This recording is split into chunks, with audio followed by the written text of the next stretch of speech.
Hey, Crookster.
Where's Tiny? I don't know. I don't know where he is. He's doing his own thing.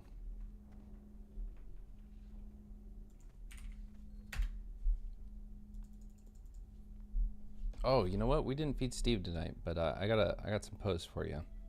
I got some pictures.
All right.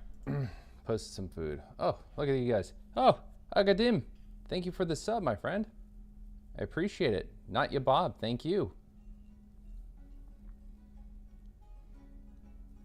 Sorry, I was posting food pics. I'll link them for you in chat. Haven't had a feed and Steven post in a minute, but this is just the turkey and some bruschetta.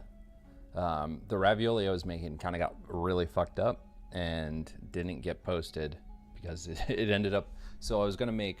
I had braised short ribs, so I was gonna take braised short rib, put a little ricotta in the middle, make the raviolis, but the pasta was too stiff, so it wasn't sticking. So I said, fuck it. I turned the pasta into noodles, boiled them, and then I took a bunch of the ricotta filling, the short rib, a little bit of wine, a little bit of stock, and then I just turned it into a sauce. Popped that on top of the pasta, and I served it with sweet potato. The sweet potato was also supposed to come with the. It was going to be like really pretty little sweet potato puddle, like nicely piped on, and a little ravioli on top of it, right? But then a basil oil that I had made. But such is life.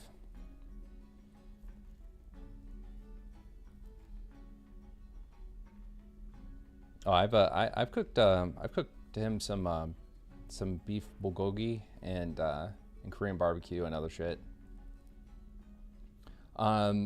So the turkey was phenomenal, if I say so myself.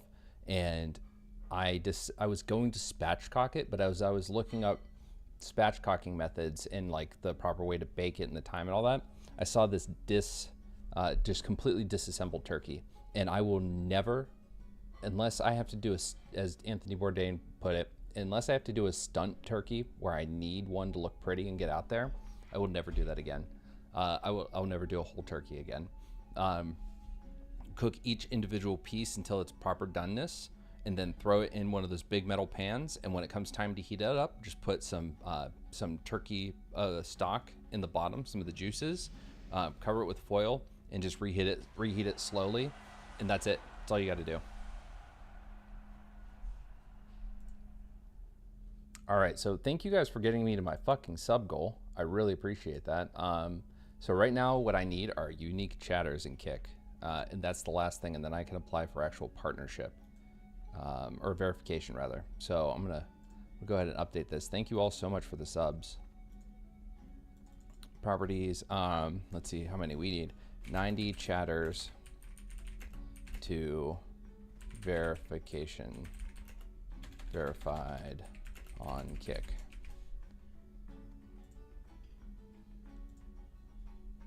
All right, so tonight we got a panel with Whick. We're talking about men's issues.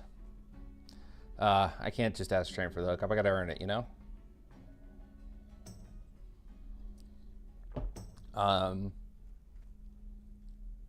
Thank you, boy, Smokey.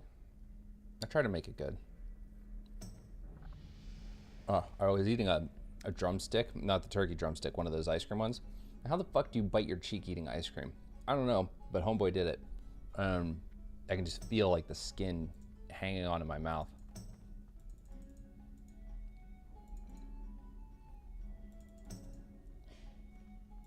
Fucking kill me.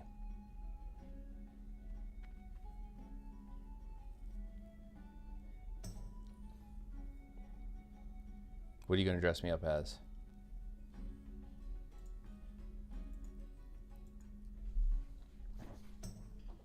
All right. Well, I'm gonna leave this guild /G quit. Just random guild I accidentally accepted an invite to. I thought they were like inviting me to the quest.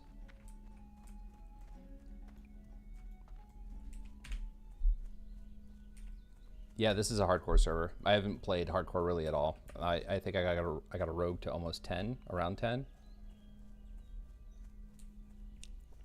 Died. Switched to Alliance. I played Alliance my first 2 expansions, Vanilla and TBC, and then I switched to Horde in. Was it Wrath? Yeah, because I was a Tauren Druid.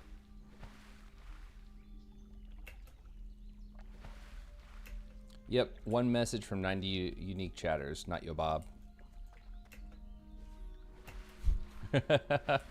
Hey, 10. No, like I said, I thought the joke was funny. It's just one of those things that, like, arguing a lot of the points that I do has just had me labeled with so much stupid shit. It's just, ugh. Yuck. Oh, we need our imp.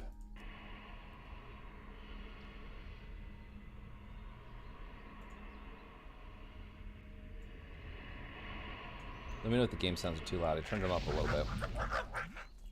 Alright, let's grind while we go, shall we? That's still recharging. That spell isn't ready.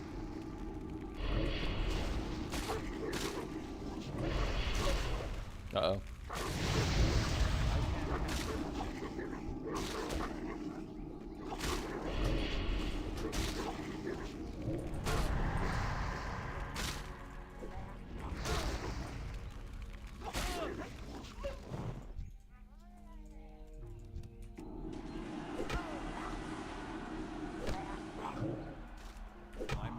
Oh no.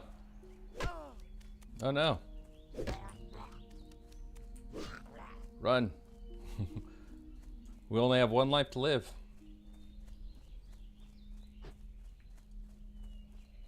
Oh, I'll link it for you guys. If you guys want to come chat and kick just to chat and get my numbers up. Yeah, give me a second. Kick.com/likeandcooks. Boom. Boom, boom, boom. Oh, we lost our imp. Fuck me.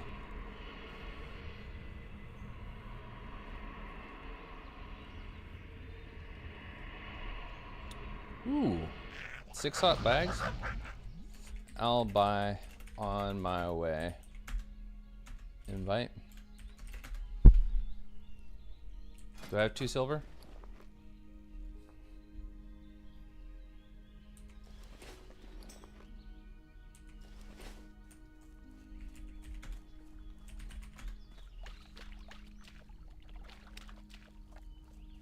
Well, thanks, Flat Earth. Hamas liking at your service.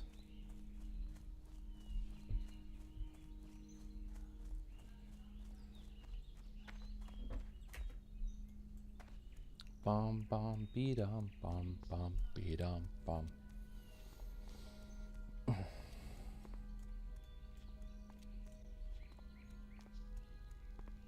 Ugh, this shirt is too tight. Give me a second.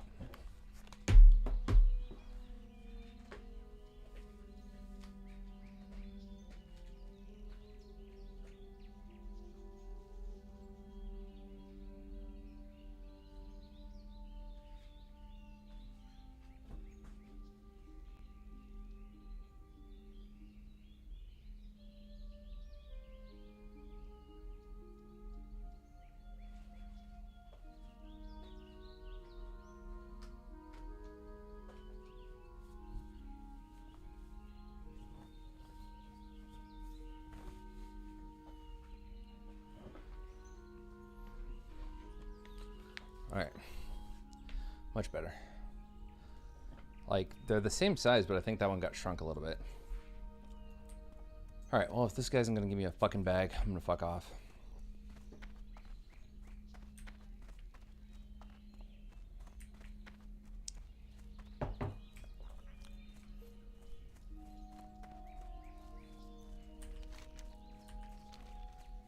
Not give me, I was gonna buy it, goddamn. Oh, now you want to respond.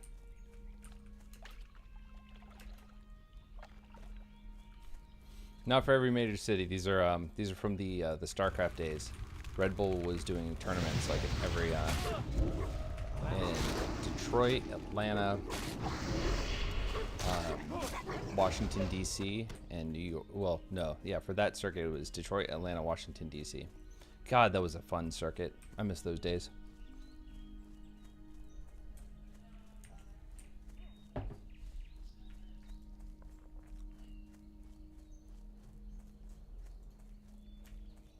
All right, I'm gonna help this guy out.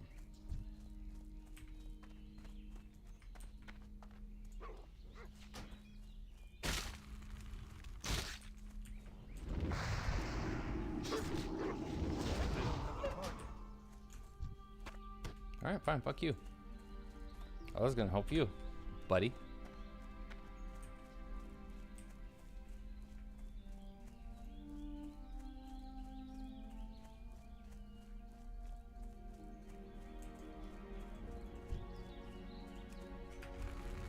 This hardcore shit does add an extra layer of fuck me to the game, especially when you're dealing with like murlocs or these really tight areas full of bad guys.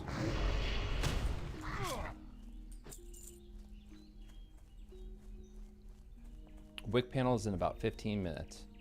Thanks for reminding me. I need to keep my Discord open so I can join at the right time.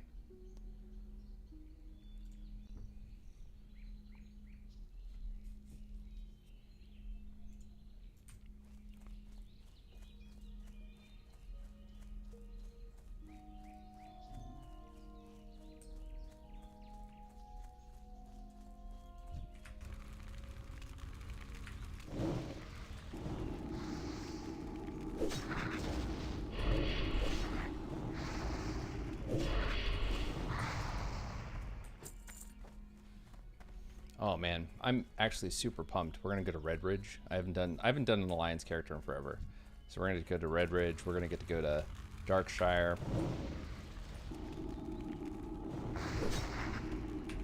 Joe Dirt was actually the name of my rogue, and I actually had the real name Joe Dirt.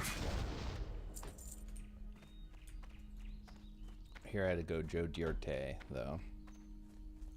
Young Forest Bears.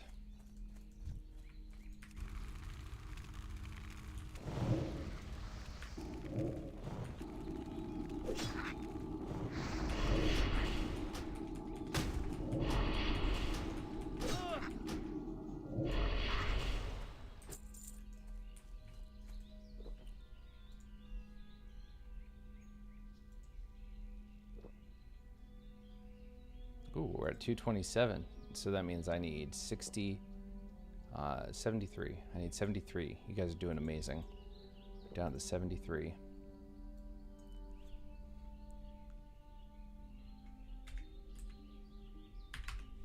We'll do that. I think that phrasing helps usually. How do people make WoW entertaining? Like, do I need to have someone else in the call? I think that's usually it. But we're about to do a panel, so that'll help it out.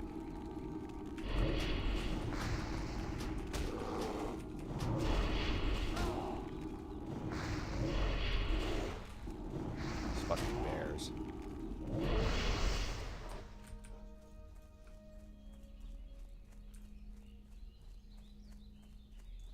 Wolves, don't need them. Wait, Prowler? Forest Wolf, Forest Wolf. Young Forest Bear. Cow. Kill it.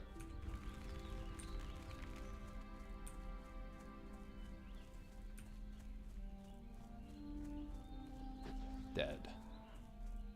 My best friend, when he got me into WoW, I was running around Elwyn killing critters, and he was like, I was like, hey, is there anything bad that happens from killing these critters? And he said, yeah, you lose woodland forest rep. And he made me think that I had fucked up royally.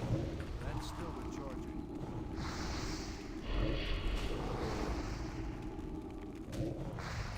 Thanks, Mapka.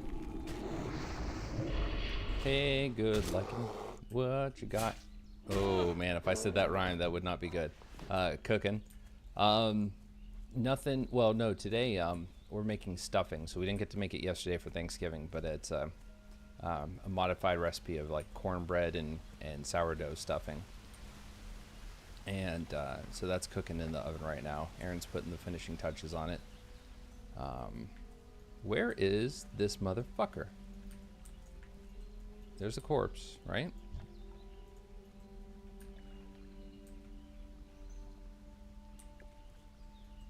There.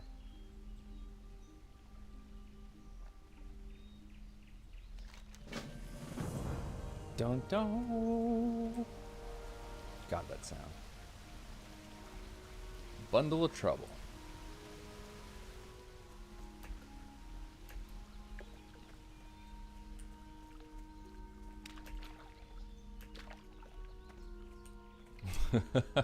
I just thought of an edgy meme that I can't post, but I'm going to send it to someone.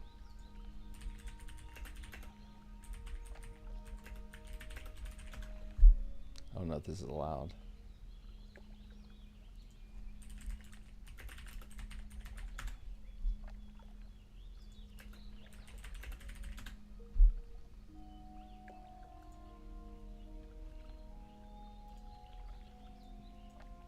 Are we sure we want to do this? Mrs. Streisand was blown apart in the town of South Park. She's probably more angry at that town than any of us.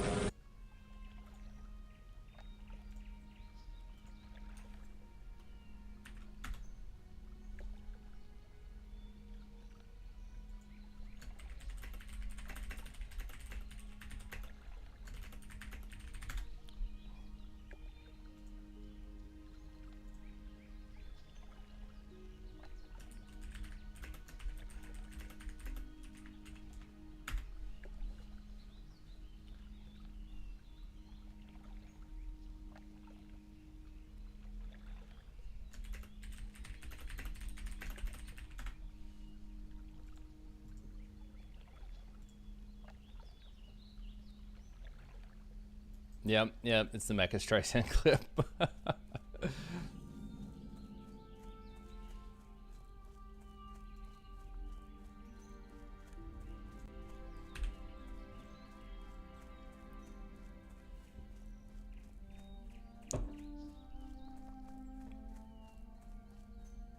Hey, gang.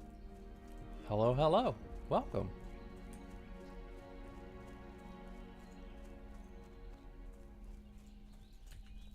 Greetings.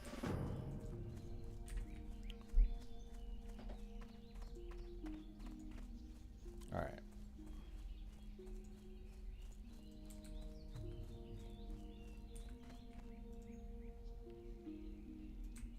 You need something?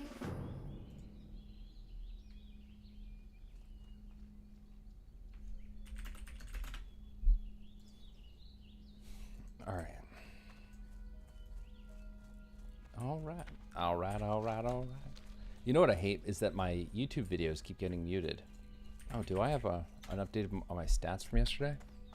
It's I'm grinding for monetization on YouTube as well right now, and so I'm just working on the view hours, and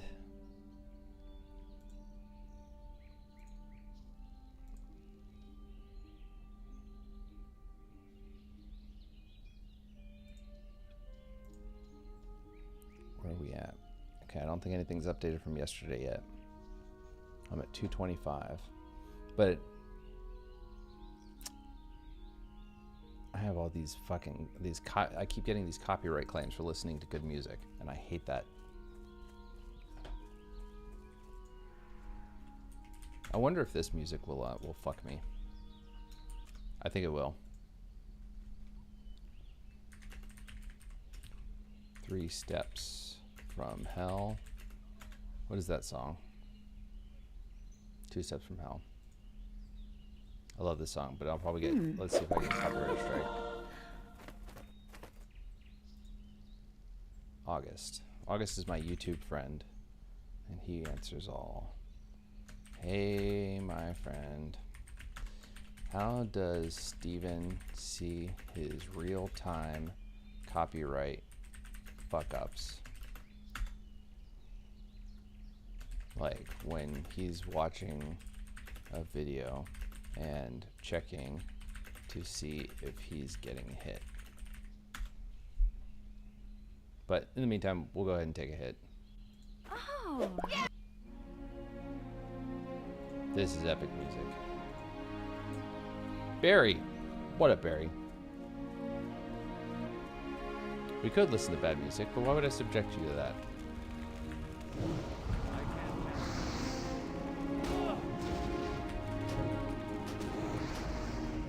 Did he fucking resist everything?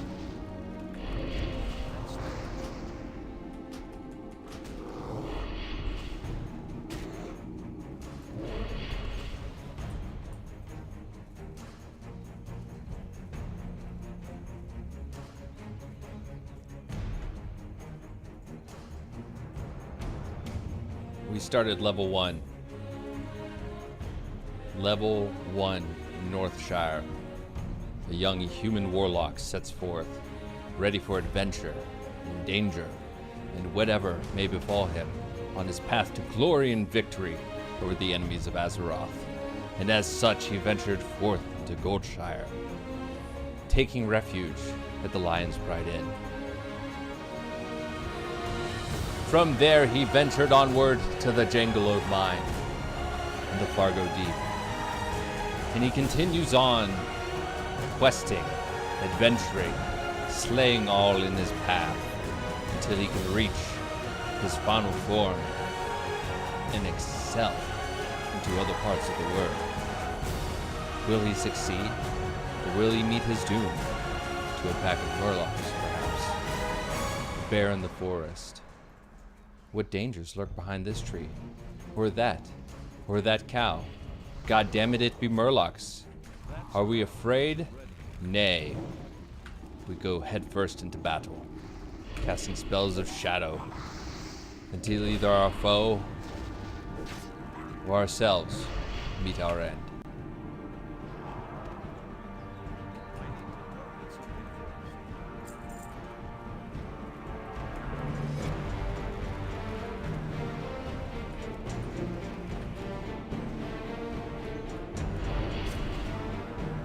Hello, gang. Alright. Ugh.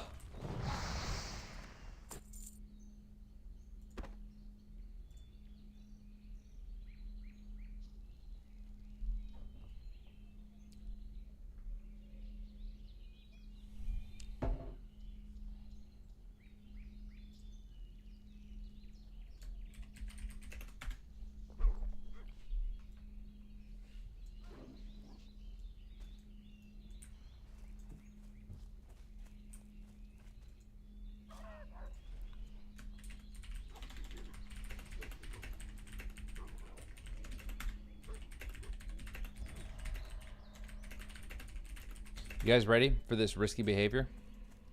I'm gonna stand next to this fucking warlock.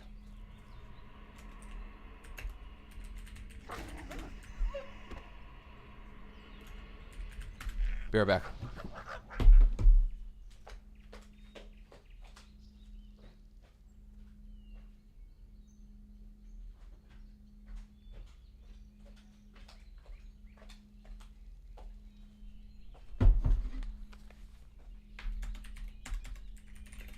Look at that.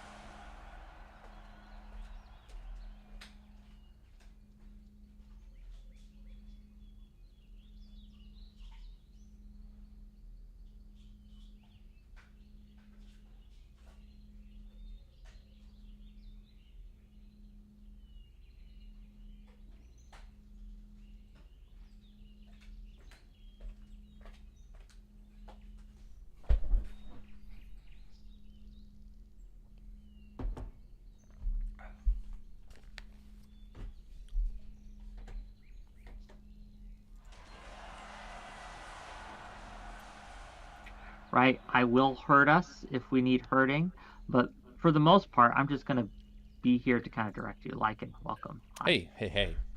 Hey, we're about to go live on my end. First of all, I hope everyone had a... Lycan, did you have a good Thanksgiving? I had a good Thanksgiving. Did you guys? Oh, it was great. I had turkey, stuffing. It was awesome. Is my it was awful. my levels better? Like Yeah. Good. Oh yeah, you sound good, bud. Okay.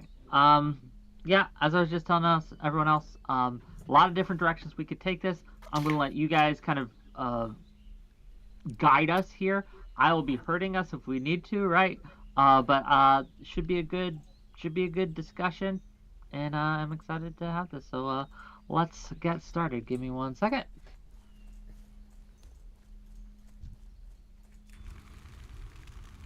Okay. Welcome one and all to yet another episode of Whick TV, a cross-ideological space where we come together to discuss issues both political and cultural, from the silly to the serious. And, gang, I gotta tell you, I had such a good Thanksgiving.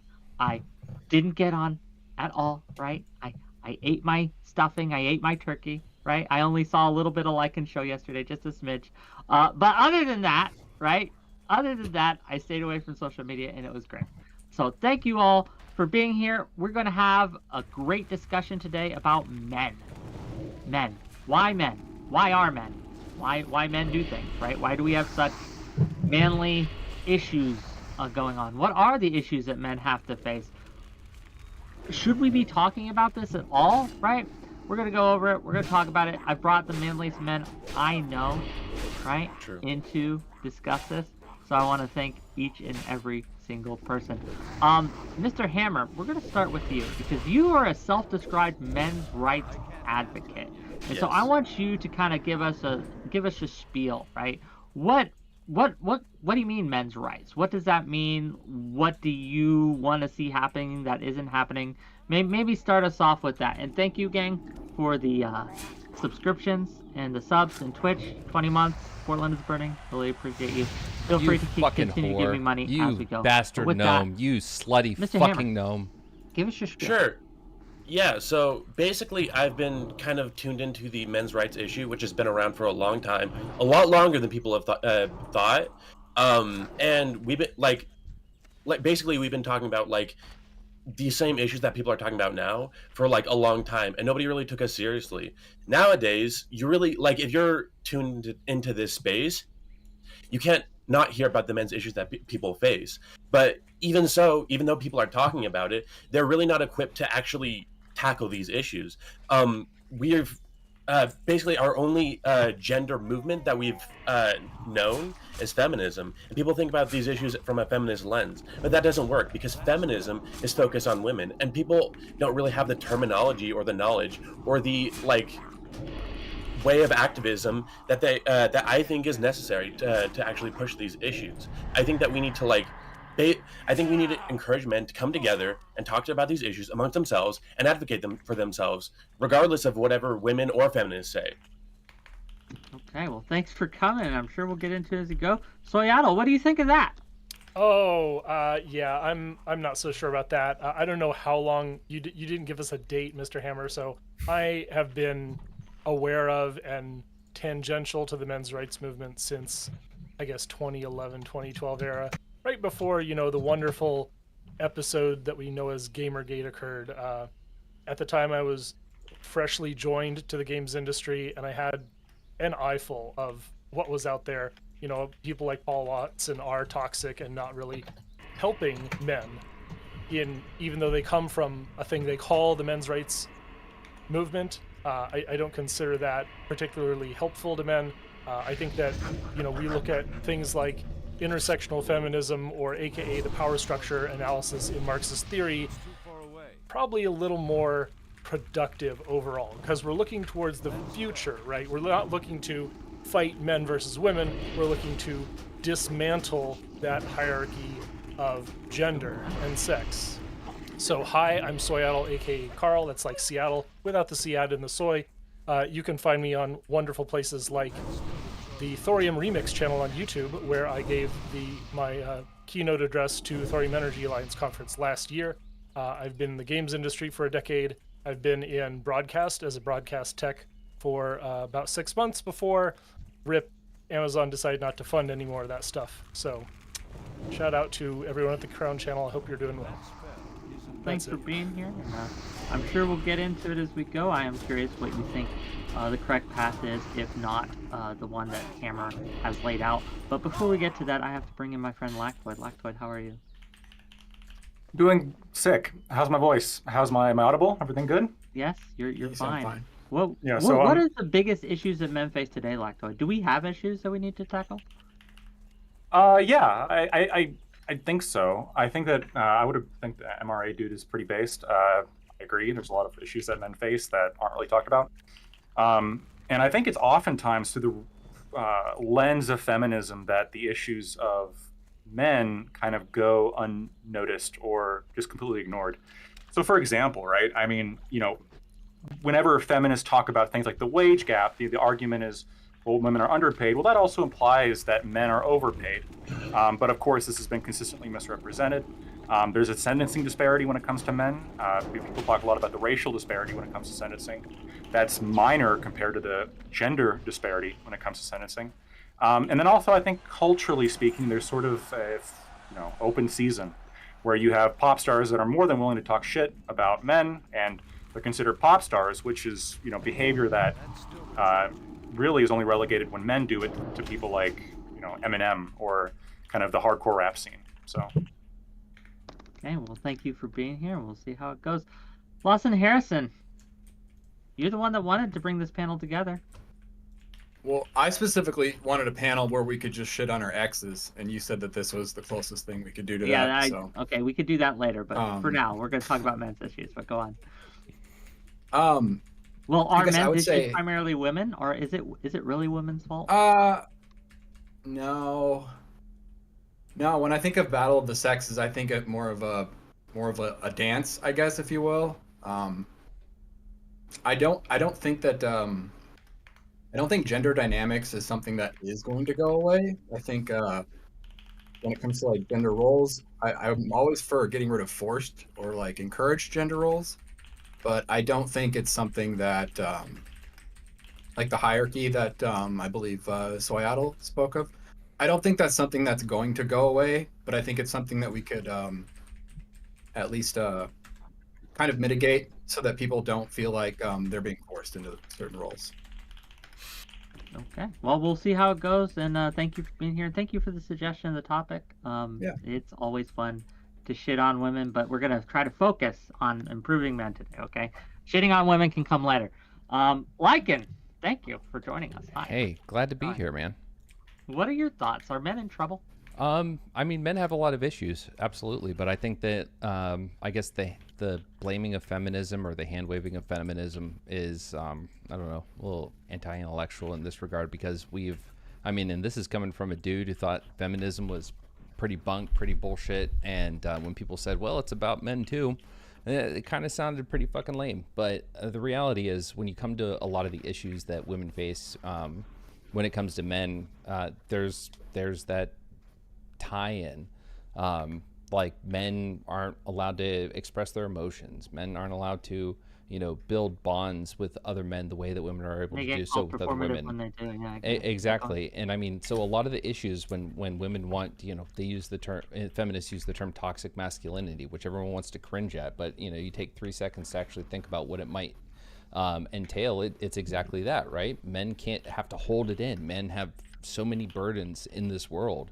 And they're not allowed to be expressive about it. They're not allowed to seek help. They're not encouraged to be emotional. So unless we're going to get down red pill territory where everyone on this panel thinks that men shouldn't, they must be stoic, that's just going to be, continuation of the issue, which is that men need to be able to be expressive and vulnerable and not be held to the one position they're in. And feminism's the same thing, right? It's that women should not be held to a certain position. There should be that kind of equilibrium when it comes to both, sucking it up and handling the issues the world throws at you, where at the same time it's going out there and being human. Men aren't given the space to do that in a lot of ways. So I think that in a lot of cases, feminism does address that issue. And so to just hand wave it as some, woo-woo bullshit that's not really considerate of men is just lost in the sauce, man. It's not based in reality.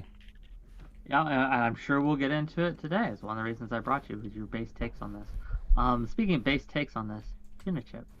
Hey, what's going on, Whick? A little bit of a last-minute addition, but Tuna was begging and pleading and crying in my DMs, being very emotional. I was like, you know what? Absolutely. Okay, but go on. I went in there, and the first thing I said is, do you need like a little fucking baby bitch inside of this panel? And he said, you know what? After I got stuffed all last night, I need somebody else to be the one getting stuffed on the panel. No, okay. Gender, men, the very concept, the easiest way to pull my perspective in it is that technology has sort of replaced the essential role of men in society. Slowly but surely, every technological shift has made it so that men are less essentially tied to their features. So they become these like aesthetic things that are mostly about like dating and sex. So like strength has been replaced by cranes and guns. A lot of these new jobs that we have don't need male typical values, but instead want you to be flexible, want you to be very intellectual, but in a way that is like adaptive as opposed to like super focused on a single task. specialized or whatever you would want to call it. So basically, I think that the anxiety that men are feeling is coming from a shifting environment that has affected men more than women in terms of our core roles, and as far as I'm concerned, we're already kind of in the post-gender society. At least men are. We have one foot in the post-gender, one foot in the previous. And with that, gang, let's open it up and let's talk about love it. it. Right? I will support. I'll support Tuna Chip's, woke MGTOWism. That's men going their own way. I don't see a problem with it. I think that as long as we can get society to accept the MGTOWs, we're here for it.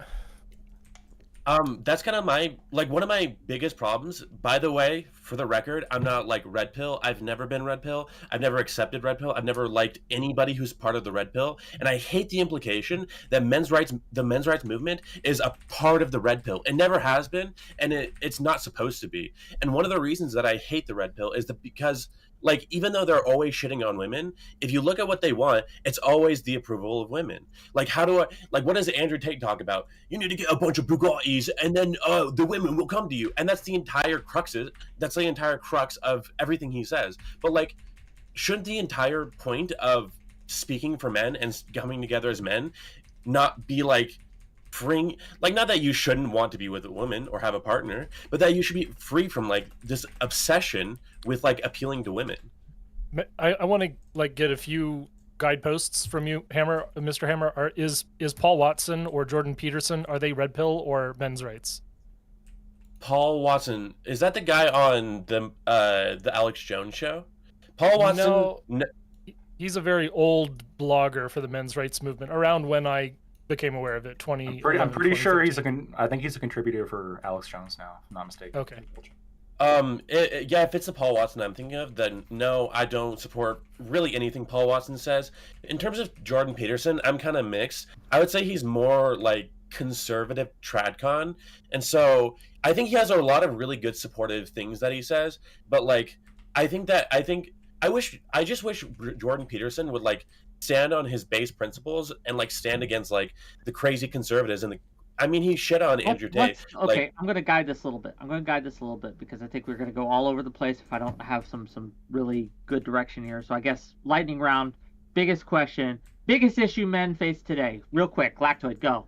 Biggest issue, number one. Oh shit. Biggest issue, yeah, shit, for sure. Biggest issue, I think, is being a fucking target, culturally speaking. Target. They're targeted unfairly. Lawson. Biggest issue. Dating. Dating is the biggest issue. Lycan, what's the biggest issue men face today? Mental health. Mental health. Tuna, what's the biggest issue men face today? Lack of purpose. Lack of purpose. I guess that ties into mental health. Carl, biggest issue. Oh man, this is the biggest issue. Okay, the biggest issue for me is sort of place in the workforce. And last but not least, Hammer. Safety. Safety. What? Okay, I got all the other ones. You're gonna have to elaborate on the safety. Sure. So if you look at all the statistics, men, pretty much from every cause, men are more likely to die from everything. In workplaces, obviously in the military, men 80% of murders are men. And also when it comes to capital punishment, even though it's not as big of an issue, look at the skewing numbers on that. Most people who are put to death are men. People don't really care about the safety of men, and it leads to higher rates of death. People don't really care about the mental health of men, so they commit suicide. Men are literally dying. Hammer, I gotta ask, how tall are you?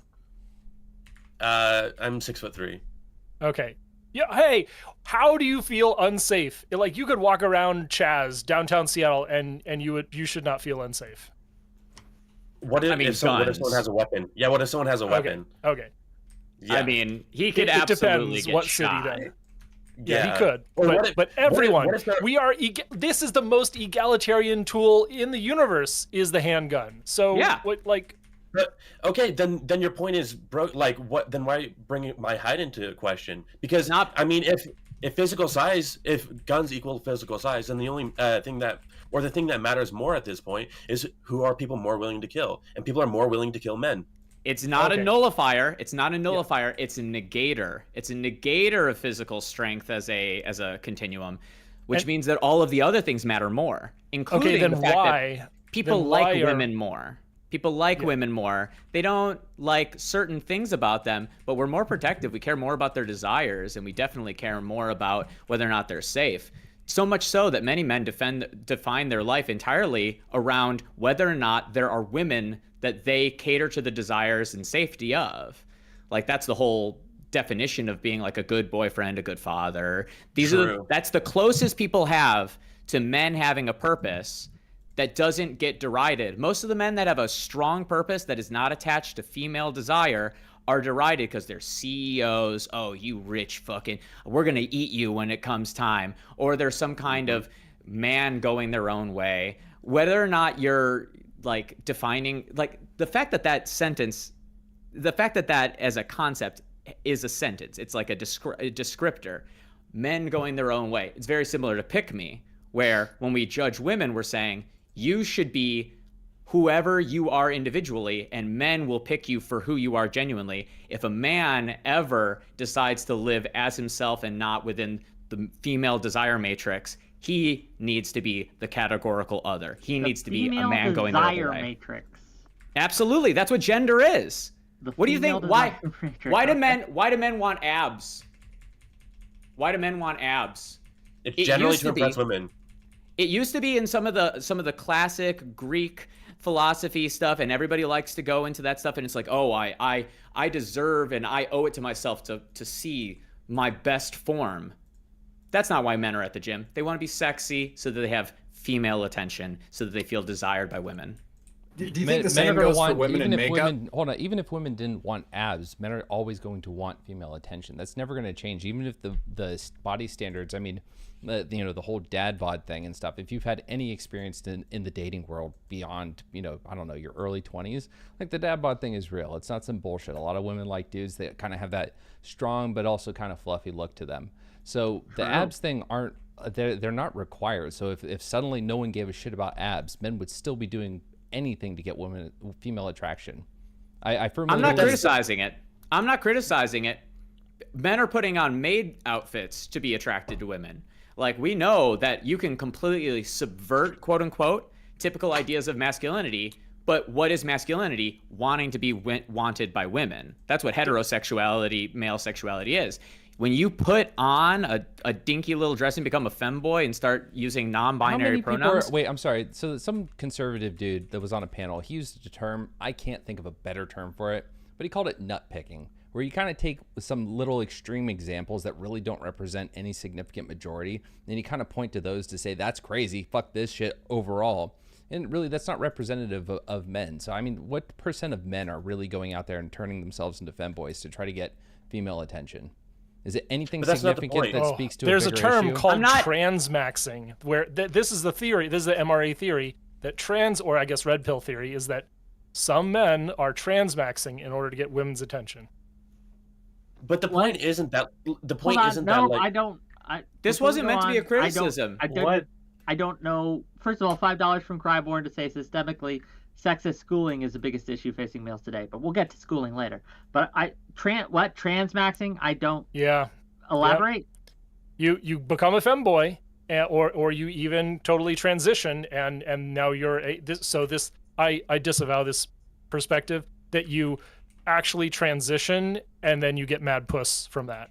But again, how many people are doing this? This is like my mom coming to me and saying, do you know there's a such thing as sissy hypno porn? And it's like, yeah, sure, some people like that. Who gives a fuck? The majority of porn is not that. Well, first off, I have a question. First off, Mom, I shouldn't have to use incognito mode to live under your rule. That's the first thing you said. But no, I'm not. If you maybe you're missing what I'm not trying to say a critical thing. What I'm trying to say is our language is demonstrative of how the male gender and male desire in relation to self is. Men find themselves more reflexively self-defining as opposed to self. Women are more like, you go girl, be your best self, pursue your individual. They have a better culture around that.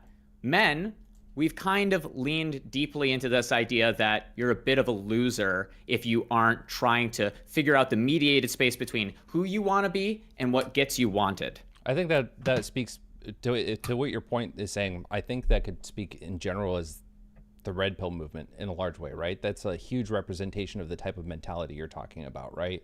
Which is just the mix of red pill or pickup artistry, where it's like, how do you make yourself into something that's more desirable, instead of the message being yourself will find you someone who desires you, right? So that's obviously the issue is that, I mean, we can agree that like men, again, obsessing over like the approval of women is like a problem that we shouldn't accept. I already disavowed the red pill movement for that. So I'm guessing you would say that like feminism is the solution for that, but how? Like, what is an example? Wait, Like, is anyone saying that? I don't think it's Just- explicitly feminism. It's just that feminism does carry some of that some of the ideals of feminism, what they would like to see from men, do address the issues we're talking about. I wanna I talk shut about that feminism, for, Whick? if I may. So Lycan, can you elaborate on that a little bit? When you say that some of the ideals of feminism will get men what they need, can you be more specific? Can you talk about that? I mean, so when you ask like what do I think one of the biggest issues are, I think it's mental health. I think it comes with loneliness. That kind of covers in a lot of ways a lot of issues that the men face. So whether it's loneliness, whether it's self-esteem, whether it's the burdens they feel in life as men. Women don't want, they say, like I said earlier, toxic masculinity, right? That kind of that stoic, fuck you kind of dude who's not going to be in touch with his feelings or emotions or able to be expressive. The dad that tells his kid, tells his son, don't cry, but comforts the daughter when she cries, right? That early childhood development kind of moment is going to lead to a dude who's not able to be expressive with himself.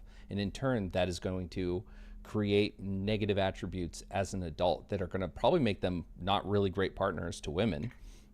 So that's where women would come in and say, with regard to feminism, they don't want to see that kind of behavior from men.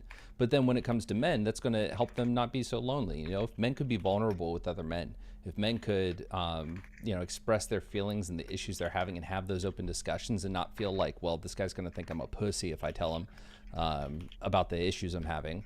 I think that's one really good example of where feminism wants to see that kind of behavior from men, and where men could genuinely benefit from that type of change. And unfortunately, it's something that has to start like with the way we're raised, unless most people don't change that kind of behavior later. Carl, real quick, but first of all, thank Yeah. you for the gift subs, and thank you for resubbing. We are on a hype train right now, so if you want to keep giving me money as we talk, that's my purpose, right? You talk about Wicks going their own way. My way is money. Give me money. Okay, Carl, go ahead. So, like, outside of podcasting, where do men find this? Where do men find that? I mean, that's kind of where the issue has to be addressed. People have to look at it beyond the internet space, right? Like I myself, should I have a son? Like it's something that I'm going to take to heart. I was raised by a single mother, so I didn't really have that issue. My mom was very understanding of emotions and all that, so I think I was very fortunate in that way. But I see other people who were raised by their fathers who fucking give them a little crack if they cried or if they expressed some sort of negative emotion. It's like, toughen up, boy. And it's like, you can raise a tough, strong man. Crack is in a crack, not actual crack. No, okay. yeah. No, like, I was not, like, what? not a crack, but Like, a what are we- crack. Discipline. Yeah. Go ahead. But it's something that you can still instill strength and a sense of confidence and all that. It's a very deep-seated misunderstanding that you can't raise a strong man while also at the same time nurturing emotions. And I think that's something that What has does been. strong man mean? What What do you mean by strong? I'd say Strong men also cry. but exactly No, but that. that's something I'm asking No. this because, and I'm genuinely asking this because this is something I hear all the time. We want to men can still be strong, right? But I'm not. I'm gonna be real with you. I'm not sure what they mean, right? Because when I think of strong man, when I think of a strong man, I'm thinking more kind of traditional, like they're strong, they're stoic, they're stable, they're responsible, they're determined, right? And the kind of media portrayal of the action hero dad who can be soft with their kids, but then when it comes time to defend their family, brings out the guns and takes on the 20 bad guys, pop, pop, pop, pop, pop, right? That's So- this is what I'm saying, Wick. Strength now no longer means being the center that like warps things around you, being like it's no longer about power. Now strength is like about like outlasting, adapting, living through, taking the lashes. To me, that's a slave mentality form of strength that's been pushed on people. That's what we're living with now. Oh, you needed being a strong man listening to people constantly say men are evil, men are rapists, men are murderers. That's why you deserve to die more. That's why you deserve to be in prisons more. That's what being strong is for a lot of people, is enduring a sort of harassment and not saying like, oh, like waving it off. That's what a good man does now. Wait, if I may, to me, what like a masculine form of strength is someone who would prefer to be less afraid as opposed to feel more safe. If you guys understand like the difference there. Does that make sense? Okay.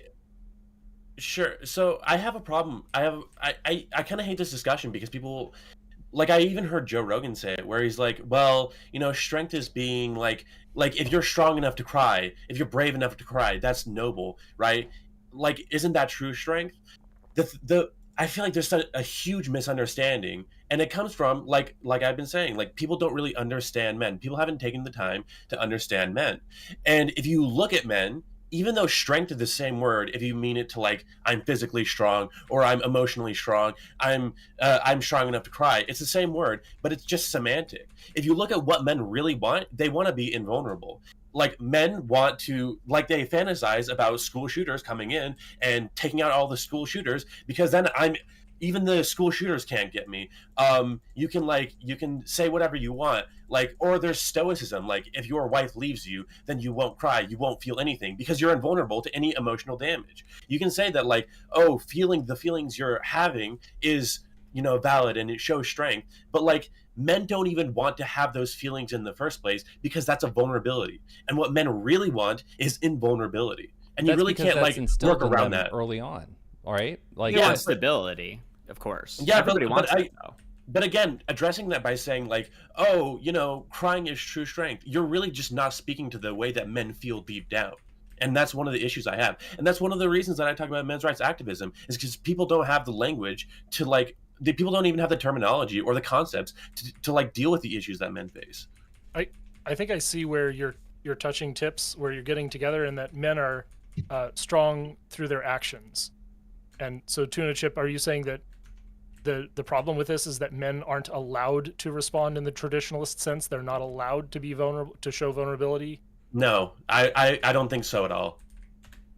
I'll answer the question. Were you asking? Did you use the wrong? Wrong target? I was coming it back to you because you were sort of saying this idea of strength is enduring and being silent. And so is this a criticism of our society and saying that we're just not allowed to respond? I mean, we're moving more towards this idea that stoicism is what masculinity is. And a lot of that means endurance. It's all about this sort of like not letting things get to you, having a sort of internal mental strength.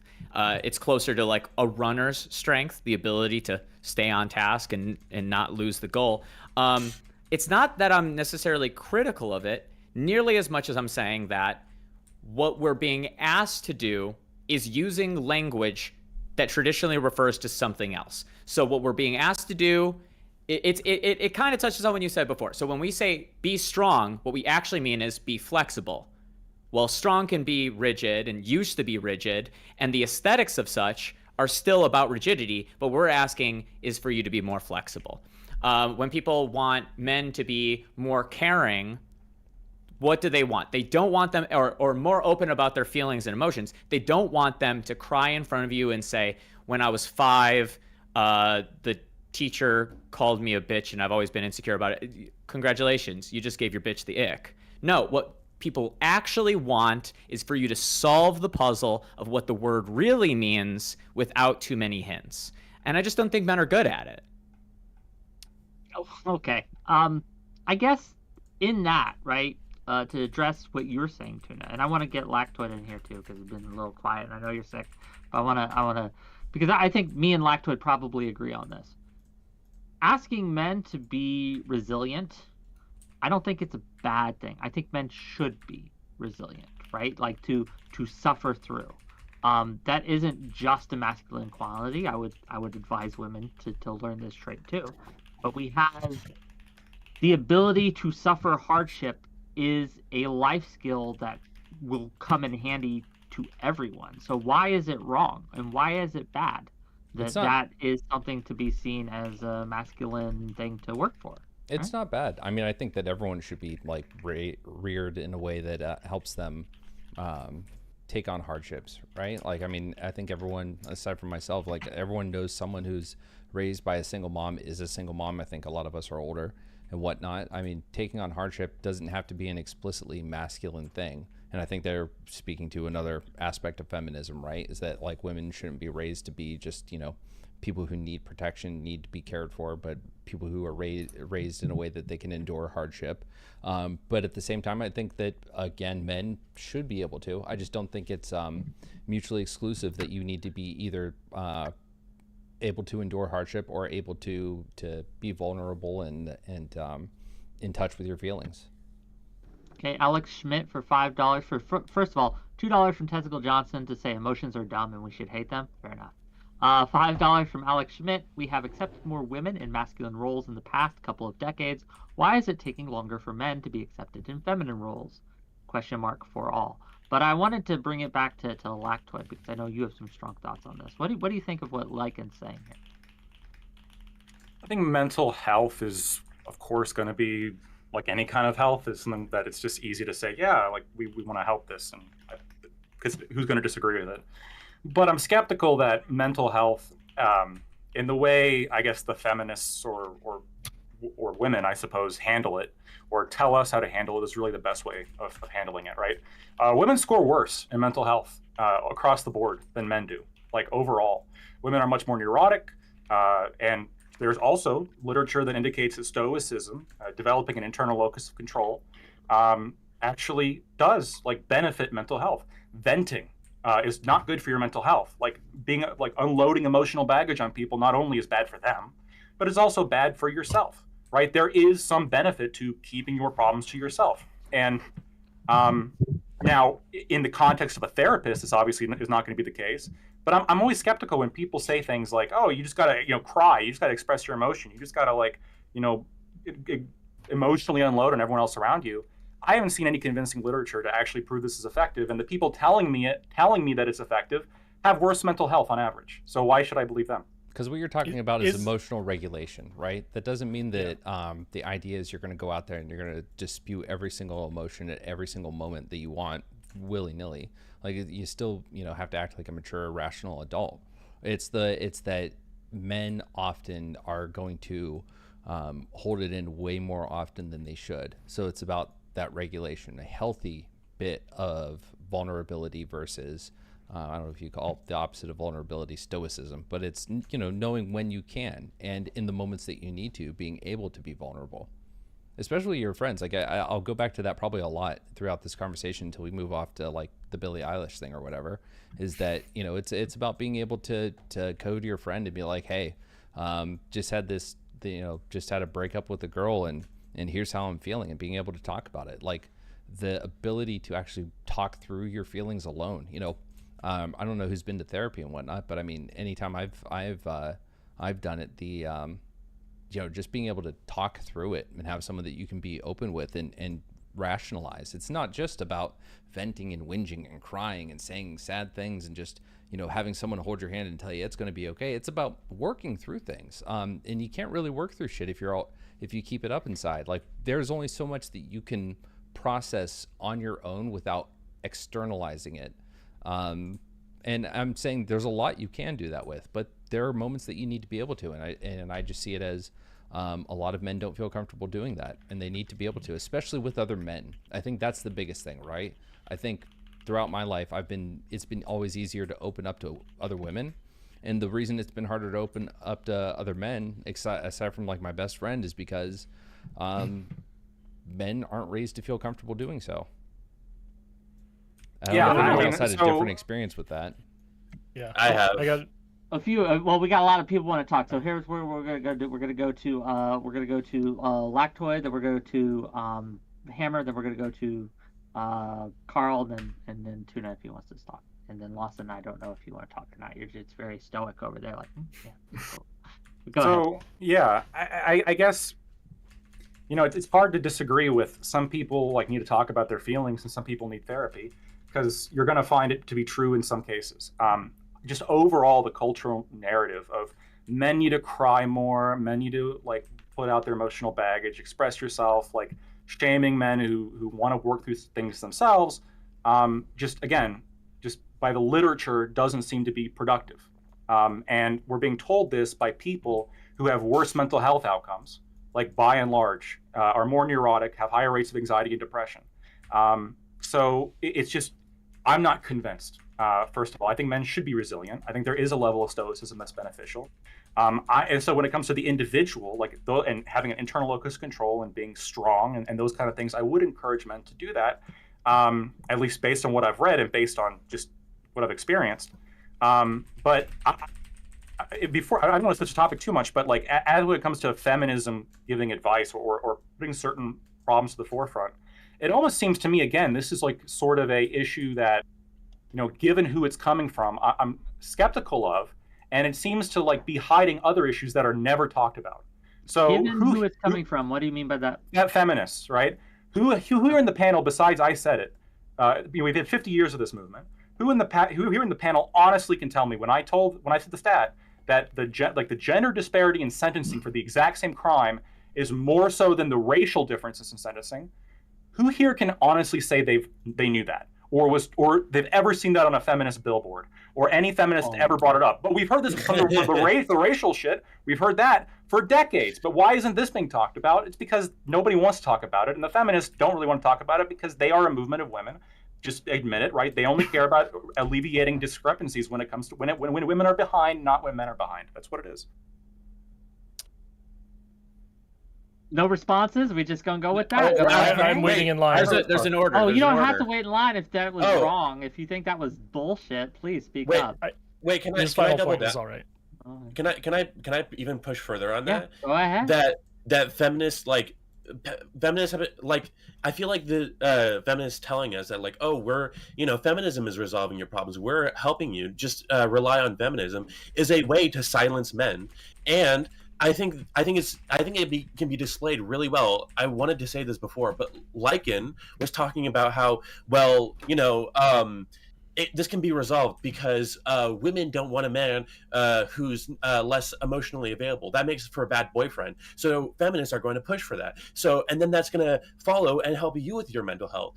And I think it's really funny that when you look from a feminist lens, the first priority that you look at is, what do women want? How can we help women? What is the best goal for women?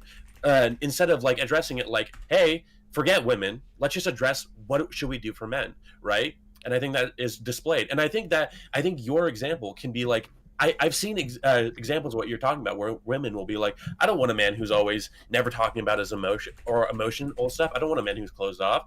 But the way that shows, because it's women asking for what they want, is what they say is, I want to rock. I want a man who's not emotional. I don't want a man who's not going to cry or break down. I want a man who will support my emotions, who will help me with my emotions, who will talk to me through my emotions, who will support my emotions, but who's strong on his, who I don't need to support. Well, people aren't offered. Okay, just to put on this, why do they want the rock? Why do they want all of these different features that are basically be a perfect partner, be reliable? That's a fantasy of desire that's unattainable, so that's why they want it. They want it because they'll never have it, so they can easily fantasize about having it. The things that they can actually get, that they would be most satisfied with, that they can get, do strike a balance between the two.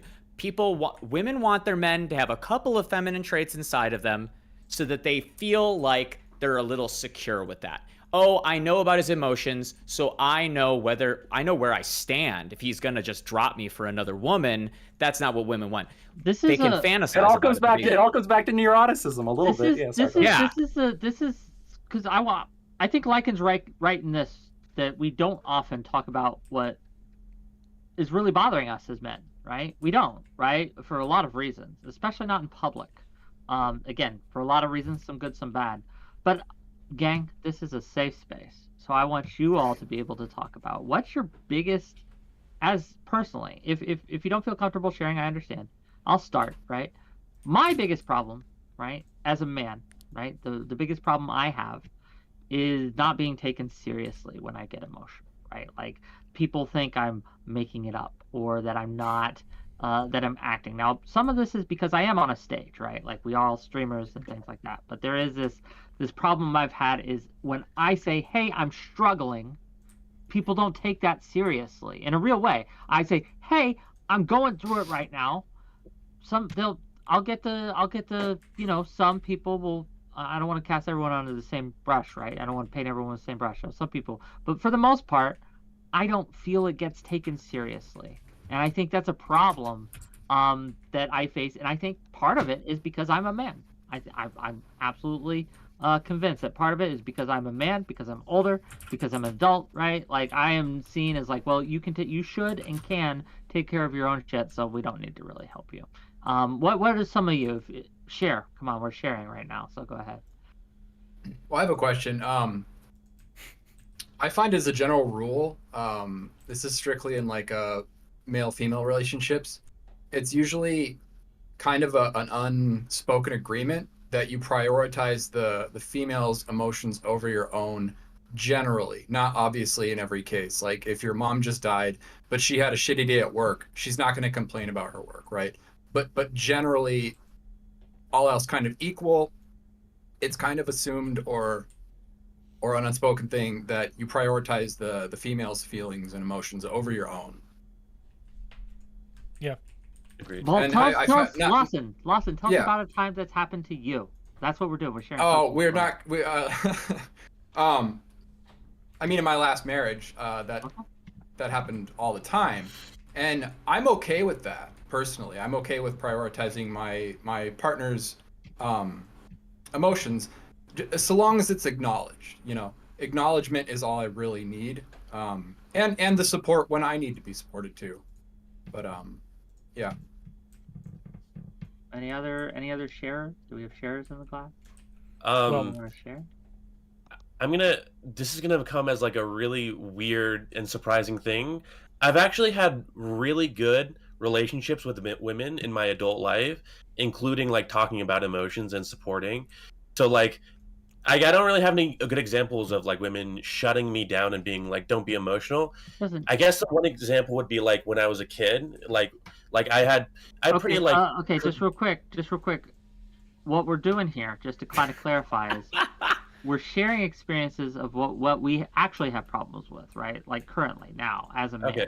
right? You know what I mean? So tell us a story about Currently You, personally. now, that. Right. personally, well, does like if I were to talk about like when I was a kid, I had like my mom was like pretty like like buck up, be a man, don't be emotional or any stuff like that. Like whenever I would show my emotions, she would get really angry at me. So that was the last time that I remember any kind of interaction like that. Okay. I mean, I'll toss something in here, but I just want to say, if this was 6 women, each one would be fighting over the opportunity to talk about the most recent problem That is they've one had. of the reasons I've asked this, and So, one of the yeah, reasons what I'm I'm demonstrating how the fact hard that it is for men to share. But go ahead. The fact that we're pulling teeth trying is because most of us aren't thinking about it. So it's not that men don't care about one another's feelings and people don't care. It's that men ourselves don't even care about our own problems. So if I'm going to put anything out there, I would say psychologically, a lot of dudes are just fucking cucked about this shit. They're not paying attention to it. You disagree, like it? Or not like it, Lactoid? Yeah. No, I think the reason why is because we're not obsessing about it. Here's what bothers me. I almost think it bothers me a little bit when there's such a push for men to like be emotional or to express your emotion, because I think this is part of a broader tactic to emphasize emotion over logic when it comes to these kind of discussions. Because to be honest with you, like how someone's feeling is more or less not that relevant to the actual, like to most problems or most discussions, right? The question is, okay, how can we fix the problem? How can we move from point A to point B? And this is also a gender difference. typically when it comes to handling problems, which is that men tend to adopt, and we're more likely to adopt a sort of, okay, we have a problem, how do we fix it? While women tend to be more along the lines of, we have this problem and I want to explain my problem and I want to feel heard about that problem. But that tactic is not that effective when it comes to actually resolving problems. So no, I think this is a strength, not a weakness. A problem is not often about a problem. A problem is about having a turn to be listened to in a center of attention for a little bit in order to like have it proven to you that you're valuable inside of your social milieu. I don't think men desire that as much. We're like more competitive. We want to feel like we earn our place inside of our social milieu as opposed to like are given to it by 200 bits. Yeah, Default 200 thing. bits from Zephyr Hash. True high EQ, which is not a scientific term, is a dog whistle for I'm a do what I want and you have to deal with it. And this plays into the Lactoid's point a little bit. All right. Are we still sharing? If you want, So- go ahead. So I'll share. I'm really considering how much I can share. I am, of course, going through a divorce. The only benefit to me is that I can talk to all lengths about custody because I'm done with that part. But what this speaks to, in sort of my case especially, is that men are having trouble transitioning to a supportive role. And so if I don't think society is ready for even men to be 50-50 in a relationship. We do face judgment when we're earning less or when we're even on par, and we do what we can to negotiate how to split up that relationship 50-50, but it doesn't always work. And even if you try, or even if you try to be more supportive, you are one injury or illness away from being back in the gutter. That's so, the little that I can say about my own case. For example, I was advised by someone that the court isn't going to buy my story about the state of the job market or, the things that I've suffered, indicating how I should be supported. So I guess it's my fault for getting divorced in a no-fault state.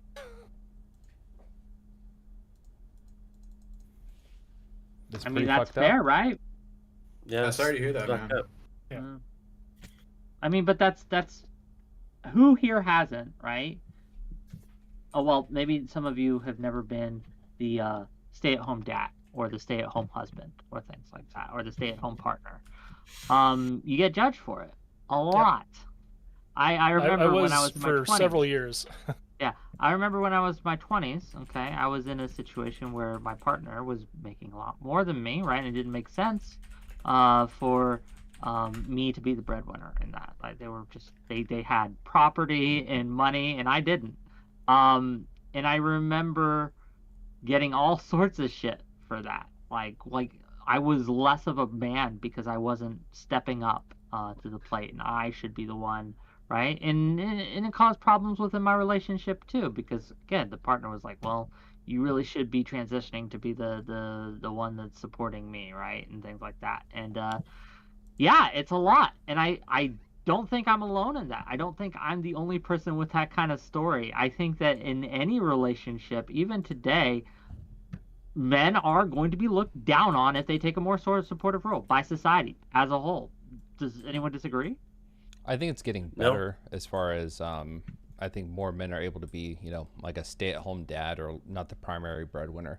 I think it's getting better. Do I think it's in any significant way accepted? No, but the tide is absolutely changing. I think we need to have a standard form prenup for professional men. If you ever get a job and then are in a relationship for over 5 years, you need to have some kind of a explicit agreement, because the courts aren't going to be your friend. Yeah. So let's talk. Absolutely. This is a good chance to transition to some systemic issues, right? When it comes to what the problems men have in society systemically, what do we think those ones are, right? We talked a little bit. We had a super chat earlier about the education system, right? Men are underwater when it comes to getting degrees, going to college. They're getting, not only are they getting accepted to college less, they're graduating less. They're wanting to go to college in the first place less.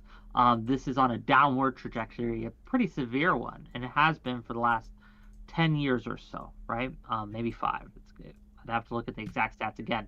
We have the court system, right? Again, there's plenty of evidence out there that when it comes to things like custody, when it comes to things like that, men do have some slight advantage. We talked about the prison system, right?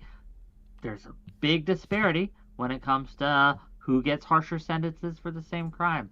What are some other systemic issues that maybe we haven't talked about that men have faced, if any? What do you think? I got a one is really going to tickle you. Women graduate from STEM at an abhorrently low 16%, but women are 24% of the employed. And you can take this a number of different ways. You could say, okay, well, the women who survive this incredibly toxic environment of the STEM education field are just going to be more badass. And maybe that's true, but this is a interesting systemic observation that despite being an incredible minority of people graduating with STEM degrees, women are supported in the workforce.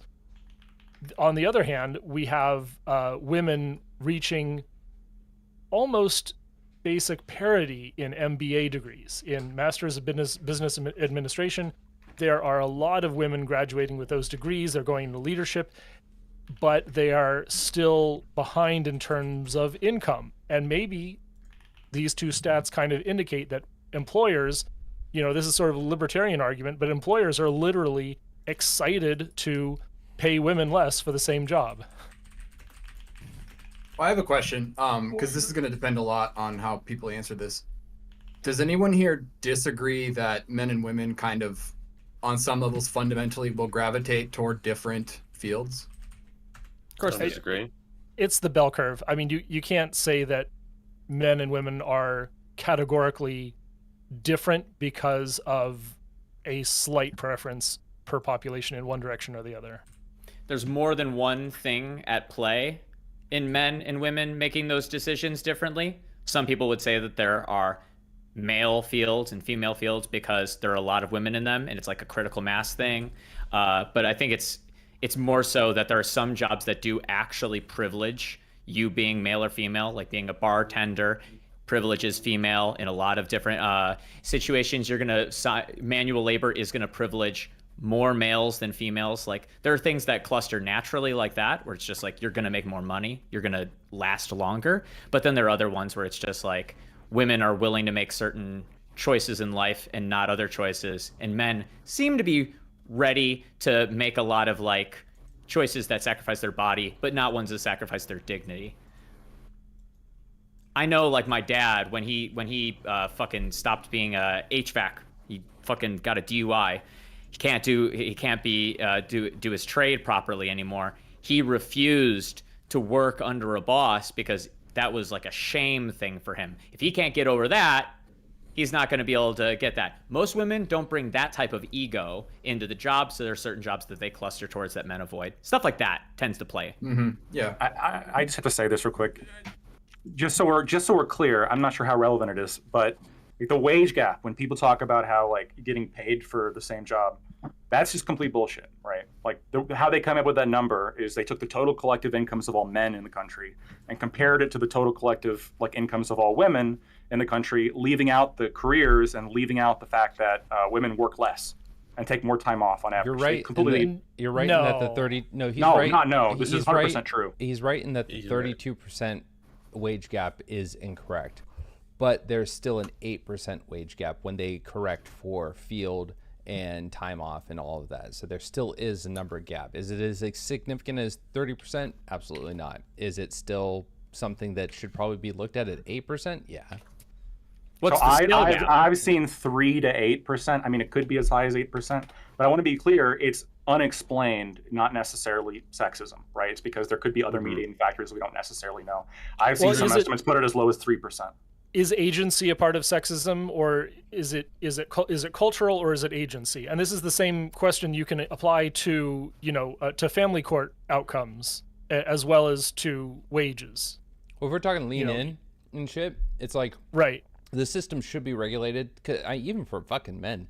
The system should be in a way where people don't have to beg for their raises. They don't have to They don't have to go in and try to find the situation where it's like, okay, well, only the most confident people get the raise. It's like, no, fuck that, because you have plenty of, especially in IT, you have plenty of unconfident people who aren't willing to go put themselves out there and ask for a raise or a promotion that are absolutely deserving, right? But very often, and I say this, having worked in a lot of Fortune 500 companies, there are a lot of companies that just aren't going to, as long as you're doing your good job and all that stuff, unless they need you to promote to like architect or senior developer or something like that so they can bill you higher, they're not going to do it. It becomes a matter of you. So, I mean, that's a systemic issue for men and women at that point. Well, wait, why do you think that, or why do you think that they deserve the money if they're not willing to advocate for themselves? If you can do the job, you deserve the money. It's not a matter of yeah, advocating but for should you yourself. deserve more money than other people just by being better at the job? Yeah. Yes. Then you would be looking at something that is like closer to a meritocratic system. And while I'd like to see objective metrics, some fields have that. Some fields just straight up don't have that. Like there are many jobs where what the job is, it's not being tracked. That's a biased person. Can you give us an example of that, please? Yeah, so if you're in sales, it's very obvious. You can just like look at the numbers. How well are you doing? But then if you're doing a job like a nurse, or if you're doing a job that doesn't have objective metrics, but instead has like report-based metrics of success, you can't like create the pay differential there. In a lot of those cases, when you're not talking about sales, where again, sales is like almost like sales and cooking are like the true meritocracies. You either can fucking make the omelet or you can't. You can either sell the product or you can't. But for everything else, you have so many other factors. You have shitty people managers, people that aren't encouraging you, people that aren't telling you to go for the panel to take the promotion, people that aren't properly reporting what you're doing, people that are in people manager positions because the company structure is so fucked that your people manager actually may have an incentive to not fucking promote you or encourage you to go seek promotion. And especially when you're dealing with like junior level people from, age 22 to 27 who are still pretty new into the industry. There's so many ways for people to get fucked in these situations. So while it is good, and for me, and I say this personally as someone who has always been one completely fucking willing to be like, hey, I want a promotion, I want a raise, I want to go forward. I've seen plenty of people to get left by the wayside who are fucking way superior to their peers when it comes to coding, when it comes to DevOps, when it comes to engineering hardware. I've seen these people get left by the wayside, and they're doing stellar fucking work at the level of, senior associate or some shit like that. And the system needs to be able to account for that. Managers shouldn't be able to be to let good talent go like that without. Wait, I'm missing something though. The job's goal is to make as much money for the lowest price possible. Why should they fight for good people that are willing to work for less money? Why should they start just paying them more?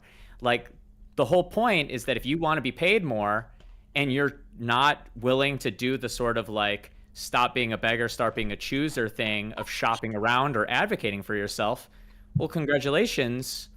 That's your fault. If you're paying based on whether or not you. someone asked for it and not having some sort of like standardized system, like, don't get me wrong, I'm not a socialist by any fucking means. I'm a huge capitalist, and at the end of the day, I think that the market value is fair. But all these companies have pay bands, and all these companies could promote within that pay band and get people up higher and more, let there be more equilibrium, and not suffer whatsoever, right? So your pay band as a senior manager at one company might be 145 to 175, right? That's $30,000 for variability, whether it comes to seniority, whether it comes to years of experience in the industry versus at the company, whether it comes to performance, right? But the idea that if you see the disparity between genders, for instance, because that's where we got to this point, and you see that it's 8%, well, you know what? It's important to look into that and say, is this because they're not asking for it, because they're not coming up for a promotion? When I worked for Booz Allen, every year it was 3 to 5% was your pay raise, and it would just be based on your rating system. You were going to get that year over year, depending on what you, your what do you call it, your performance review, right?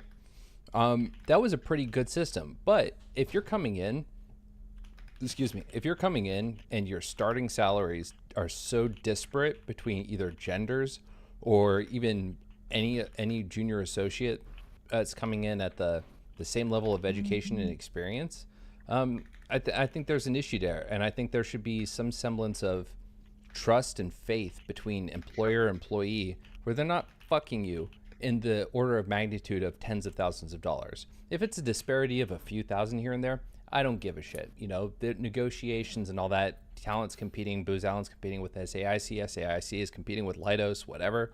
I don't really care about that. But when it's significantly more, when we're talking about $10,000 to $20,000, depending on who is willing to ask the right questions, when there's equality across every other field, yeah, I think it's on the employers to kind of like tighten things up. Okay, 100 bits from Zephyr Ash before we respond to that. Why are we talking about promotions? How is this related to men's issues? I will say that the disparity talk is somewhat related, right, to identify the problem. But I do want to kind of drag it back a little bit away from men versus women and talk a little bit about the ways men get in their own way, right? Can we do that for a little bit? Can I respond? What do you mean? Yeah, you can respond to that. I want to respond, and then we can. I'd love to go to that topic. And then I'll elaborate a little bit. Okay. I hear what you're saying, and I like the idea, but that money isn't there. That excess money that's above the minimum of the band, it's not there to pay people based on what they deserve. That all of that money that could go to them stays inside of a pool, and it's there held onto to retain the people that threaten to leave if you don't give them more money.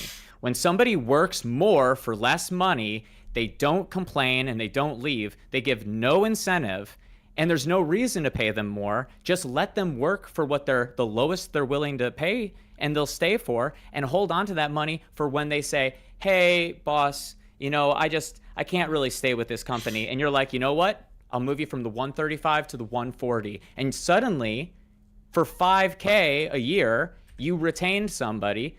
Later down the week, you've got the same guy, worse at the job, but you still need to have good people there. He says, and he's already at 155. He's saying, sorry, boss, I got to leave if I can't get at least 160. You give him $5K there too. The money is about paying employees and retaining employees. It's not about like making the world a better place. You got to be at least a little bit prescriptive. I Tuna. really want to move off the and so let me trade. Pay. I really do. Tuna has a great made-up anecdote, and I have a real anecdote from someone after I rolled this out to my Friendsgiving. Someone told me of one of their colleagues one of their reports, who was underpaid by 67%. Like, they literally got them a 200% pay increase after they found out that she didn't get a cost of living adjustment, she didn't get like a rebalancing or anything. And so yeah, that 2-3%, that's bullshit. It's not going to go anywhere. And then this whole anecdote, you know, we're talking one of the biggest companies in America. You got to have a re-leveling occasionally, and we need more transparency and more awareness of each other's wages. You know, this is, sorry to say it, this is the socialist point. This because this Go ahead. Isn't really a men-women issue, it's a transparency. Yeah, it shouldn't be. It should be a socialism versus capitalism issue. It's a different conversation than it's a good conversation to have, but a different one than I want to talk about today. $5 from Bass FZZ to say, why didn't you invite me on? Sorry, I can't invite everyone on, but thank you for the $5. We will probably have call-ins after this, but back to the topic at hand. I wanted to kind of get to talk about how men get in their own way. In what ways do you think that men or other men hold themselves back or hold each other back? Or is it not a men problem at all? Do we not have a problem where we get in our own way, or is it all external? What do we think about this? Wait, what do you mean? What are you talking about by getting in our own way? Obstacle, self-obstacle. Male feminists, they get in our way. True. Absolutely. That's how you. Well, Hammer gave an example earlier about was it your dad? I think that didn't want to work underneath somebody anymore. That was mine. That was Tuna. Sorry, yeah. Yeah, but that's a perfect example. I feel it's Tuna's dad felt it a shameful thing to have an employee or employer, I should say, that he had risen through the ranks, and so that kind of unwilling to sacrifice their pride. Tuna also mentioned that men in general aren't willing to sacrifice their dignity. Do we think that's true, first of all? And what Yes. other ways do men become their own obstacles? Men kill each other too. That's a big problem. Yeah. Yep. True. In terms of like work, like I don't like. Doesn't I have think to be Tuna work, is just any. Sure, I think- any aspect. Yeah. Well, I've said this on this, not on this panel, but like I've said this on this show before that one of the biggest things that men need is solidarity. Like men need to support each other more, and men don't support each other. Like I think unironically, what Lactoid said, but not just male feminists. I think men will just sell each other down the river for women, or they don't care about each other, or they like you can talk to the red pill, and if you were to ask them, they'd be like, no. Other men are our brothers. We stand up for other men. We're a brotherhood. But that's all bullshit, because anytime a man is not the most like masculine, having sex with the most women, Giga Chad, they're a fucking loser beta, and we need to like trash on them and like not even associate with them. I mean, the incel thing is all about being a failed man, and women jump on that shit too. Where it is just like it's the fact that you're complaining about a problem as opposed to solving it, which, hey, I think, it'd probably be better if people solved it, but most of the time the solutions that they're being offered are like either fix the way that you look, which is considered the cruel thing, or fix the way that your personality is, which somehow is considered more possible and less cruel to say, or it's just like, oh, you're just too much of an ugly spurg. Well, congratulations. You're too much of an ugly spurg, and you're a complaining, whiny bitch too. Like it's the rhetoric doesn't help. We're specifically talking about single men, I think, in this case, aren't we? Yeah, that's for single men. Yeah, Some men that are in relationships that are super insecure and constantly think that their girlfriend is cheating, or they have maybe some other kind of issues where it's like, I can't talk with my girlfriend and vie for my own interests in the house because I'm whipped, as we would call it, or mostly just he's got some kind of issue where he's scared that if he raises his voice that he'll be less stable. Here's the thing, though. The women in my chat, they're saying you're full of shit. The women in the chat? Yeah, oh, the women one in of them? chat, they're saying two. that Sorry, incels Grackle get and Ice. Incels get shit because of the way they treat women.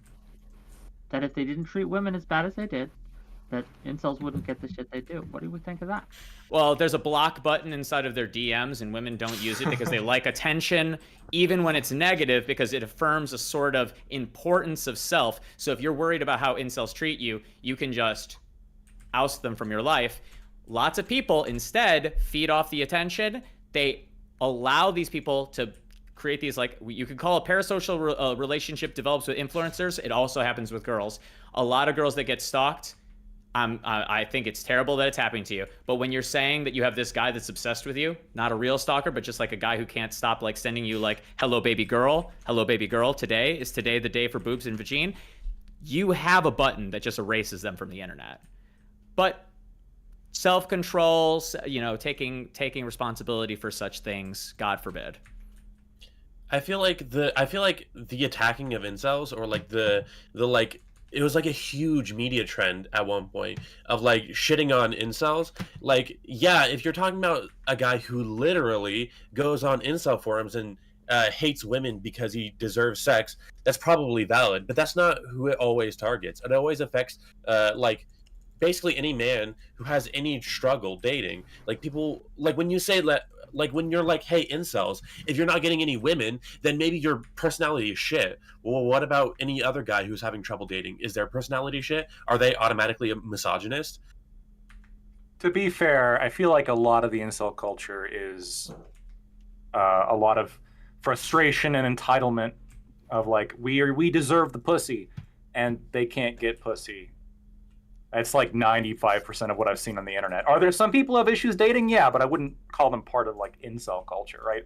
Actual incel culture, like the kind of people we see that are like obsessing about getting the poon and they can't, and they're like fucking pissed off about it, and they hate the men that do get it. I mean, there's sort of like I think I've talked about this before, like it's kind of like sexual communism, right? This belief of like, I can't convince people to give me what I want. Yeah, I can't convince people to give me what I want, so I'm going to bitch the people who are getting it and bitch the people who have it because this is fucking unfair.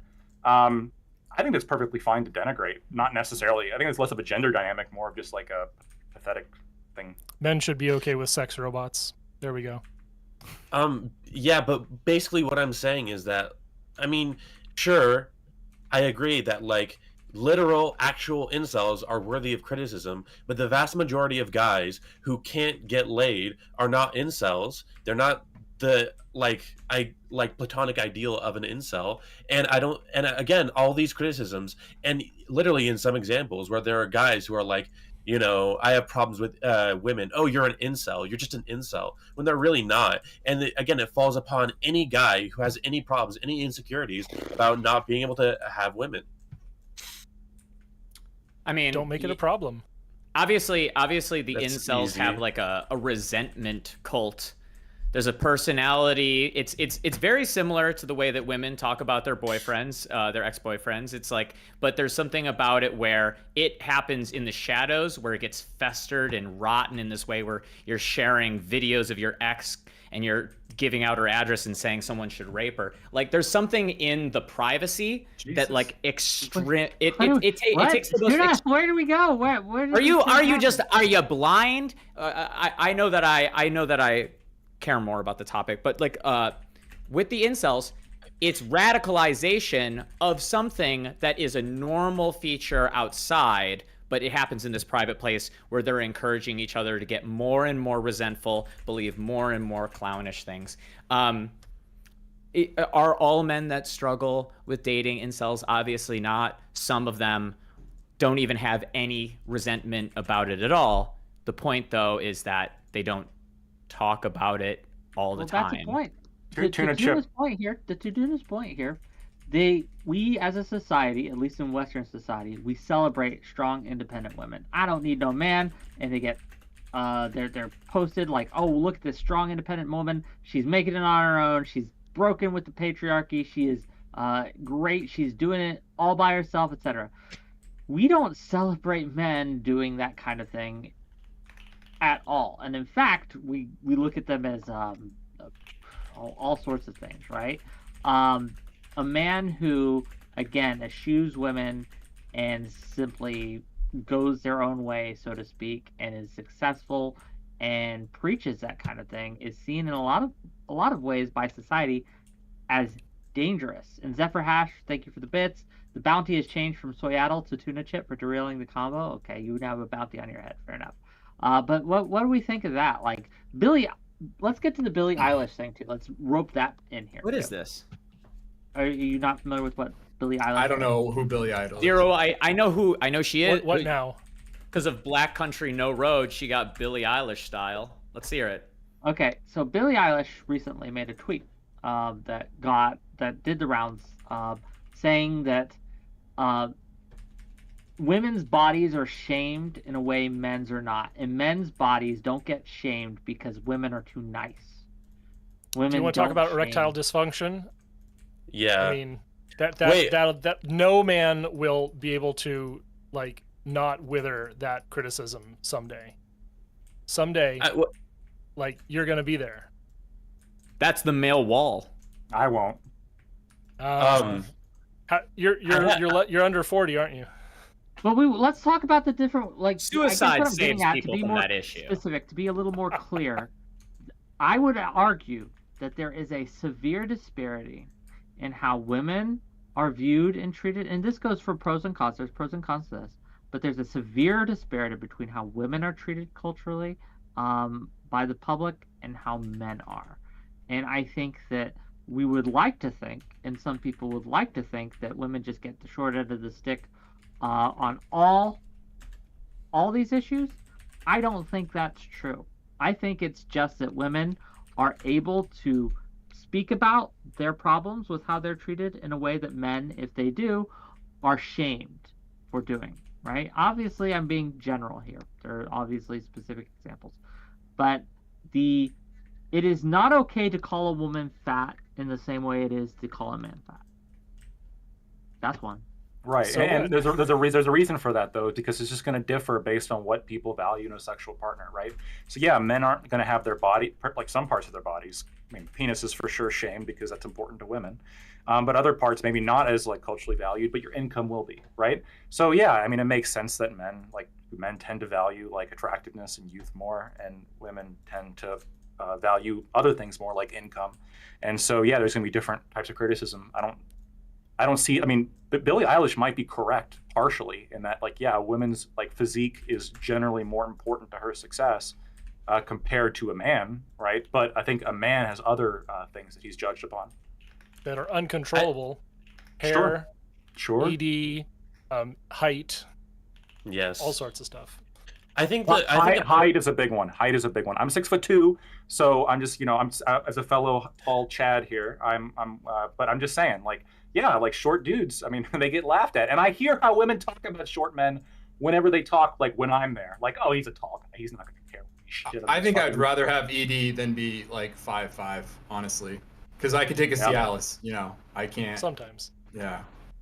I think I have a perfect example. Like, I think the most ironic counterexample to what Billie Eilish is saying is that I know this was years ago. I think she was like 18, but like she went on an interview and she was talking about like she was like, ugh, ugly men are so disgusting. Like, I can't believe they act so arrogant.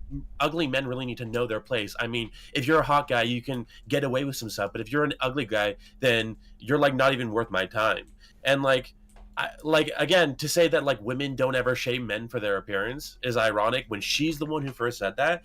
And secondly, to like the point that everyone's talking about, and I think this is like one of the negative downstream effects of feminism being the only gender movement, is that when it comes to like issues of insecurity of appearance, people automatically think that's an issue that women face. That's a women's issue, so therefore men are fair game. You can say whatever you want.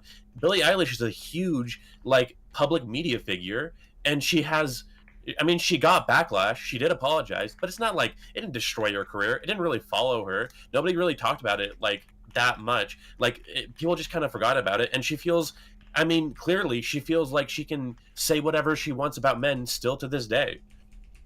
I want to. So real quick, Hammer, do you think this is like a problem? Because I'm almost on the fence of like, I don't even know if this is a problem. Like, men preferring skinny women is just people acting within their preferences. Women preferring rich men is just women acting within their preferences. To me, honestly, a lot of these movements just feel like people who are excluded from having traits that people value are just like upset. It's almost kind of like incelish, right? Like, oh, we're upset. We want you to value us too. It's like, well, but you have this thing that we don't value. So. $10 from Erica Chenault. Top streamers on Google are white men. Congress is predominantly white men. Our Supreme Court is a majority white men. In no way are white men under attack. Rainbow capitalism. That's Why? Wait. Why are men in all those positions? Is because men find themselves in their individual accomplishments and pursuits far more because they are not accepted by default. They have to work to get into the Congress to feel like their life is worth anything. They have to become the top streamers. They grind for a sense of purpose, whereas women are just loved. They find their purpose after love, which women want purpose, but they find it after love. So they're willing to have it be on the back burner. Men will... How many civil servants are sexless, fat, freak men? No fucking surprise why. They have nothing else to do in their life other than pursue a purpose. I don't know about you, Also, but I real mean, when I quick, see civil women- servants, they always have a wedding ring on. In households, women make most of the financial spending decisions, like 82% of them or something. So like, women are spending the money, men are making the money. What are they spending the money on? I don't know. Probably things But, that have okay. to do with the household. They're probably running the household and they're dictating like, hey, we need this for the house, this for the kitchen. We need laundry detergent. We need shoes for the kids. Wait, really? Not just shoes for the kids. Okay, I'm just saying. I don't think that Lactoid's even necessarily complaining nearly as much as he's trying to negate this rhetorical idea that men make all the choices that dictate the world.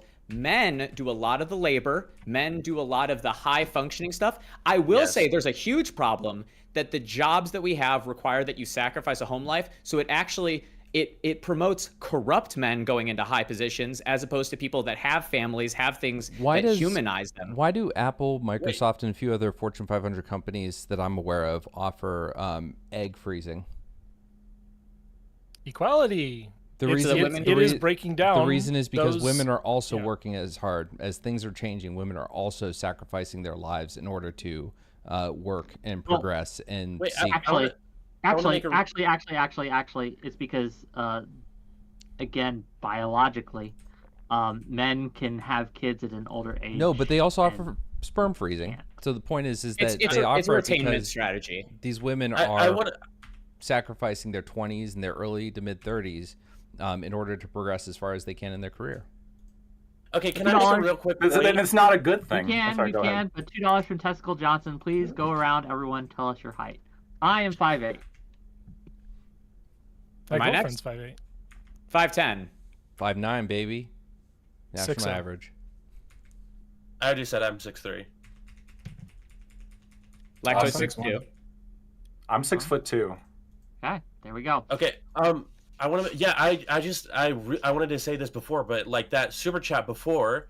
Notice how we were talking about men's issues, how men feel like they don't want to be attacked for their appearance, and someone came in and donated, throwing out a random feminist talking point so that, because they were angry that we were addressing these issues. What does white men being in Congress have to do with men feeling insecure about erectile dysfunction? Again, why do feminists feel the need to shut down men talking about issues that they face? I also want to address something that Lactoid said. He said, this is just my take. You're saying that like a lot of these, like the fat acceptance movement, like how they are obsessed with, like or short men or anything like that. Or yeah, like these movements are obsessed with like, oh, I feel bad. I don't like being this. I don't like feeling bad. You know, desire me because I want, because I don't want to feel bad about this. I think that's a lot of that is really stupid, and they're like they don't know how to address these issues. The only valid criticism is you shouldn't go after someone, target them, and be like, you're a fat loser. All right, That's true. Lose some weight. Like anything like that, and that's the kind of thing that I have criticism. Some data that I've just been linked. This was it's a study that was published this month on November 8th. Okay, it was by a man by I'm not going to read those names. I can't. I'll pronounce them badly. But the study was on physical attractiveness and intergenerational social mobility, and the results that we find that physical attractiveness matters both for males and females, intergenerational social mobility outcomes, but it is more important for males, even when childhood characteristics such as various aspects of parental socioeconomic positions, proxy for IQ, individuals' health, neighborhood conditions, and interviewers' fixed effects are accounted for. So the data that we have, at least in this study, assuming it's correct, and I'll put it in the group chat here, is that even when it comes to looks, it's more important for men in their success than it is for women. I just want to I didn't know surprising. that. I'm very surprised. The success delta between the top man and the lowest man is way wider than the top woman and the lowest woman. When you account for the amount of people at the top, because there are some very, very rich women outliers. Right.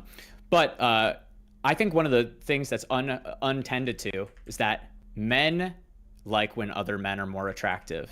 Men trust more attractive men. When I see an ugly dude, I think, look at that sniveling little coward. I know he's up to something. I see a more handsome man. I'm like, what does this guy know about life? Do you trust me, Tuna? I was going to say, I don't think Whick. this way. I don't know if anybody else doesn't think this way. No. Okay, I'm not talking about like huge. Okay, most of the things that I'm talking about, I'm being a little jovial, but like health. Like, you know, when someone has clear skin and good bone structure and muscles and they stand up straight, all the things that are attractive that we talk about as men a lot of the time, overemphasizing even, a lot of these things, it's what makes us like people. Trust them. They're healthy. They're living a good life. We care about what type of life they have. If we look at like a person who's like in their mother's basement and looks like it, we don't care about their opinion. We think they're a loser. can I be a bit of a feminist right now? Do it, based. There's some things that I'm not Ooh. necessarily pro women or pro men in all cases. I think that feminism has some valid purpose. I think that if you were to reason out why attractiveness leads to success in men more than it does for women, it's probably because if you look at it, if you're a super attractive man, what do people encourage you to do? You're really confident, you're kind of become a leader. You kind of like people follow you, people trust you, like you get higher whatever like higher positions and stuff. If you're an attractive woman, like what do people tell you? Like maybe not always, but it's like you're gonna find a good husband, you're gonna be a great wife, stuff like that. Or I mean, not this is maybe a minority, but maybe you should be like an OnlyFans. Maybe you should be a model or something. Maybe you should use your beauty to get ahead in life instead of. They make a lot of money though. They make a fuck ton of money. Do you know how many True. times I get told to start an OnlyFans? It's weird how much that happens, but I don't think that's I don't think that's a gender. I mean, like, I think it's. Just, You don't think that's a gender thing? Well, You no, don't think listen, that's I'm gender- just like that's you're insane. right. You're right. And That's so insane. I will withdraw that. I don't. I think that's more of a. I don't think that's a looks thing. Let's say that. It's a power I don't. move. It, I- just I like in think work, it's when a man tells a woman, she doesn't deserve to be here because she looks too good, it's a power move. It is, and chatters do it to you all the time, Wick. That's why we love you. I almost feel like that's a lawsuit though. So maybe that's like a mitigating. It is. It should be. This could be like a Yeah. mitigating factor where like part of the reason is companies might not want to hire a Yes. super attractive woman because Oh, if no. you do, then this is going to like invite comments and then you got sued and then you're fucked. Yeah. You took it the wrong way because I think that ideally we should be more egalitarian about looks, especially with men and success and perception of success. So I don't Well, know how what do the we change solution it? for men is though. It's How fine do that it's fine that hot people are just relegated towards being sexy objects that people pay to be around. That's just normal. That's how it's always been. It's how it's going to continue to be. So like this idea that we need to have more hot women at the workplace. Oh, the poor hot women not making money. I just let them be the trophy wife of somebody. It's a better life in many ways. If you had if we were able to trophy husband some people, like if I was slinging dick the way that someone that doesn't need a bed frame does, I would gladly get fired for being too sexy. Oh, you're too handsome to work here. Okay, you're right. Let me start an OnlyFans, and then I'll just live off the fruits of my cock, bro. It's a better, it's an easier fucking life. No, what I'm saying is, You need to try it. You should try it. I'm not sexy enough. No, Tuna's right, and attractive men also get shorter sentences. So it could be the fact that weird people No, are I'm not making doing less erratic because they're roleplay. incarcerated for It's longer my periods buddy of time. messaging me. Sure. Is this Trust a me, fixable problem? It's true. If I'm a cop Like and I we pull talked over, a little bit about this. We talked a little bit about the halo effect. We talked a little bit about just people that are more attractive or just more successful, etc. Is this something that we can even fix though? Right? I mean, like this isn't even a men's issue. It's not a gendered issue. This I think is both. Sounds men like a and women. maturity issue to me. What do you mean? Fixed. What do you mean So by that? like what someone said like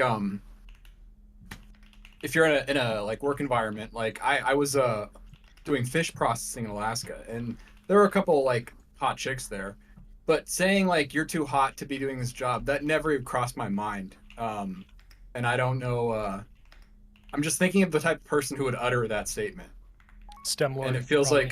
like yeah, it feels like a very immature person. So maybe I don't know. I wouldn't. Can you I send me wouldn't- that study, Wick? I put it in the group chat. Oh, okay. I would say at least in the thing that I'm talking about, where women are encouraged to like just basically do things that result from them being attractive over like pursuing careers. I don't think it's literally you're in the workplace, a guy walks up to you, you're too pretty to be working here, go model yourself on Instagram. I don't think that's happening. I think it's growing up. Like I think They're trying to girls are flirt. probably. I think It's girls a are pickup move. reward. Yeah. I think girls when they're in school, growing up, when they're rewarded for just being pretty, like flirting or just being cute, like being silent, things that like people find attractive. They're rewarded for that, and if they Good. try to like switch to a more male attitude, being assertive, being intelligent, being like aggressive, things that would get you probably ahead in life, those kind of behaviors are probably socially not punished but discouraged from doing. So I have a question. If let's say you have a very attractive barista, right? And would saying to her, "Hey, you could totally be a model," or whatever, you could capitalize on your looks more. And then there's another person who's a barista who can do complex geometry in their mind and saying, "Wow, you should totally be an engineer, or you could be a great engineer." Are these two?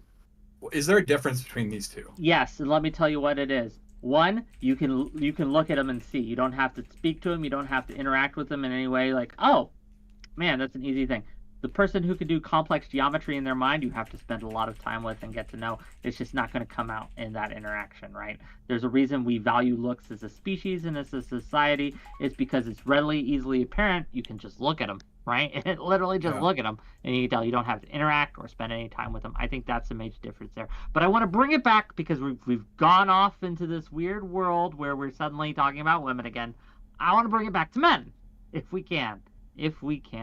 And I want to talk about, like,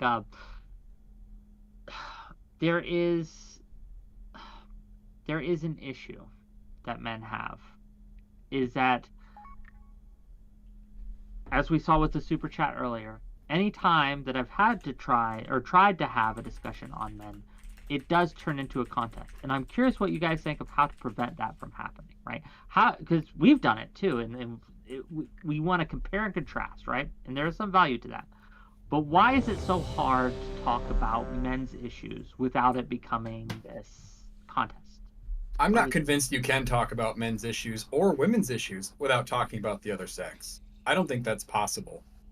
Yeah, no, this is 100% true, right? Like the main talking points of feminist movements tend to be things like the wage gap, the comparison of earnings, things like sexual assault, what men do, et cetera, et cetera. Like it's always going to be in relation to men because it's as a gendered discussion. The question is one of parity, right? Is there equality here between, genders? And if there is, then there's presumably no problem. But then if there is not equality, right, you obviously have to compare and contrast. I think that some of these are sort of zero sum. Like we talk about employment, education, compensation. Those are definitely zero sum issues, and so yeah, it's unavoidable. There are others where it really isn't. And when we're talking about prevalence of sexual assault and cultural things, and especially regarding sex, I think it is fair to sort of talk about men in isolation and talk about men's behavior without necessarily getting into feminism or what it means to be sexually liberated and what was she wearing. It's you don't need to talk about it. I think that, I mean, necessarily, if you're talking about, like, for example, we were talking about men's sentencing, right? Like, if men's sentencing is like it's disproportionate. Well, what is it disproportionate in terms of? Men are like dropping out of college early. Well, what are they dropping out of college early in regards to? So obviously you're going to have to talk about women at some point. But like, I think the issue comes in where, like, the point that I made earlier with that super chat is, it's like an overall competition. It's like, well, we can't address any of the men's issues because according to our metrics, men are winning overall. There are more men in Congress. Obviously, men have it better. So why would we ever talk about any men's issues? There should be no addressing of any of these issues at all. And again, like that kind of like comparison is just used to like shut down men they're just used to shut down men. This is coming from. Oh, go ahead.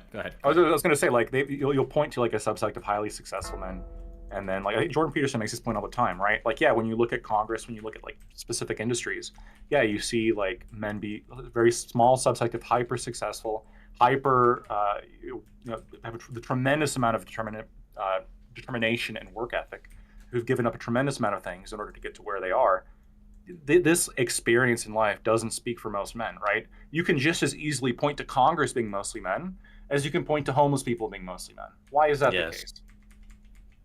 Exactly. It's that incredible delta that I talked about before. Men are allowed to fail and they're allowed to succeed way more than women are. And I think it's partially socially mediated, and it's also probably just about how complicated being a woman is. We never address in these fucking contests between being a man and being a woman how much easier the male body is to exist in than the female body. It's like a fucking jungle inside of there. A lot of the fucking understanding of self and the transformations that happen, you're not able to get a direct relationship to. But anyway, why is it always a contest? It's a contest because men and women are defined in relationship to the other's desire.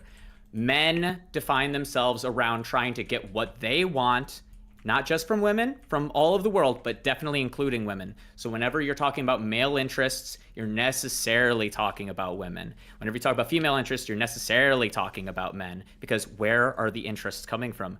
Who am are I they really the bargaining only with? bisexual person here? Is that it?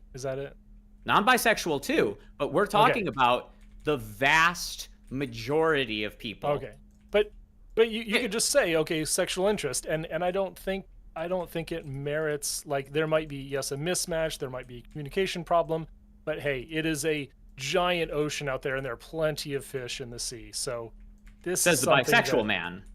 Oh, fair, but it's something that I think we should be ready to navigate, and we can't be incel about it. We need to be brave. You're now, gang. Okay. I'm gonna appoint you all king for a few seconds. You are king of the world, and you can dictate culture. You can hand down prescriptions for legislation, anything with just a snap of your fingers.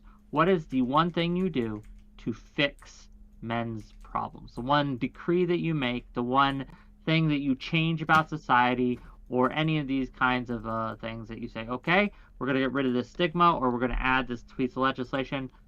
What do we do? I'm going to start with Tuna, and we're going to work our way around. Tuna. Work back to me in a second. I'm trying to figure out how to phrase mine. Carl.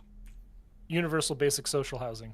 Universal basic social housing fixes men's issues. What do you think? It's the best we got. I don't know how I would specifically word this. I guess I would say don't consider men exploitable and don't consider men exploitable and expendable. Men no longer expendable. The Expendables movie is discontinued, and we never watch it again. Black to it. Remove the cultural hyperfixation on equity and emotion, and fixate more on other values. Okay, get rid of fixation on emotion. Emotion bad. Okay. And Lawson. equity. And equity as well. Lawson. I don't think Lactoy said emotion bad. I do agree with his sentiment though. The over validation of like every single feeling and emotion, I think, is not what That'll men need. fix men. Okay. Well, maybe. Lycan. I don't have an answer to that. I think I don't know. I don't think there's any one thing that's going to fix any issue. Okay, wow. What's the best? Based non-action king right here. Okay, Tuna, your last but not least. Change the human psychology. I know it's crazy to understand that desire, when it's fulfilled, will always be replaced by a new desire. So create a healthier relationship to desire, because I think that's the main problem with all people. Very zen. Okay. I'm so upset. Is this really Twitch politics? This is like only one policy prescription and the rest of vibes, or I give up? I'm talking about fucking eugenics here, brother. What do you want? Okay, great. So you're willing to take those vibes and like enforce it on a brain chip level. Great. Okay, got it. No, Wait. To be fair, Whick did say we were kings or dictators. So I mean, yeah. Okay. If you want a realistic thing, we could have answered realistically. But I'm saying, what's the problem? Okay, give me a realistic thing. I'm just trying to say that, like, first of all, $2 for Testicle Johnson. If women were less educated, that would help men. We're not gonna touch that one for now. But okay, give us a more realistic one, Tuna, if you wanna like, what's some legislation that could pass?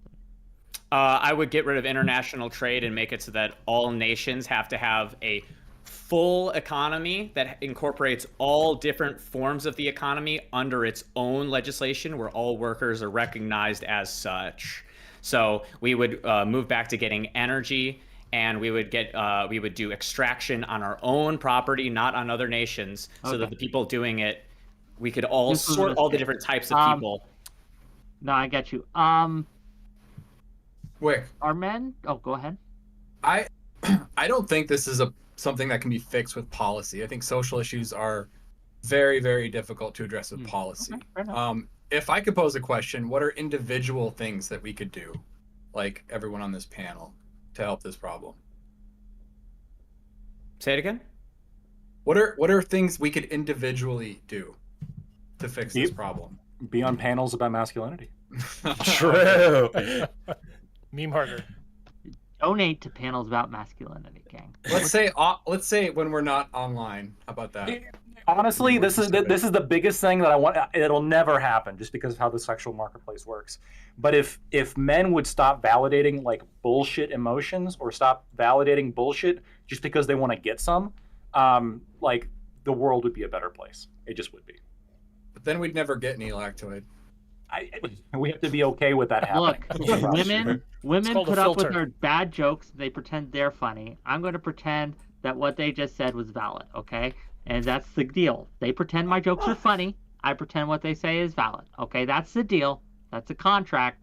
Don't break that shit. You send more messages. The one that comes back, those are yours. So I asked a question. I'll give an answer. I own a business, construction business.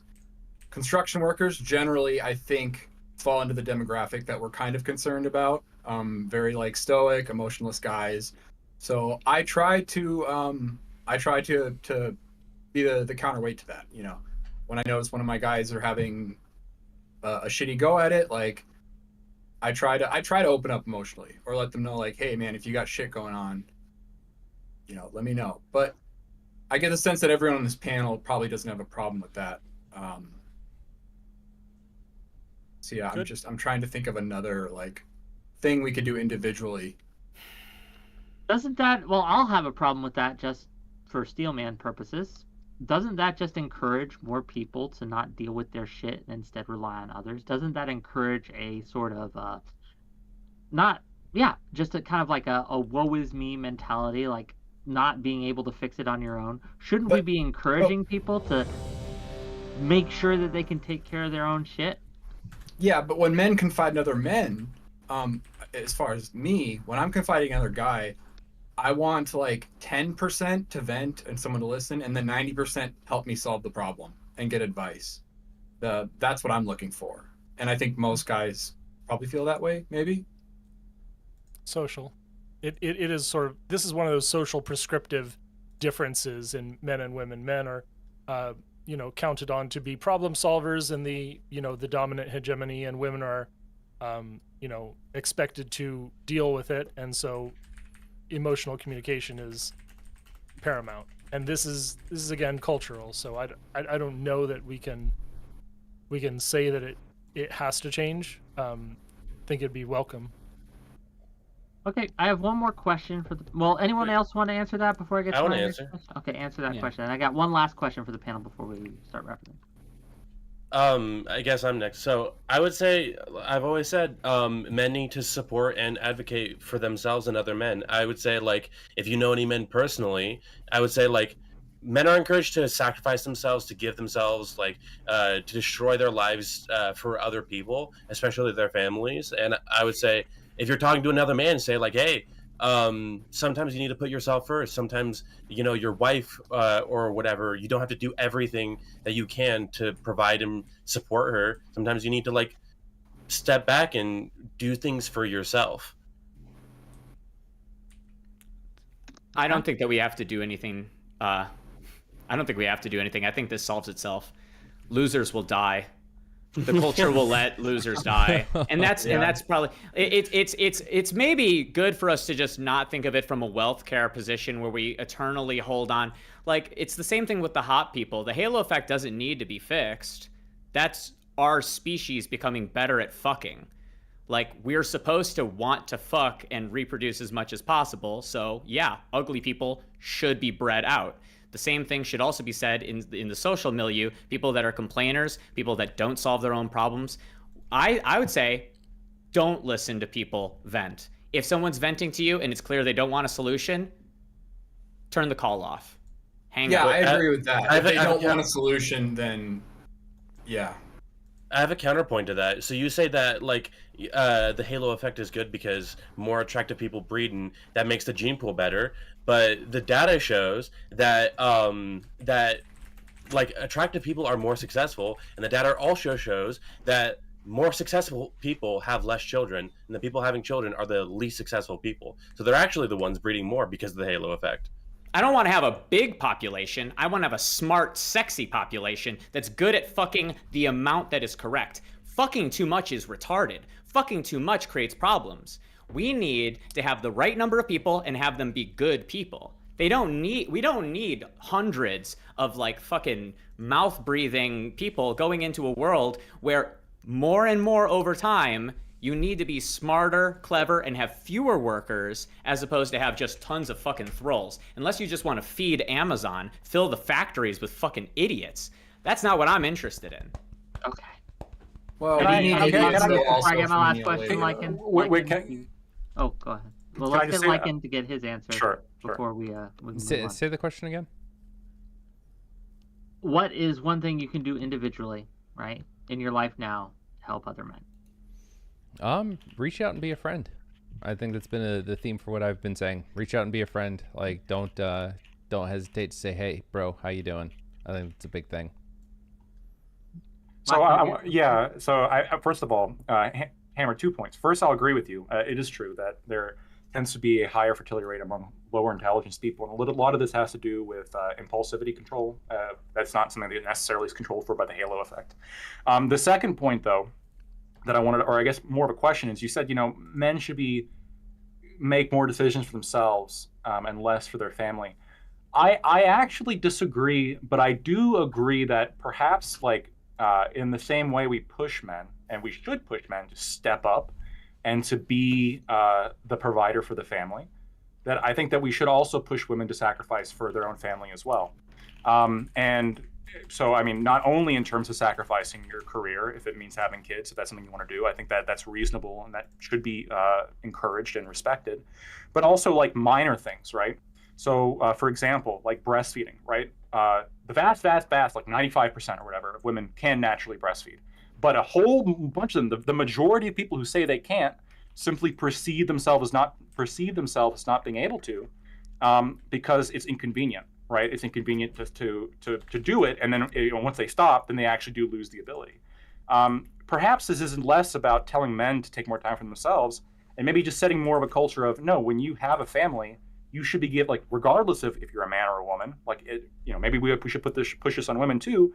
Like, you should be doing everything you can to provide a home for that child, even if it does mean sacrificing your career, and even if it does mean the wage gap is going to increase overall a few percentage points. Oh, I think having a mom at home is worth that personally. But Can I respond?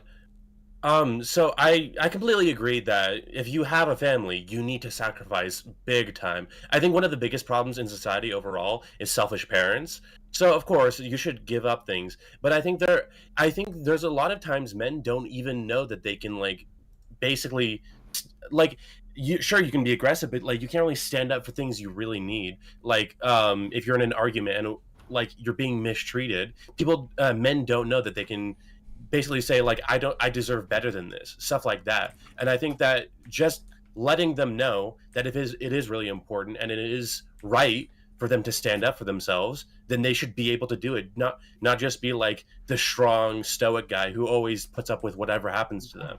Okay, 2 more questions. Well, $2 from Testicle Johnson. Men and women should be breastfeeding their kids. Thank you for the $2.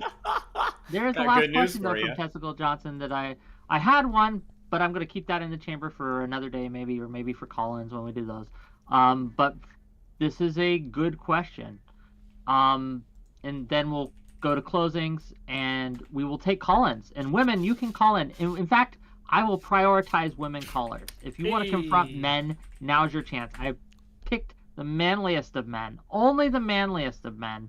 So if you want to call in and ask a question, right, or have a comment, hit that exclamation point Discord, click the button, accept the rules, jump backstage, and we'll pull you in. But first, before we do that, what is the best advice you would give to a 15-year-old boy who's about to become a man? You have a child in the audience. He's about to come into his manhood. What's the advice you give him? What do you tell him? Learn a trade skill. Learn a trade skill? I'll go. When women tell you it's okay to cry in front of them, don't believe them. Just work. Seriously, I'm dead serious about this. Work instead on getting buff and rich, and those two things will help you tremendously throughout your life. And get good social skills too. Don't cry in front of women from Lactoid. Okay, anyone else? Please, someone. Wash your ass and don't get her pregnant. Very Wash good your ass, advice. don't get her pregnant. Got you. Anything else? Any other advice? I would say there's more to life than impressing women. Don't derive your self-worth from what women think of you. Based. Okay. Anything else from Tuner or Lycan? Don't be ashamed to pursue power mercilessly and without shame. I mean, I guess shame twice. Just pursue power. Become as powerful and important, as essential to as many people as possible. Hey, Lycan, anything else? Crush your enemies, see them driven before you, and hear the lamentations of their women. Based. Okay. With that, I will give everyone here a chance to shout themselves out. Where can you find you, etc. Any last closing thoughts on this you want to have? Let's be concise, because I do want to get to the callers, and I want to spend a little bit of time. If you have to go, I understand. We booked this for 2 hours, but if you'd like to call in and you'd like to spout off, if you'd like to have your opinion, right? You are more than willing. We're more than willing to have you. Gang, if you've liked this show, hit that like button, hit that subscribe button if you're on YouTube. If you're on Twitch or Kick, hit that follow button. Throw some bits my way, subs my way. If you're too shy to come on and ask your question in person, you can super chat your question in the YouTube chat, or you can throw enough bits at me and I'll read your question out that way. But with that, let's go to closing thoughts and shout outs and etc. And we'll start with Lycan and we'll work our way around. So Lycan, check yourself out. Where can people find you, etc.? Yeah, Lycan cooks on all platforms. If you check out if you check out Reels on Instagram or TikTok or Shorts on YouTube, I've got some cooking content up there. You know, those quick chopped up cooking videos. My main content is cooking. I'm going to be starting first person GoPro streams, kind of J. Kenji Lopez alt style soon. So yeah, Lycan cooks on every platform. And yeah, thanks for having me, Whick. Well, thanks for being here. Next up, Lawson Harrison, go. Yeah, you can find me in Wick's Discord. Other than that, I don't do anything online. Where only the manliest of men hang out, and women too. Lactoid, what do you got? Yeah, so I'm sick, if you guys didn't notice, and it's actually worse because testosterone is a immunosuppressant. So a men's sickness actually is a bigger deal. So I'm impressed I was able to make it to the whole panel. Thank you, Wick, for having me. You can find me at Lactoid TV on Twitch, Twitter, and YouTube. Thanks. No, thanks for being here. And I understand that you were sick, and again, never feel obligated, but I appreciate that you were able to push through this debilitating sickness and man up and come on the panel. Wick, I'm just saying, any like right-wing streamer guests tend to meet their obligations. I'm just saying. Mr. Hammer, go ahead. Yeah, I guess I guess we didn't get as much into whether or not feminism can really address men's issues. I think that I kind of gave good reasons as to why I really don't think it does. I think that men need to come together on their own and just solely look at it from their own perspective and their own point of view, and that's what I support. You can find me on twitch.tv/m_r_hammer, and I stream as much as I can, and I actually have an open Discord policy, so if anyone wants to come in at any time, any subject, whatever, just jump in and yell at me, and I'm okay with anything. Check them out, gang. Thanks for coming. Let's go quickly. We got some callers. Go ahead, Carl. All right. So I am Carl, aka Soyaddle. You can find me at soyaddle.tv, and every Sunday, 11 a.m. Pacific, 2 p.m. Eastern, at the Eco-Modernist channel, or Eco-Modernist 1 on YouTube. That's my regular serious content interview and chat show. I guess what I can say about this is that yeah, typical Tumblr feminists are not going to help men. That's a big surprise, isn't it?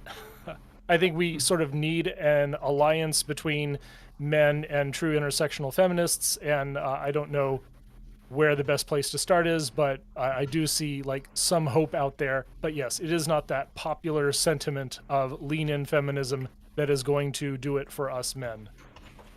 Well, thanks for coming and appreciate you. And the place to start is on Whick TV, gang.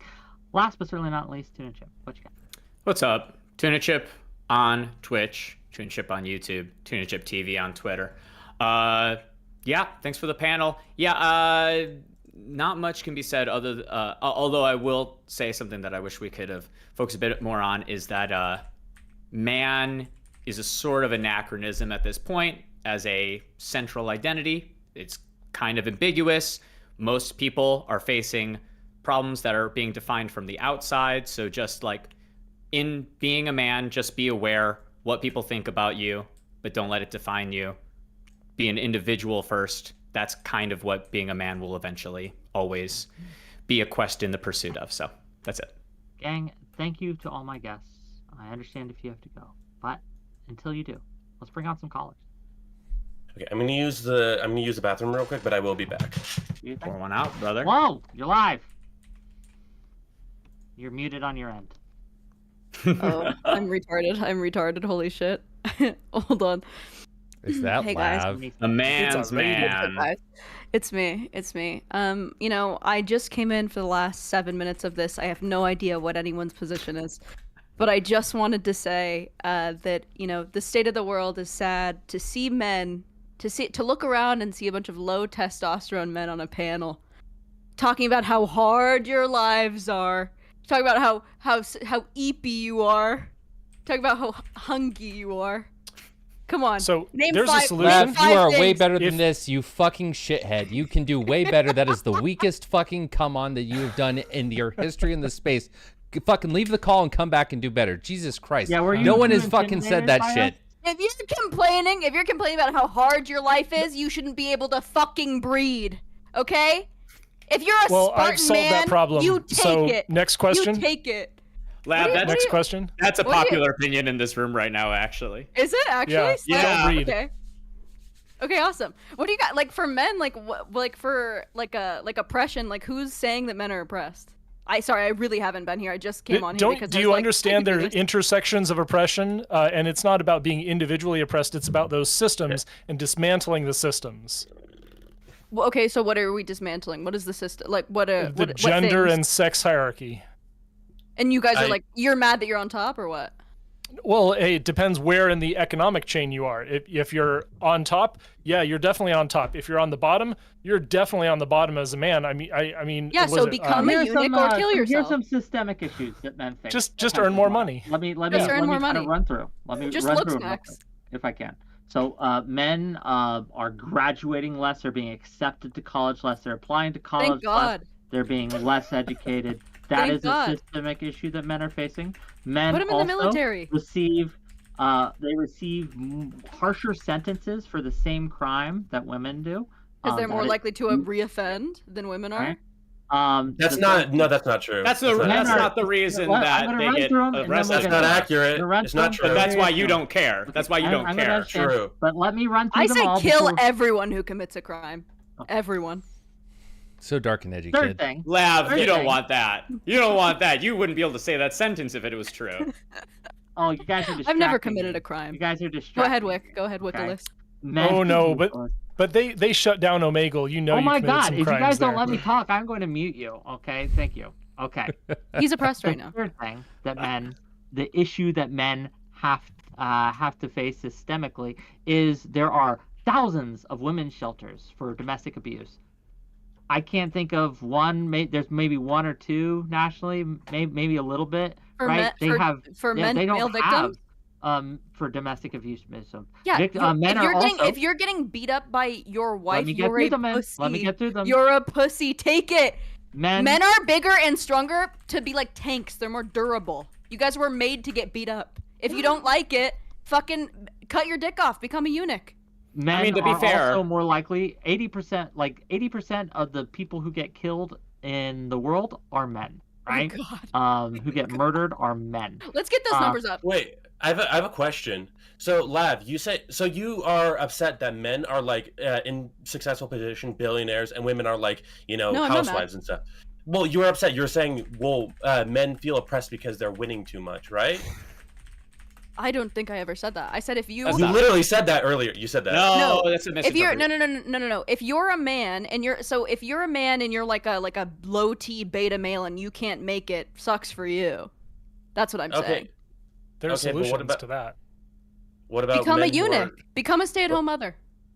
What about men? You could who are also go to killed in war? Cabela's. Go to Cabela's and buy yourself a Dude, nice go to little... a doctor. Go to a doctor. There go you to a doctor, go. get on First some right thing she said. testosterone.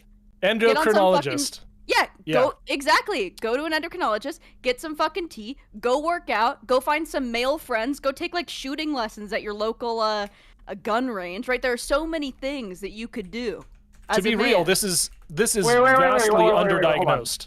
Your Different- prescription. Wait, hold on. Your prescription for men who are having a lot of problems is to go take shooting lessons. It's a terrible idea. What the So fuck? that they don't miss. So that they don't miss. And that's where men will talk to other men offline. It's a solution. No, Wait, okay, maybe so- not that, but join a gym. Absolutely join a gym. Absolutely go see an endocrinologist. Go I don't know, take a fucking, what do men do? Where do men congregate except for 4chan? Why do you want to shooting go? range. Wait. Can we go one at a time here? Dog parks? Why Go find it. Go find it. Go to a dog park. Get a Why am I dog. going to the Fill in end on though? salaries. Tuna's right. Tuna's right here. Let's go one at a time. Let's toss it to Tuna, and then we'll go to Hammer, and then if anyone else wants in, we'll go. Go ahead. Defend your masculinity towards. Oh, my masculinity Lav. doesn't have to. I agree with a lot of things. The only problem with Lav is that she's a memer and she just wants to talk how she wants to kill men. But men are better at killing men than she'll ever And that's be why I at love killing him. men. And that's why I love him. But first off, why do you want to take men to the endo? What's the endo for? Like What do you low mean? T? Yeah. You think just like. Okay, if it's creating health problems for you, maybe go for it. But like, if you're a low T, people would be better off. First of all, if your testosterone levels are too low as a male, you're like more likely to experience things like depression, and that's like Heart conditions. that's dysgenic. And that's why So women are go more get likely fit. to experience depression and anxiety Exactly. and Exactly. neuroticism. Exactly. So women are depressed are oppressed biologically, and you're mad. Why are you you're mad? bringing them to? Wait, Lav, you're being inconsistent. Women Why are are you bringing them to the oppressed endo? biologically. You should just let the low T men Disagree with that. sexually fail so that only people that have proper hormone distribution inside of their genes progress. You don't bring them to the endo and let them create this industry that's living off of their fucking broken biology. Let them go extinct. Okay, Lav, I'm going to tell you this because we got a bit of a line building. Lav, we are going to have an all-women panel on what's the problem with men on Wednesday. You're welcome to come on to that. Hell yeah, I'm I'll a tell you be about my there. I will treatment. sign you I'm up. a I be will there. put you on. Okay, but I for come now on? though, we do got to get some more people. So last thought, and then we'll move on. Okay, She is the my last thought. Kick is her out. my last thought is you say that like if men say they have an issue, then they should just like get more testosterone. They're not manly enough. What if I were to go to a feminist, say, hey, if you're complaining about how you women have all these issues, probably you should just get hotter, like wear more makeup. You're not hot Wait, enough. true. You're not much Wait, enough of true. a woman. Yeah, that's Okay, wait. fine, It's not fuck enough it. of a. It's not that you're like enough of a woman, but like yeah, you should definitely look. Well, smash. that's what you're saying. So yeah, if you're like a feminist, This is what I'm complaining saying. This that is you're my- not this is enough my- of a woman. Okay, So you this should is be my like, final thought. Closing This is my thought. final Closing thought. Go ahead. If you are failing as a man, become a eunuch or kill yourself. Good job. Okay. Excellent job. Okay, I want to share with this. This is like how I got rid of my hormone problems, and so I have a serious I actually have a brain tumor that is treatable with medication. It is less common than you might think, but it is also underdiagnosed. Absolutely, go talk to a doctor if you have any kind of problem, and ask for a hormone panel. You know, it's really essential to your health and your longevity. Noted. Okay, well, on that lovely note, we have our next contestant on whatever the frick Can this I- is, Admiral Gibbs. Oh, Let me just say one quick thing. Lab convinced me I take back everything I've said this whole panel. Go ahead, Gibbs. Yeah. So, well, Let me tell you something. I'll tell you what's the problem with men and men today right here. I'll tell you right now. It's every single one of y'all that sat here and told me all this bullshit about we're going to sit here and we need to talk about our feelings and we need to start crying. And listen, I never talked about social bootstraps or whatever, but it's time for people to pull up some bootstraps to get to work. If you're sitting here going, oh, I'm crying, why can't I get shit done? Go outside. Get something done. You're sitting here crying about, I'm not manly enough. Kill a deer, eat the deer. Like that's gonna raise your T level. Yeah, you know what I'm saying? Like, if you're sitting here talking about not being manly enough and all these things, that's what the problem with Americans today, and men in general is. These women, they're like, oh, the women got too masculine. No, it's not that women got too masculine. It's that men got too feminine, and they're over sitting here and they're crying and they're weeping and moaning and gnashing teeth, and y'all are sitting here enabling it. Y'all are enablers. All right, 9505. We are back with the Rush Limbaugh Show. That has been our crazy caller number 12. Wick, where do you take it next? Any responses? Admiral, thank you for coming on. Is it part of the problem that women have gotten too masculine as well? Like, it seems like both sides kind of. Yeah, true. Because if you're a man, they're not going to be more masculine than you. What's the problem? Like, if they're more masculine than you, hey, listen, it's That's not a good point. problem. Yeah. It's a low T problem or a low man problem. Like, listen, be more of a dude. Like, it's that simple. Gibbs, we love you. But for now, that was gonna. Adios. Again, modern medicine is fantastic. I highly endorse it. I do not endorse going back to nature and hunting the buffalo. People's Elbow, you're up. What you Tobacco got? does raise your T, by the way. True. No, actually, it suppresses the shit that I have to take medicine for. Oh, sorry.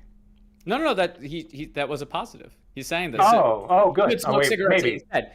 It doesn't suppress his medicine. It suppresses the thing that his medicine suppresses. He's taking cigarette pills, basically. Right, cigarette pills right here. Interesting. True. Is it the People's nicotine Elbow, or is you it were live? tobacco?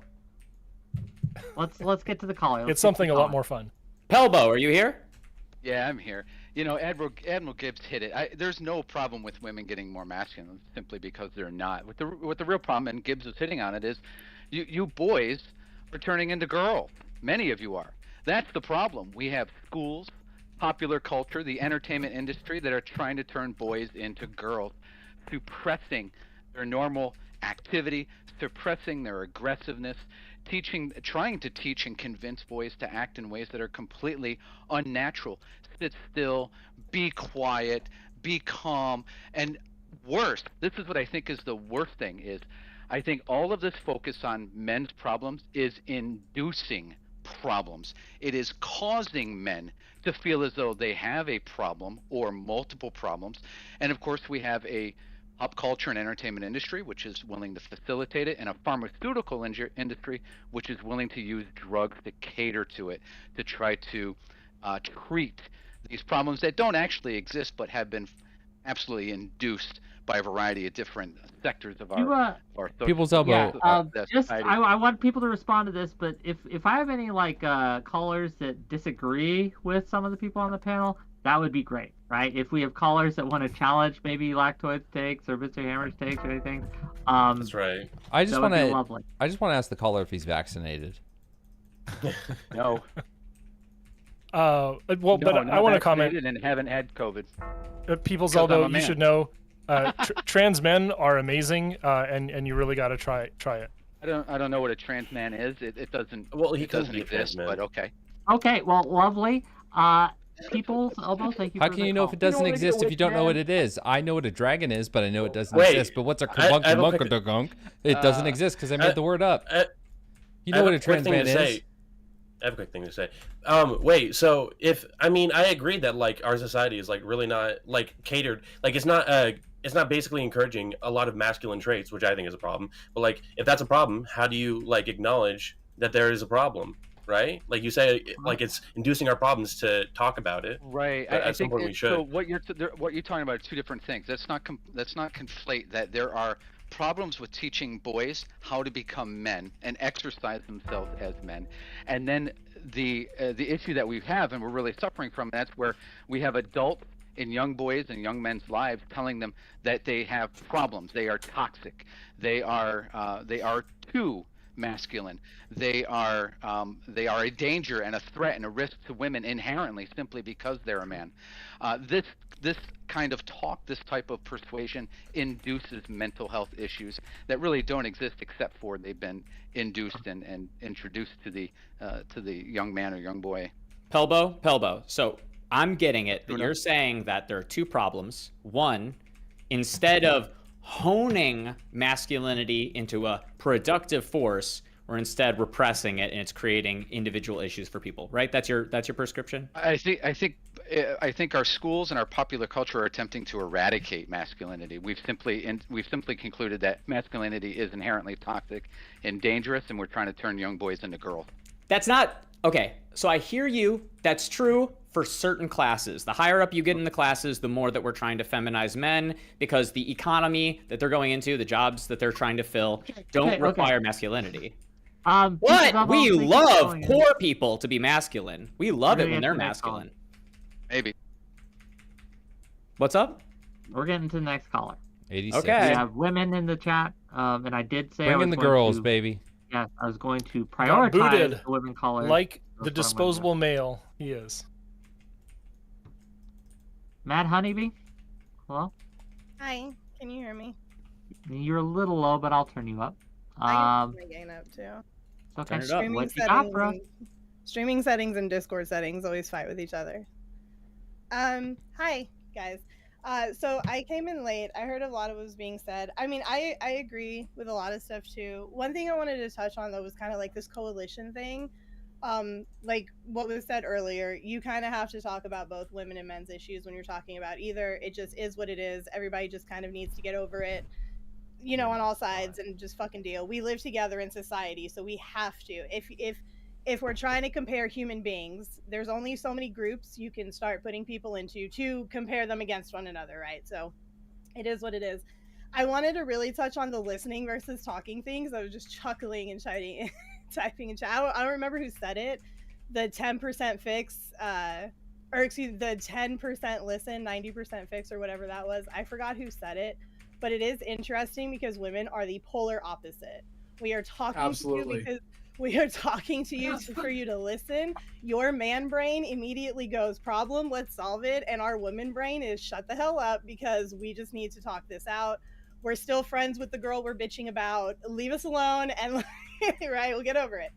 But with that being said, this is a problem both men and women face, is even though I sit here and I know that as a woman, that you guys try to fix it, when it's happening in real time, all I do is get pissed off that he is not listening to me. Even though my brain knows he's trying to solve the problem. This is Mad Honeybee. Can I ask? Yes. How can you be better to men? What can you do in your life to be more accepting, loving, kind, caring to men?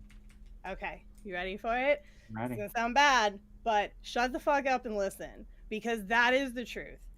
We are not men, okay? While we are humans and we share human experiences, there is shit that is just fundamentally different biologically to women and men. It doesn't, and the whole debate about that shit doesn't even matter, okay? It just, we all know that at a surface level, we're going to go through different things regardless of an identity because of biological makings, right? I'm gonna get my period, y'all need to get your prostates checked. It is what it is, right? Like these are things. We need to understand that first and foremost. And when women are talking about what's bothering them, listen. Even if you think they're fucking dumb, it doesn't matter. Just listen. You might actually like hear something and there might be a problem for you to fix later on. You never know. And for women, you need to understand that when these men are talking about the things that are bothering them, whether you think a lot of men are soying out or not, it takes men, most average men, it takes them a lot to admit they have a problem and then to discuss the problem and then to discuss it publicly. I'm sorry, like that takes a lot for the, and again, average, right? The majority of men. So really listen to what they're saying and we can fucking work together. I promise you we can work together. Also, technology has fucked us all up. It's made men fucking soy. It's made women masculine. The world gets easier. We get different. That is what it is as well. I was looking at DM, so I didn't Based. exactly hear what you said, but thank you for calling in, Matt Honeybee. Really I got a Love comment. you. Thank you for some of that, Mad Honeybee. If you want to hear more about like how men and women ought to approach communication in our dominant culture, I want to recommend some channels like the Dadvocate. And if you're an old person like me, Dan Savage is definitely one of those writers that you can get behind in terms of breaking down those communication barriers. So I appreciate some of the sentiment, but modern medicine is still based. Can I ask?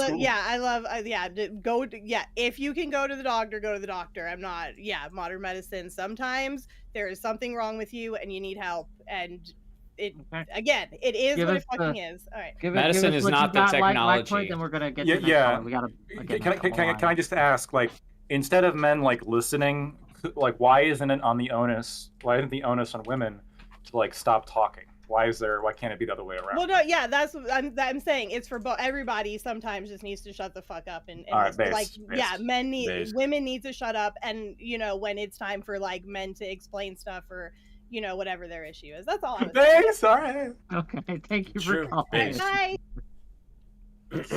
Sick as What fuck. an audience I have. I love all my audience. And gang, if you want to support my channel, please continue to give me subs, give me bits, throw some super chats in there. We'll get to them.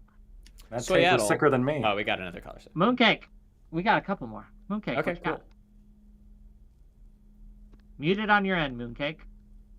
Ask the question to me. Oh, sorry. Go ahead. No, it's no problem. That's what I always do. I always end up muted. Okay, right to the point. I guess kind of what I just wanted to add, and it's kind of like a question / statement, but my worry is that men are failing other men. Like I think a lot of times men aren't taking responsibility for the reason they're falling behind. I think that when it comes to masculinity, right? When Gibbs came in here, and I do love Gibbs, but when he said like, oh, just shoot a deer, get over it, like stuff like that, like this isn't I don't know, like the 1500s anymore, or whatever that would happen. I think we have to move with the times, and I think men are not moving with the times. They're just not like adjusting properly. The times suck. Okay. There are 3 MGTOWs on this panel. I don't know what you want. We're moving on with the times. We're dealing with it. True. We're done with women. Also, Mooncake, I saw you in the chat. I'm 6'2", first of all, so you can stop with the fucking misinformation. Jesus. True. That's right. Okay. Also, I don't know. men have adapted. A lot of men have adapted, but we don't. You say that you want men to adapt. A lot of people say this, but then people change their mind later because True. the very idea of like a desirable man is still part of that old world. The aesthetics of it, the sexuality of it are part of the old world. It just turns out that right now, in order to be like a functioning man, you kind of have to sacrifice a lot of the things that do make you more desirable. But what do you mean by that, I guess, per se? Only because, as you guys admitted earlier, men are falling behind in education, for example. So what do you mean when you say that? Sure. So first thing, raising a barn, let's do some like crazy comparisons on the extreme ends. That's something that requires like a lot of physical strength, especially when you don't have a crane, a gun, a computer. This takes a lot of the things that men were prized for before and just makes it so that they're part of the tools they use. So as long as you're able to use those tools, you don't need to put, stats into those things to get nerdy for it. As it is now, the majority of what men are supposed to do is be, I guess, like ruthless business people and like try and constantly pursue their best interest. I advocate for it. Nonetheless, it doesn't make you more attractive. It's when everybody's saying that women like people, like guys with a bunch of money, women care about looks too. But there's a certain realism that women have adjusted to that is like, they still, like, look at who women cheat with versus who men cheat with. Men cheat with hogs. Most of the time when a man cheats on his wife, the girl he's cheating on is much less attractive. Women cheat with attractive men. Desire shows itself. Not exactly, though, because a lot of times when women cheat, it's more of an emotional connection. So usually they're lacking that emotional connection in their relationship, and then they start to, like, go out there to look for that, and then they cheat. I don't think it's always about attractiveness. I think it's more Attractive personality. people are who we have emotions about. We don't care. We True. don't have strong emotions about ugly people. There's a But very strong attraction- resonance. But attraction is different for everybody, right? Just because I find someone attractive doesn't mean you will. Well, here's an Um, example. Like when there's- when somebody cheats in a relationship, the woman seems to care more about whether or not the man has a emotional attraction to her or connection, whereas the man is just like, well, was he bigger than me? That seems to be what each sex cares about differently there. True. Wait, can I address this, real quick? I just want to make real quick, another. please, and we gotta move it along. So. Okay, I just want to make another meta statement, which is that, like, again, whenever the topic of, like, hey, society is failing men, society is giving men a hard time, feminists always want to come in and talk about, hey, how are men failing men? How can we blame this on men? What is the problems that men face? Well, it's toxic masculinity and it's patriarchy. Let's frame this as how can we fix men problem instead of like let's just discuss the problems broadly. Yeah, how dare you, Mooncake? Exactly. Anything to say for yourself before How we dare send you you. to the void? Okay, I'll just make this my final statement and then I'll let you move on. Just in general, I guess what I'm just trying to say. Oh, sorry. Wait, what did you say before that? Did I miss No, I'm asking you final thoughts. Go ahead. Oh, okay. Sorry. I guess in general, what I just want to say is that at the end of the day, I do think this comes down to personal responsibility. And I'll always say that men need to take care of other men. You always see women taking care of other women. And I think you can only blame the other gender so much. And that's kind of what I mean by moving with the times, supporting each other, being there for each other, and all of that pushy stuff. But yeah, I support men. I don't want anything bad to happen to them. I'll leave it there. Yeah, right. Liar. Go ahead. What? I have another question. Mooncake will be with us Wednesday. She has a lot of thoughts on men that she'll be able to hash out with apparently Laugh and some other people. But we have one more caller, and then we'll kind of and Matt Honeybee, thank you for the $2. Yay to a panel not turning into a shit show. You're welcome. We have one last. If caller. she's still in the chat, just so she can type this. How do women support other women? I'm curious because I just don't know what that means. So follow up I with think that. women are actually worse to other women than men are, at least in terms of being catty and mean. They kiss and each cruel, other? but I could be wrong. Women maintain long-term relationships. They really tend to maintain like that 1, 2, 3, 4 long-term relationships. Maybe. Miss Millie, hello, welcome. Based. Hi, hello, what's up? What you got for us? Yeah, so I just have a simple question. So for the gentleman here, if you had a magic wand that you could get rid of any issue that you have with whatever women do within relationships or just general interactions, what would be that one thing you would have women stop doing? I would be less bored when they talk to me. Okay, but go ahead. Try and focus more on problem solving rather than just being heard. I mean, the magic wand I have usually solves whatever emotional problems they're having. Hey, yo, we're not talking about the one Based. down there. Okay. My answer is kind of similar to Lawson's in the sense of I wish like women would stop prioritizing their own emotions over everything else. On average, not saying all women, obviously. Yeah, but the which question do. was, what would you change about yourself about what women do? I don't No. That What wasn't would the you question. change about- No, Why that would you- wasn't the question. The Oh, question no. was, what would you change? One thing about a woman or any woman that you interact with, whether it be in a relationship or general interaction, what would you have them stop doing? Okay, fair enough. I misheard the question. Anything else? Any other answers to this? Mine's kind of fucked up, but I would say every once in a while, I think women should like, I don't know a good way to say this, like kind of leave us alone, not like fuck off like permanently, but like sometimes men just need their space. Sometimes men like being alone more than women do, and sometimes women don't understand that. I'm playing my games, Mom. Get the fuck out of my room. True, unironically, yes.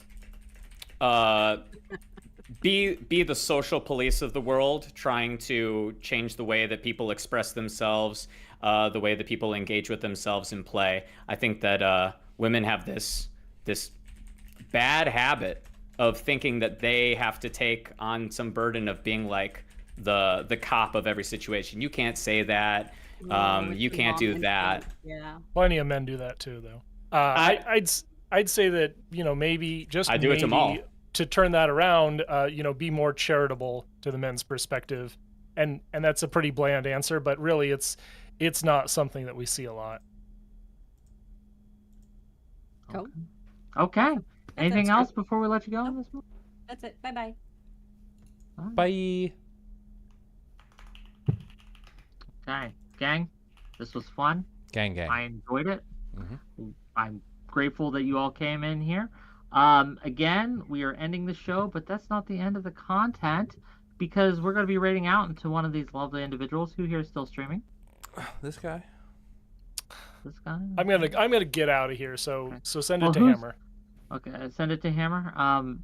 Please post your exact, because we tried to do this before and I remember. Yeah. Please post your exact stream title. Gang, if you like this content, hit that like button and subscribe button if you're on YouTube. If you're on Kick or Twitch, please hit that follow button. It really helps me out. Again, throw money my way. All great. Twitch. Did you figure out how to type? I just. Rick. How long is this gonna take for you to send me? In the chat, I think I got it. Okay, that should be good. Hopefully that works. Okay. And I need to set up Streamlabs, so it might take like a couple seconds, but here, I'm gonna turn off my camera so that my Streamlabs can use my camera, okay? We're gonna be rating out in less than a minute now. Okay. But yes, next week, what do we got coming? We got Monday, 6 p.m. Eastern. We're gonna be talking about the Argentinian elections. We got SDO. We got Karl Marx. We have Corporal something or other. And we have Philosophical Zombie Hunter. They're gonna be arguing whether the new president of Argentina, who is a ANCAP, is going to be a disaster or is going to be the best thing to ever happen. He's so based. He's the best fucking thing ever. Oh okay, my well, god. if you want on that, we can bring you on that too. But for now, right? Yeah, that's what we're gonna do. Wednesday, 6 p.m. Eastern, we're going to have an all-women panel to talk about this same subject and see if the answers change, right? And we're going to be talking about whether or not, or what's the matter with men. And we're going to have Mooncake on, we're going to have Lav, we're going to have, I'm trying to get Xena on there too, we've got a few others, and that should be a great topic. So tune in next week, but for now, see you guys later. Bye. Bye. Later, bud. See ya. Bye. All right, we're done with that. You know, good discussion. It's just fucking goddamn, dude. MRAs, at least there weren't any really red pillars. I think maybe some red pill adjacent, but for the most part, no red pillar except Lab. What the fuck was that? Is that like her new shtick? Am I wrong, or was that not like her views? Watch Bloodbath episode 1. And is it all that same shit, or is she lying? Just watch it. Just watch it. Far be it for me to speak for another woman. Oh, fuck me.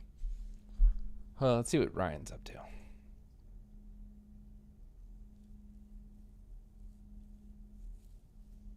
I know he doesn't need voice for Vault of Archivon. This is intense, man. How many bosses are in there now? 4? Yeah. Nobody does any but the last one. I will play League on stream. In fact, if Indoor Pilot wants to play a game of League, I will play League. I can play a bad game of League with you after this. Fuck yeah.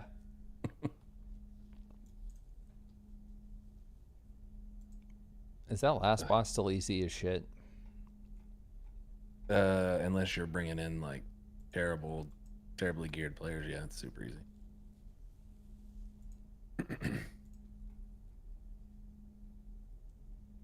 Well, we're pulling. Thanks for the timer. There are no timers in VOA.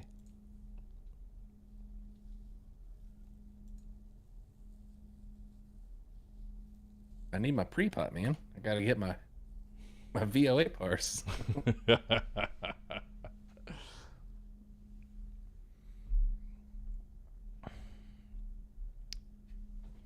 I am one badge short of being able to buy something from the trophy vendor. This is a terrible idea, so don't do it. But you could convert one of your frost badges to triumph. You're just one, and you really want it now. No, it's okay. It's a possibility. That's all right. That's all right. Oh, what's the two-piece I'm going? Am I going for two-piece? Tier 10. Are we on tier 11 right now or tier 10? 10. Okay, so I'm not going to try to buy a chest or anything else. No tier set from ICC or from Talk, right? It's better than what you have right now, so yeah. But those are different badges. You can farm those badges endlessly, because that's what you get for doing gammas. Emblems of Conquest, was that Old War? I have 166 of those, but I don't need shit from that. Yeah, you can turn those into gems. Well, Bamsis. Oh God, I haven't heard that in fucking years. There's a dude in Steven's community named Bamsis. Begin the planning. Arrange reconnaissance. Make reconnaissance. Complete the planning. Issue orders. What's the most important step? Supervise.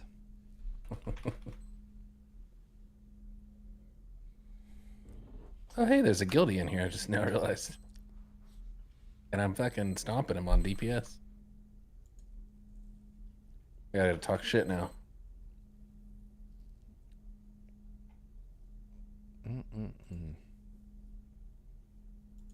Damsis, Mamsis. Oh, fuck me. Oh, what's up, DGG? How we all doing tonight? Got about 100 of those broskies. A few sisters in there. In your chat? Yeah, like I can see on Steven's. Have them talk on Kick so you can get verified. I know, right?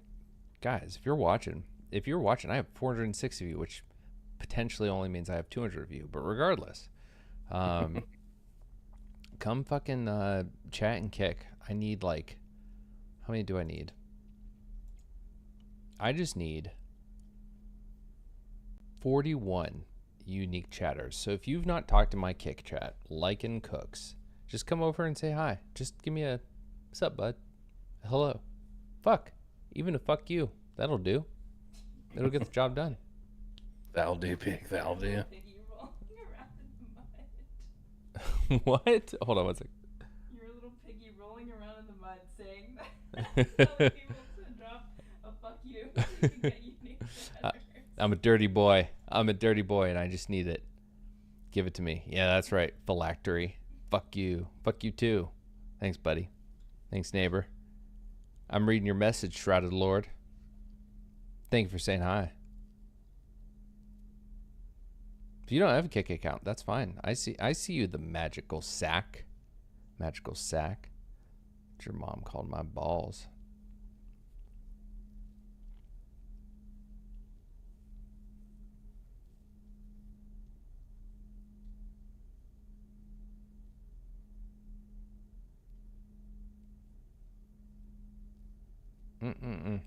How's that Vault of Archivon going? Finished it. Shitty mage loot. Fuck that. Fuck them. Earthlit, FBI agent, Faint, Fractal, Halo, Codzilla. Thank you all. Let's do a refresh. Let's see how we're doing. Oh my god, you beautiful sluts. We're up 7 chatters, which means some of you fuckers have been here before. But thank you. I appreciate it. Oh, wait, no, we got up a little more. 266. Boom. Thank you, guys. Very much appreciated. Are we doing this? Or are we doing League? You choose. I'm down for both. I just want to show you. Fucking the top 2 people are both. That's me and the guildie. Are you tanking? No. Look at if I was the tank and I was top DPS, we got an issue. I mean, come what Cataclysm, right? Like, I'm pretty sure we top tanked that shit. I genuinely don't remember much about Cataclysm. I remember Blood DKs being overpowered. That's about all I remember. But that was early on. True. I mean, Blood Yeah, I DKs stopped. I think I stopped raiding before Dragon Soul dropped, so I don't have the hatred that everybody else seems to have for it because I never did it. I don't. Maybe I didn't do, because that's when I was no longer doing progression rating. So maybe that's why I didn't hate it. But I fucking enjoyed it. So we're gonna play League. Oh yeah, whatever you want to do, man. All right, let's fuck this hooker. I can probably do one game because I need to get something to eat. I'm fucking starving. I mean, it's 8:30. I mean, you can get something to eat and come back. We can do a little more, you know. Got to give the people what they want. They don't want to see my shitty League skills. They don't want to see mine either, but they're gonna.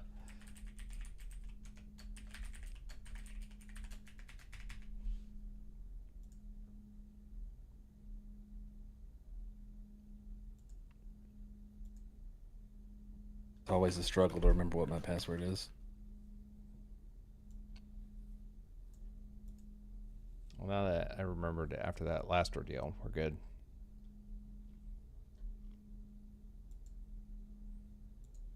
All right, chat. I mean, I know you're used to Steven's God tier and I'm using Quotey Fingers play, but this is going to be fucking... this is going to be a nightmare. Dog tier. Dog tier, yeah. Riot ID is here. Sick. Literally, the button you clicked said sick. That's funny. Oh, why is it updating? All right, I'll be right back, guys. And gals, I'm gonna grab a snack real quick while it updates. I'll be back, buddy. All right, I'm gonna step away too then. Right back.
Lord in heaven.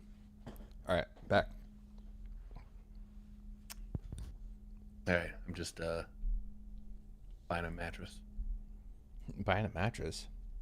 Yeah. What mattress you buying? The old purple one. Yeah. Oh. Wait, have you had one before? No.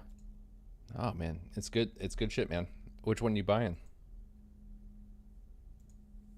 Rejuvenate, I think it's called. Yeah. Ooh, that's a name I don't know. I think it means to reinvigorate. No, you fucker. I mean, I'm not familiar with that fucking model.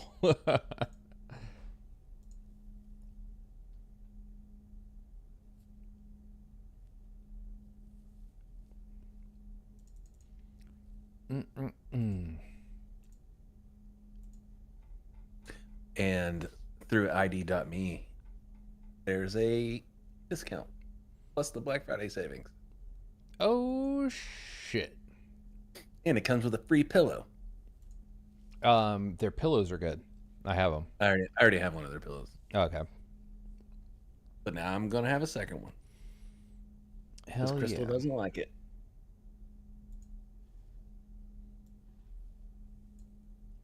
She uses this like feather down pillow thing that it's just it's the fucking worst, and she loves it, and I don't get it. I don't like those pillows anymore. After having You can real like feel the feather, and it like pokes you in the face. I know.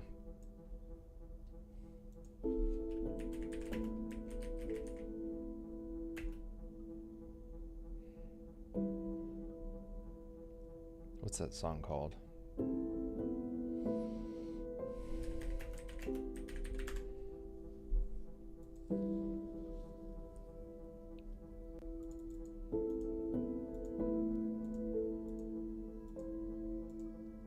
All right, this is for the DGGers in chat.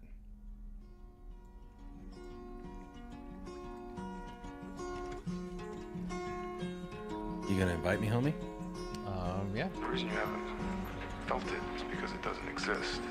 What you call love was invented by guys like me. How do I invite you? Is that right? Oh, you gotta start a game first. Like, click play.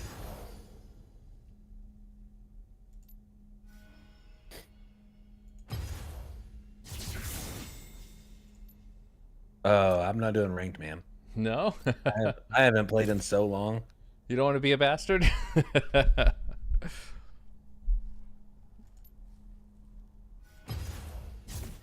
Let's just warm the fingies up and play like an ARAM or something. Okay. Okay.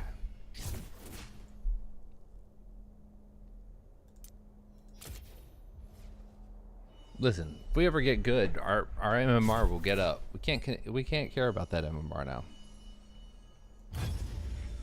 Yeah, but You sure about it? it's too early in the evening to hate myself.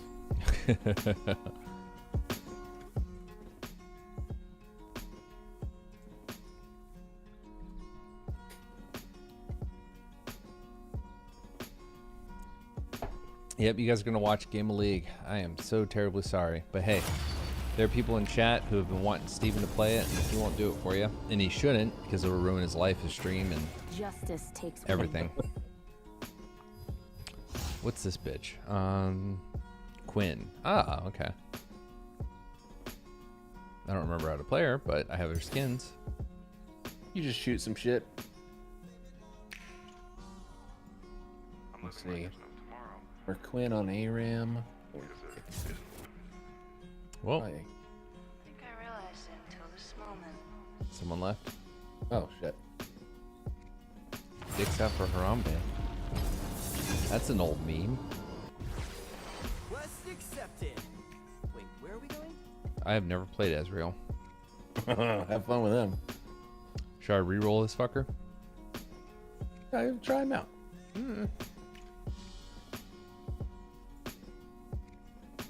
You want Vladimir? You played Vlad, right? No, I've never played Vlad. Oh. And I was about to say, even if you have, I think he's been reworked since the last time you played. Like, I don't remember how to play him. How do I get such good stream quality in my tunnel system? Well, we have smuggling tunnels that we use for good routers and Ethernet cables and all that stuff, and we have so many tunnels that pop out on either side of the border that we can just get good satellite internet. And then we take a bunch of different satellite feeds, we combine them into one single unit, so we have about 500 up, 500 down consistently throughout the entirety of the region. Go fuck yourself. I hate everything you just said.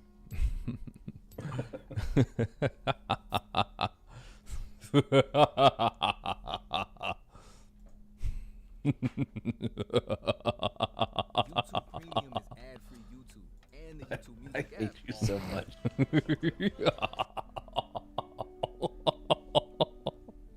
You ever see Death of Stalin?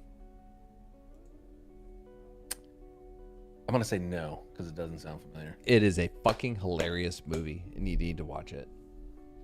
It has the guy from what do you call it? Arrested Development in it. The patriarch. I can't remember his name. Guy who goes to jail. I know who you're talking about. Yeah, I don't know the actor.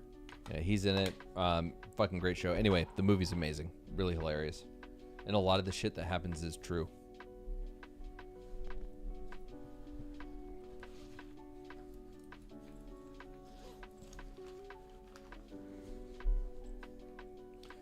Guys, for those who are watching and not following, primarily do cooking streams. Well, I can't say primarily, but like several times a week I do cooking streams, and that's like my favorite primary form of content. But I mean, I can't just sit on my hands and do nothing, right? As a now full-time streamer / private cook. So I'm doing this jazz here in between cooking streams, but I've got POV a la J. Kenji Lopez alt streams coming. I got the GoPro set up. I ordered a battery today so I can hook it to my belt. And yeah, we're going to be streaming live in HD.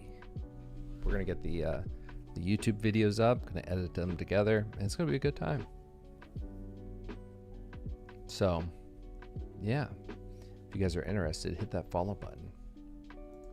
Come check it out and see what's going on. Come sail away. Who the fuck is not connected?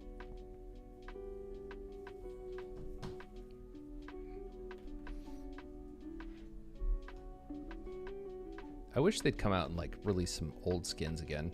I'm sure they have, and I've missed it. They do all the time. Yeah, like they're in rotation. The was that Whick? I wanted that skin for so long. That one has to be bought with blue essence. Is it still available? Like 100,000 or something like that. Holy shit! Where there's treasure, there's glory. I mean, I take it back. That's what it was like 2 years ago. Last time I really played the game. I don't actually know what it is now. What do I level first on this fucking twink? QWE. You're gonna max Q first, and then probably E. Watch this. I would assume. We will never speak of this again.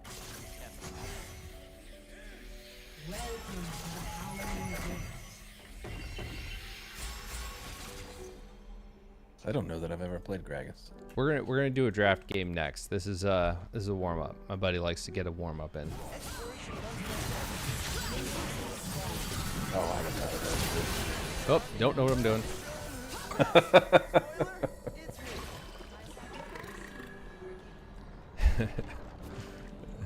It's fucking. Basically, you're an ADC mage. You're So gonna that means stay at the and back. all of your shit is skill shots. Nice. That fuck. Oh, that teleports me? What the fuck is this? Arcane shift E. It lets you reposition. Talent's on me.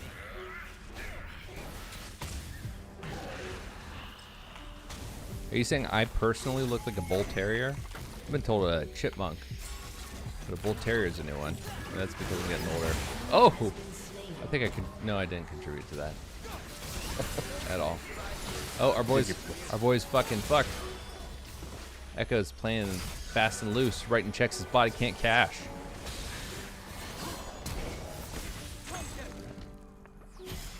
Oh, fuck this guy. Nope. Oh! Hey, oh! look at you, sniper. Damn. That was intentional, too. Well, yeah, it was. Oh, nope. Get the fuck out of there.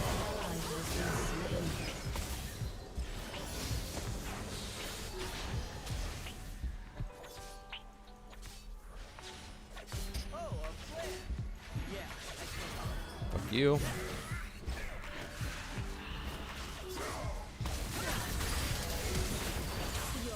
Oh, fuck. If I hadn't whipped...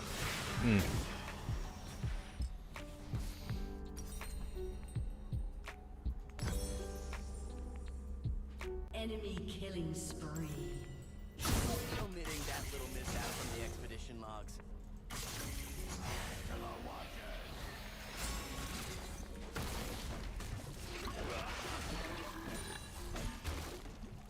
Step right up. Oh, it's reposted me.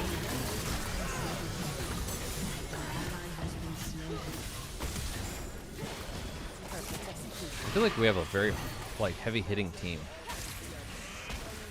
What do you mean heavy-hitting? I don't know, it seems like or maybe tanky is what I'm looking for. Ezreal's is that ult that, like, can shoot across map, right? Yeah. Does it stop in minions?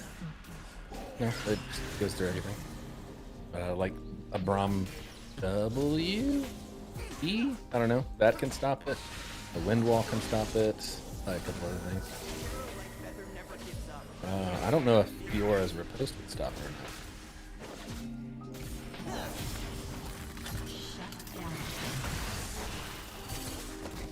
What does it do when my ring goes around him? Slow? I don't remember what your W does. I genuinely don't.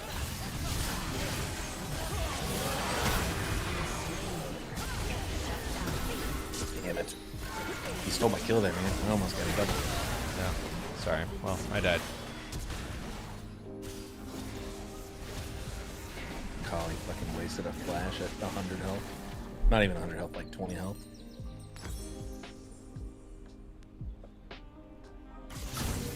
Dangerous. I'm in.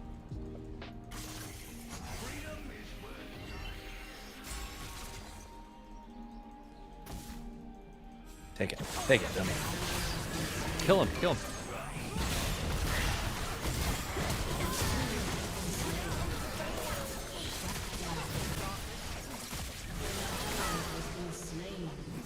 Enemy double kill. An enemy has been slain. Death. Nope. What the fuck?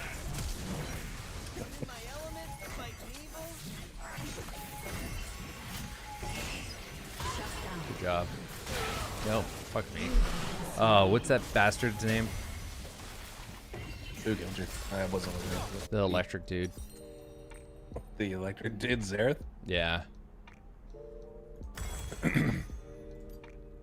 Merc treads or Ionian boots? You want cooldown. So lucidity.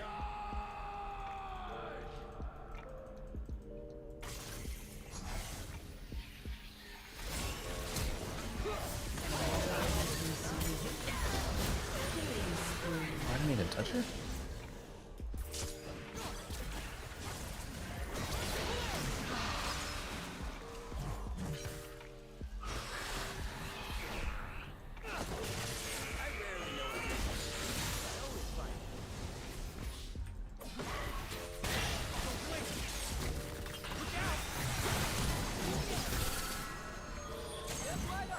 You know they're taking stopwatch out of the game? What? Yep. I guess it's just too meta? I don't know. It's not in the PvE right now.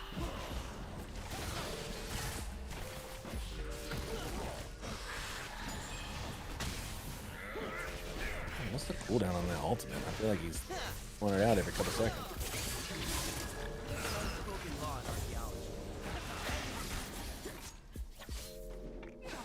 How's our synergy, Ryan? You and me? Yeah. Like, on these characters together? On this team. I mean, non-existent. I don't know. I don't know. I was don't trying do to anything sound for you. like a league analyst. I mean, I'm not building tank Gragas, so I'm not going to peel for you.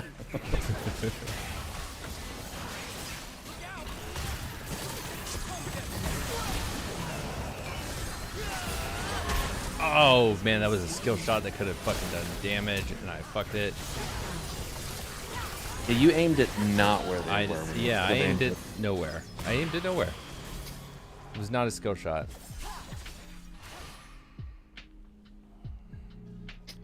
You said I want Boots of Lucidity, right? Mm-hmm. At least I think that's what you built on Ezreal. Did you change your rooms up or anything? Fuck, no. I use my Warwick runes for everything. Yeah, everybody plays just like Warwick. See if I can fancy this all. Yeah, here's money.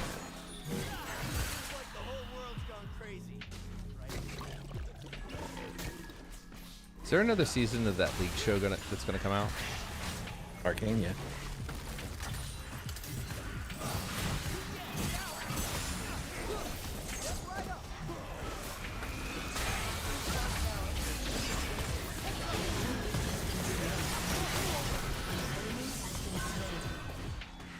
Good job, good job. Oh my god, there's a double kill if I have my ult.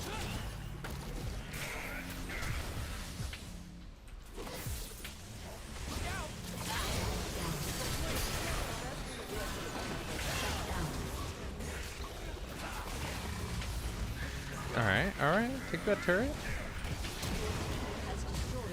No! I got him. Wait, are you Santa Grog? Yeah. Nice. I thought I fucked that up, but I still got him.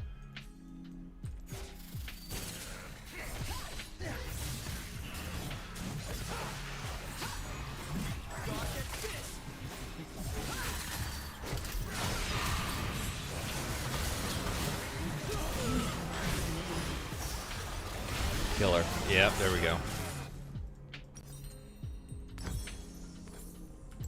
Double kill. DGGL, Axioms, what's up? Oh, they're taking Stopwatch out, but combining it with Seeker's Arm Guard. So, so Jeklun, does that mean it's still gonna have the same like effect, like around the same time and all that jazz? Quadra kill. Damn. There's some really fucking crazy weapons on the PvE right now.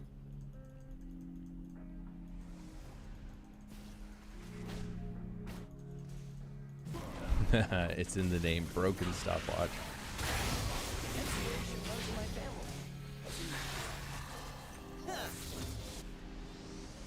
Poke.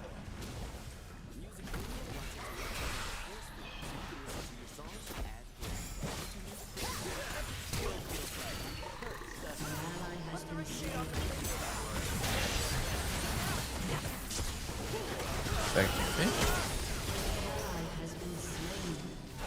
Oh my god, somebody kill Fiora.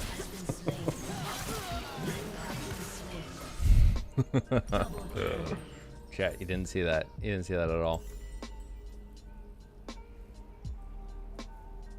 What are you doing, Echo? Oh no.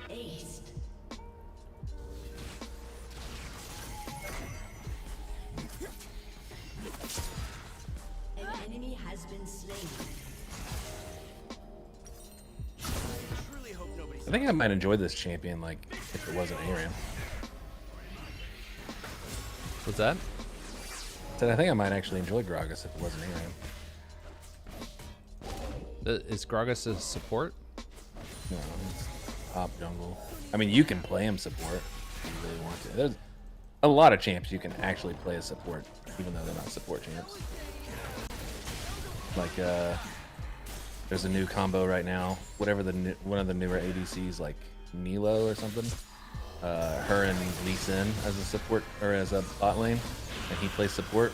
So it's pretty fucking nasty. You keep up on worlds and shit? Yeah, I mean, I love watching League. I just don't fucking like to play it. It's a very upsetting game. It's the only time I ever get an urge to play it though is like when I've been drinking or something, and then I'm fucking dog shit at it. Ooh, I think I helped.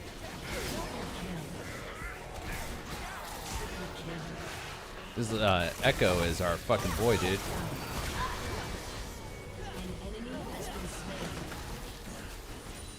I guess it's kind of wrong to call him boy, isn't it?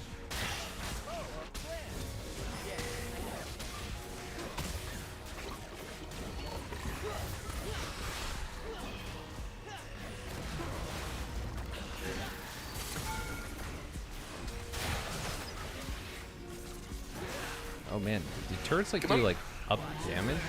Oh, I didn't get him.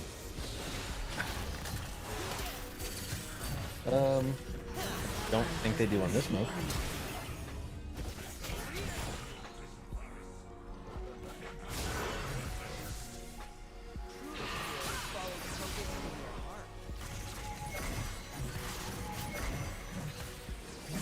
Use W on the towers? Got it. I didn't know you could do that.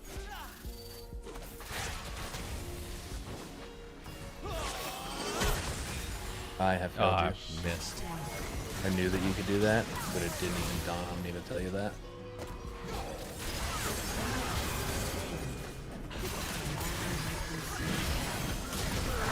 I jumped to my death, E'd to my death, for the umpteenth time. An ally has been slain. Oh, they have a Sona. I didn't even fucking realize that. Not Sona, Soraka.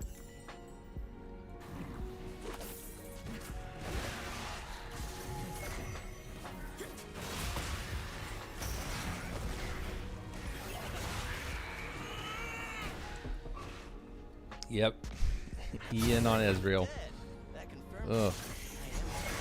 I can't say like classic because I've never played Ezreal before, but yeah, that does seem like a common noob mistake.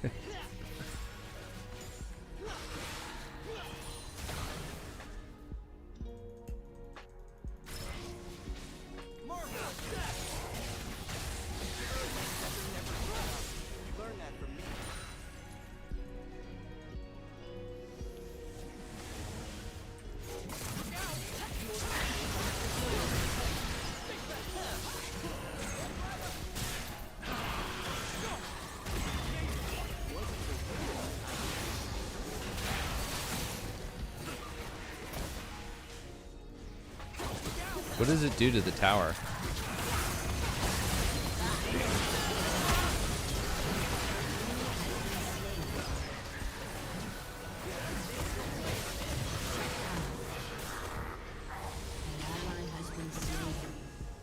Go Echo, go!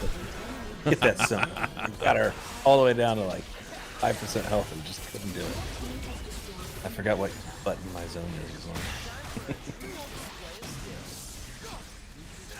No, Echo, why? Why?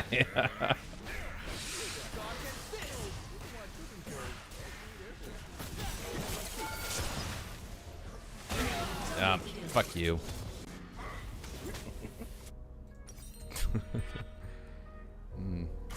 Tiamat isn't worth it, right? No. You need to. Did you buy upgrade or start buying pieces for your Manamina?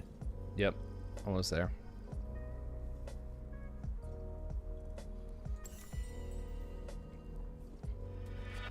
Got it. Empowered damage. Thank you, Chickland.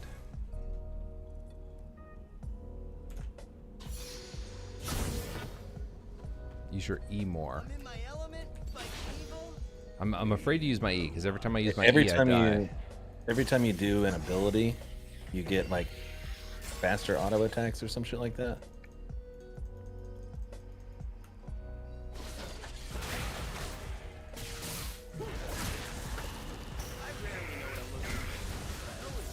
Oh, I just remembered. I had like I shit you not, a thumb injury from holding down my space bar.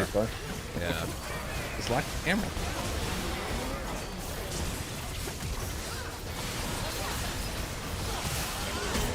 Ah. Wow, she timed that perfectly. Right through me as soon as I came out of stage.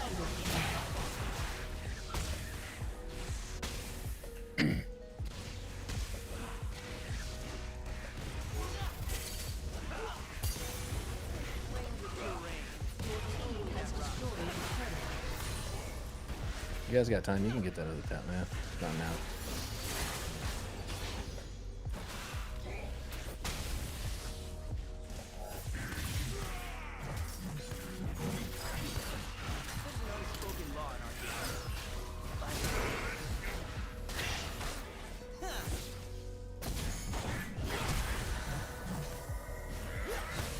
Santos more important than fighting, you know, or shopping, you know. Shut up, man. Thank you, big fan. Do you get more health if you're in the more center circle? I think that used to be a thing. I don't think that is anymore.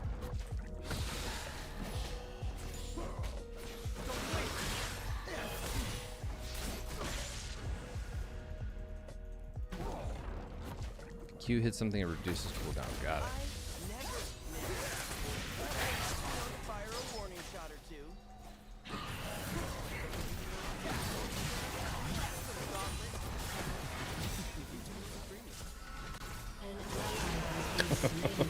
Got blown the fuck up.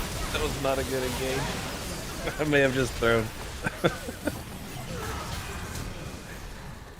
Kill him. Oh, fuck that. Dude, he fucking full healed off of us.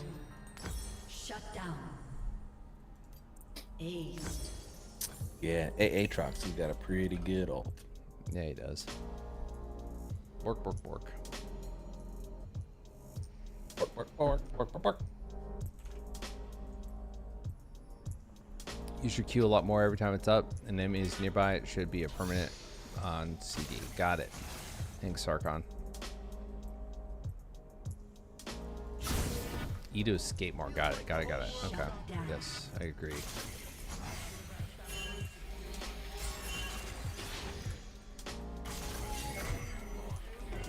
The enemy's Nope. inhibitor respawned.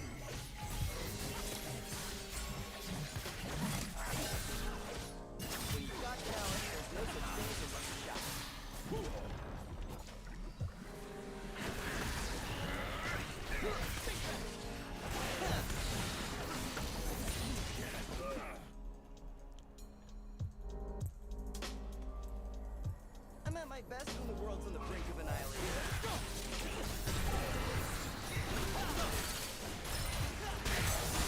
Your team has destroyed an inhibitor.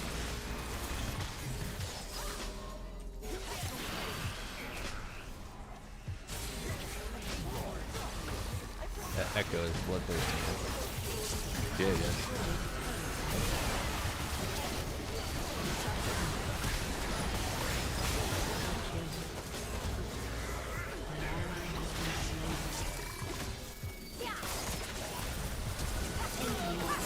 Oh, you fucking jumping around, bitch. I hate Akali so much. An ally has been slain.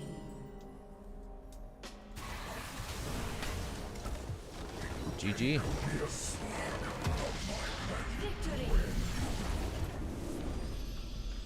Now you can listen or watch the podcast you love on YouTube on the YouTube Music app. Man, that Ezreal is pretty cool. You know, that Stayed fucking... cool. That Gragas has excellent shot calling. Now we do a draft? Hey, I got an excellent shot calling from somebody else, too. We drafting? Yeah, buddy. I need to place an order for food, though. Yep. You're not willing to do ranked, right? Just draft? Just draft for now. You know, feel it out a little bit. Where are you ordering from? One more than 4 dudes. Ooh. Dude, I haven't had 5 guys since probably last time I was home with you.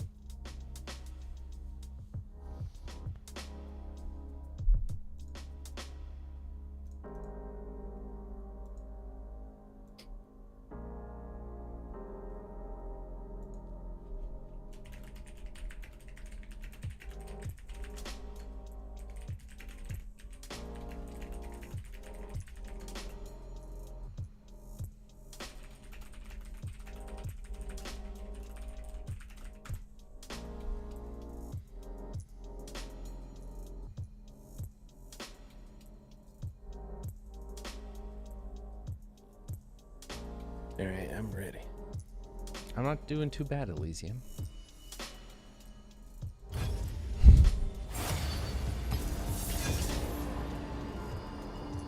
All right, let's get that Warwick grind going.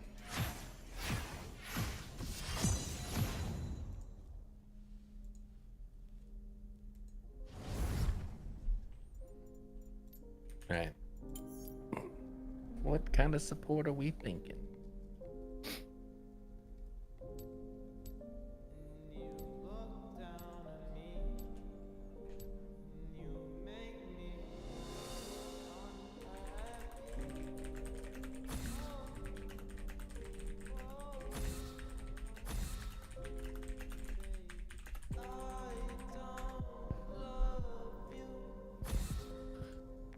I'm gonna ban Warwick. Are you gonna ban anything? Yep. The weak fear the shadows. Fear controls them. I don't know if Kane's still a thing, but he's the one I always hate, so.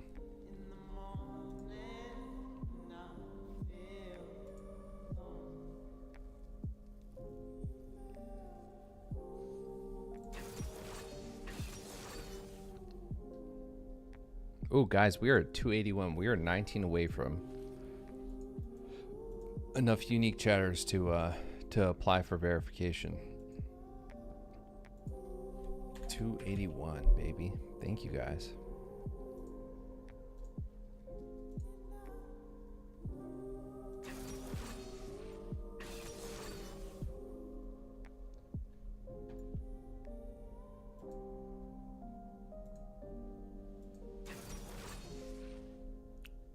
Hey, Julia.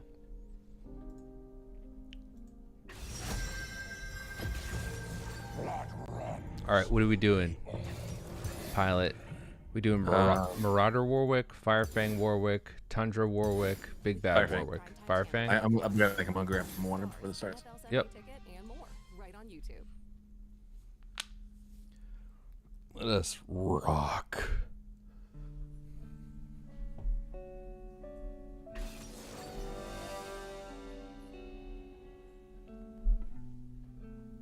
Puggy Gups, what up? I love that Charmander, man. I wonder if Vichi's seen that Charmander.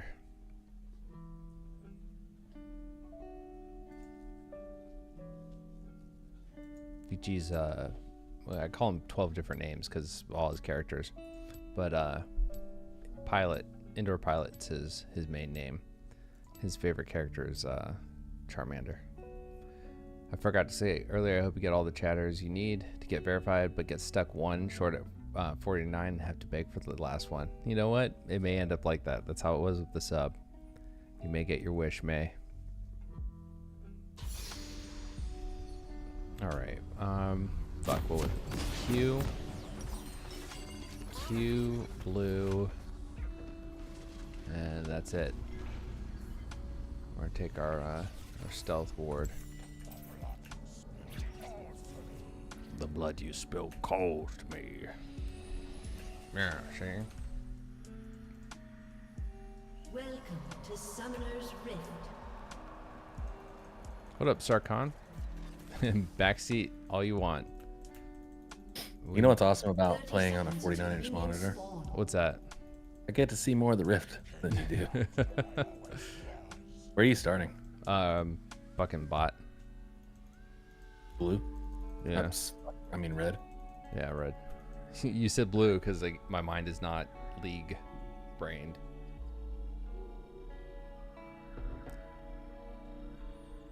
Oh, there's Lorel. You're not getting my flash out of me, bitch. Nope, but I'm coming up to help. Watch that slut 2 up there. Thanks for giving me 60 gold.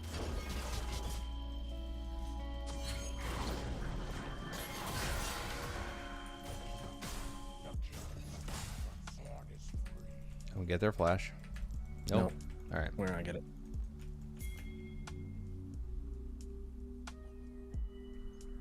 Just get on your camp. You should just went to your camp. Yeah. We delayed her, which is good.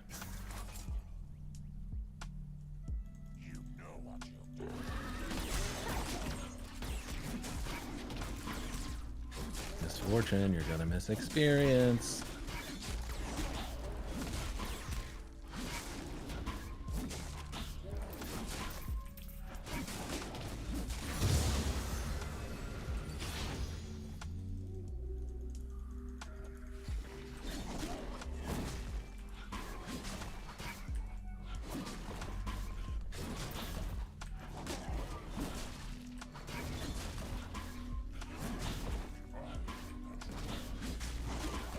What's this little like pet I have with me?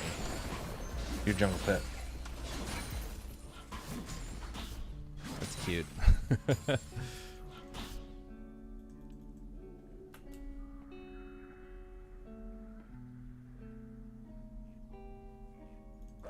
Oh yeah, no, I'm too inexperienced these days to go try to counter jungle. I gotta get the flow back. Oh, that's the wrong time. They exhausted me?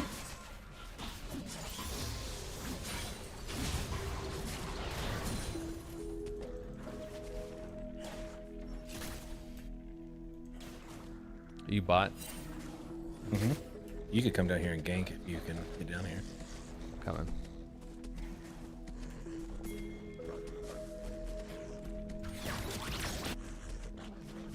They haven't seen me coming from the river. Oh, it's a free double kill, man. Dude, go through the fucking tri-bush. Fucking, oh my god. You're fucking killing me, man. Why would you go the river? They were right there. It was a free double. Oh my god. Now come down and kill Jinx. Come down and kill Jinx. Get up here. She might be recalling here. You should smell her. Yep, coming. Ah, she got away. God, dude. Fucking killing me with that. Hey, we got one. Okay. We got one.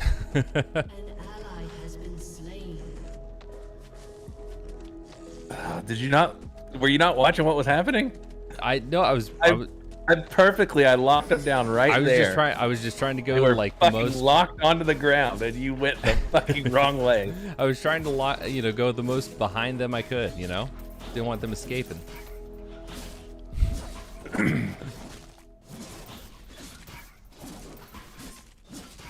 Ooh, man, I don't usually hear that indoor pilot without a few more drinks. I thought I had set it up fucking perfectly.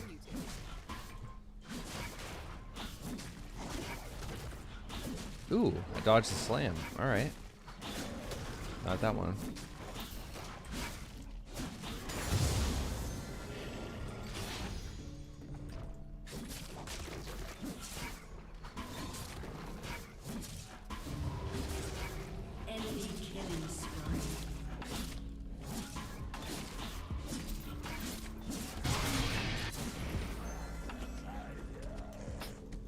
Yeah, Miss Fortune's just running it down.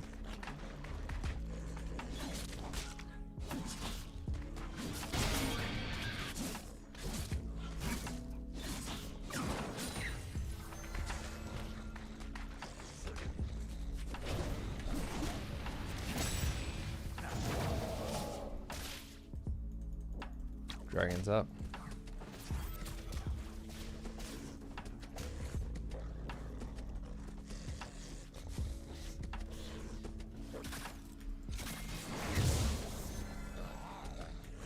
Careful. This time, don't come through the tri-bush.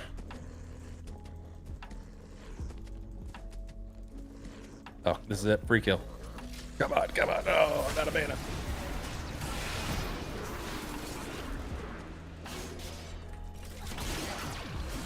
Nope, we're fucked.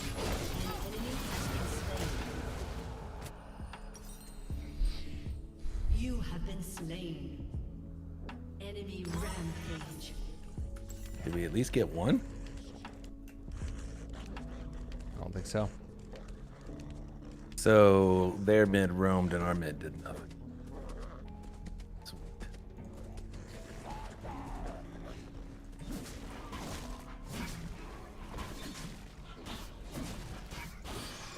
Taking dragon. You can't take dragon right now. Oh, they're taking it. That's what you're saying. I don't know, flash up.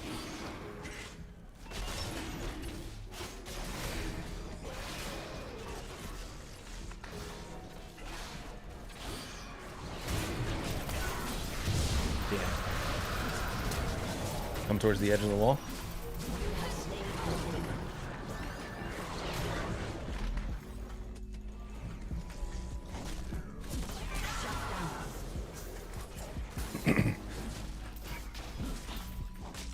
Well done.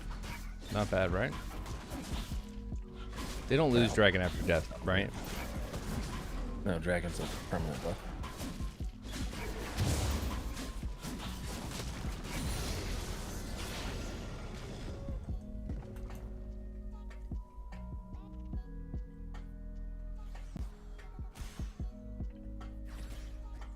Just make sure you get up there for Rift Herald spawn. I'll try to rotate with you.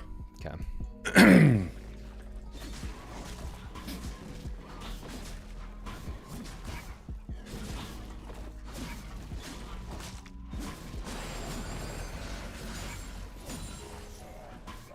Heading up. I mean, it doesn't spawn for a little bit. It just spawned. Oh, did it? Oh, fuck.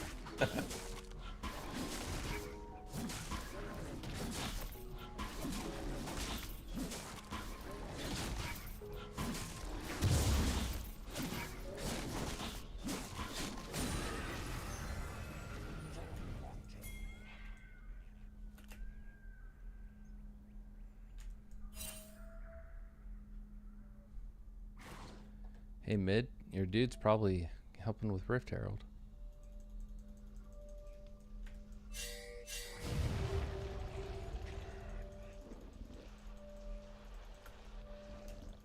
An enemy has been slain.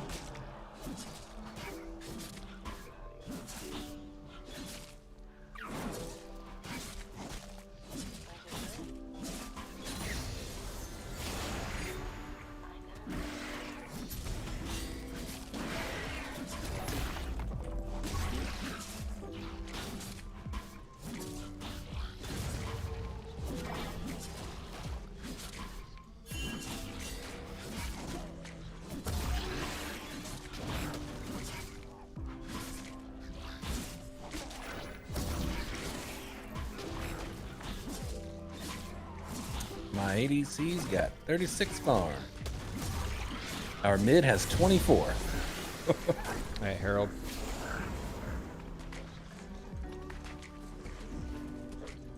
Your best bet is probably going to be putting it up top and helping Yone. You should probably just focus on getting him ahead. He's going to have to 1v9.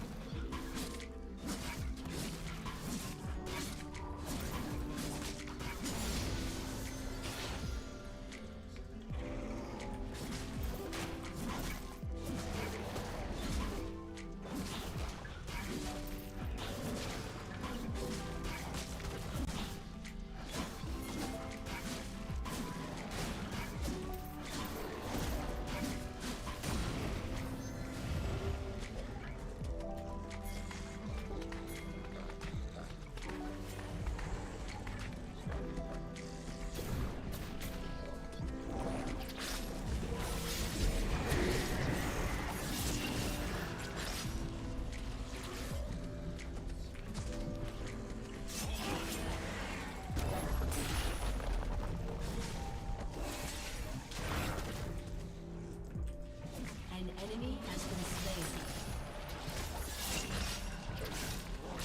Your team has destroyed a turret.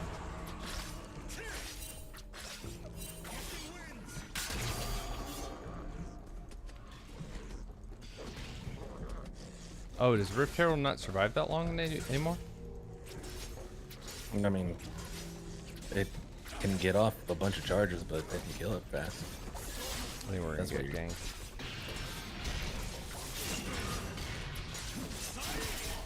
Yeah, I haven't seen a jungler in that.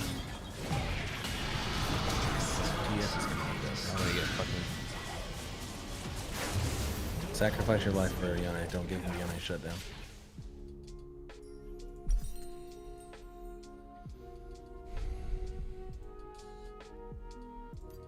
Fucking what's the jungler weapon that comes from this?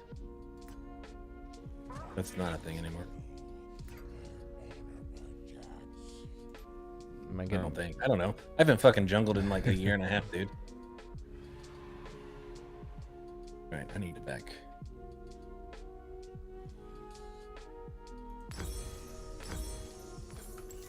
Well, chat, can you yell at me if I pick the wrong one? Jungle or dragons up? I mean, we have no priority in the bot lane, so I can't really help you. You got mid coming to you.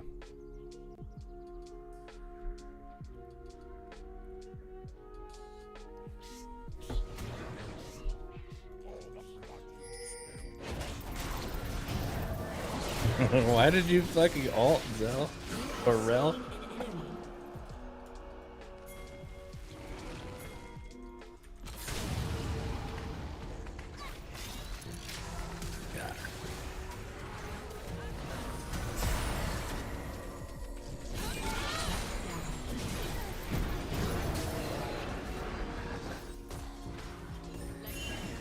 That was a good gank. Thank you. I have my moments. And of course, Miss Fortune almost died in it because that's what Miss Fortune does.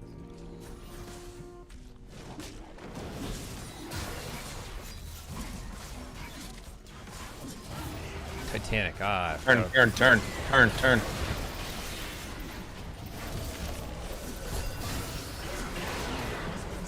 Good job.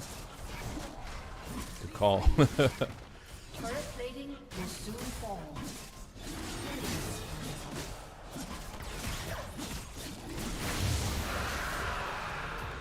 How fucking bold of him to think he can fucking 1v3 a dragon. Fucking.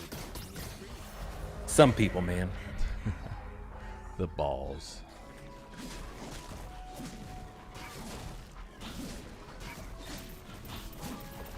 Alright, I got fucking 2,300 gold. I got another, someone said, sounds like you're talking to yourself. Get another friend with a different voice. I mean, if one of us just had a shitty mic, we wouldn't sound the same. I know, right? That's what we get.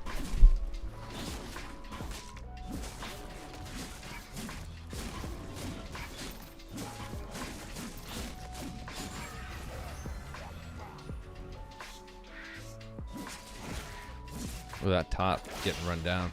Fuck.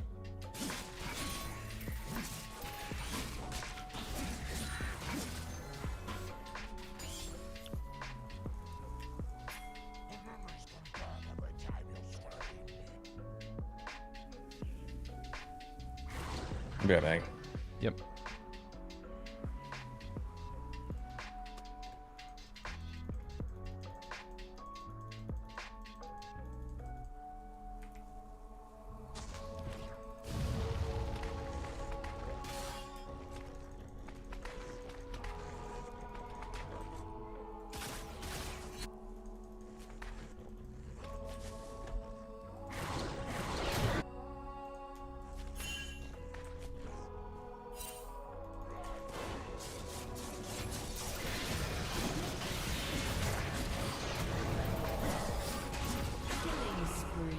I fucking instinctually dodged that and let it hit the fucking ADC. Sorry, fucking Crystal called me, so I was talking to her, just not even paying attention. Is she just now coming home from work? Yeah. Jesus.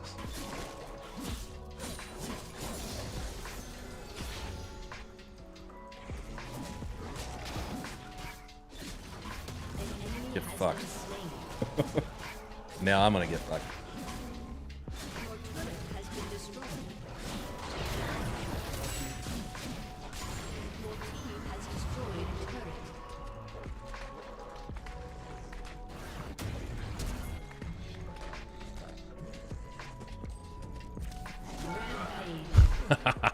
Get fucked. Oh, what a game. What a lovely game.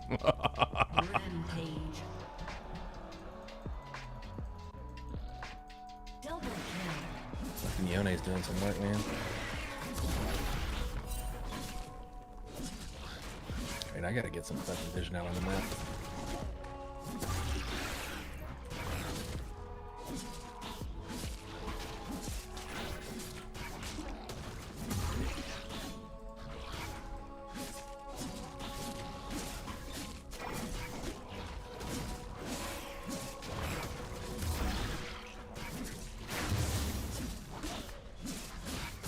All right, where are we taking this? We going top again? No, we need to break mid. Oh.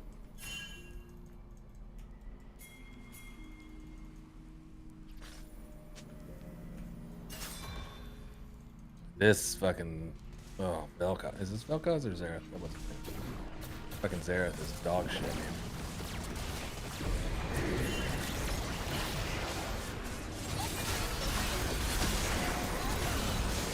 Well.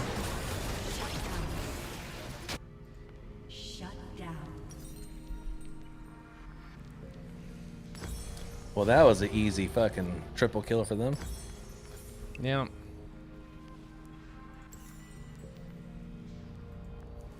They're going all mid. 3 mid.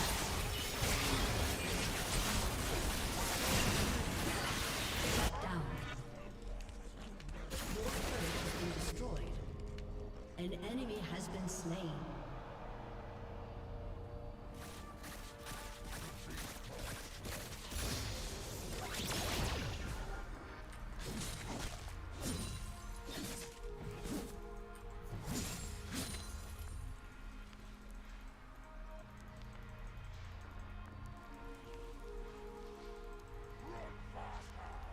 Oh, you little shit. I know you're mad about that dragon.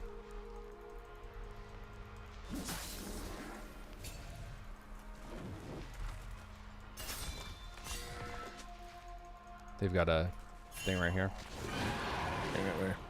Yeah, they're going dragon. I'm on my way. On my way. Boom, boom, boom, boom, ba-da-dum.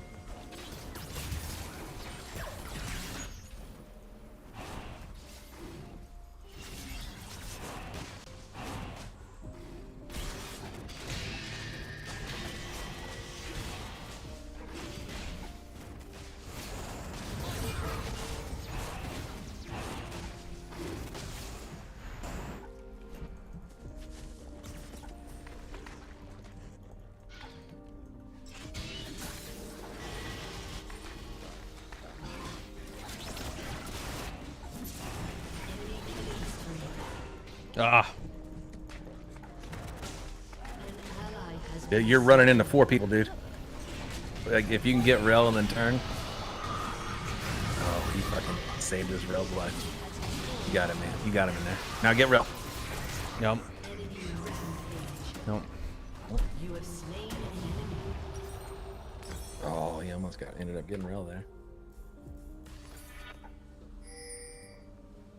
Your turret has been destroyed. Oh, scanners are now, oh, never mind. That was control ward. Silly me. I tried. Your team has destroyed a turret. On the PBE now, if you fucking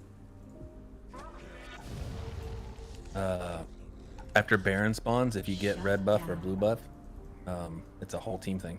Everybody gets it. Wait, say it again? You go kill the red buff, everybody gets it. Oh, no shit. We lost that dragon, right? Yeah.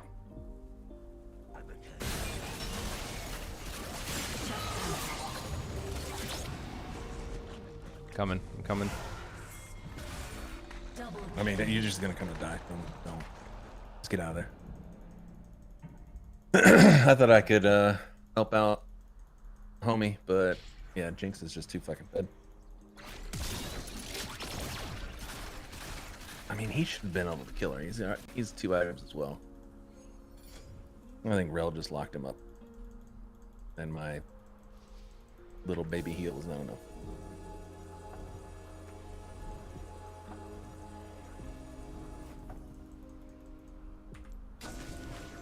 You should take your red. Yeah, I'm just making sure I don't die. Those 3 are there.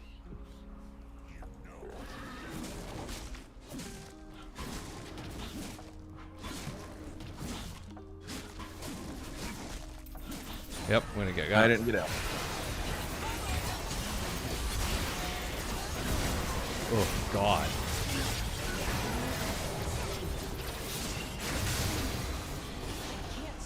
Well, that fucking worked out. Yeah. I don't know how I survived that.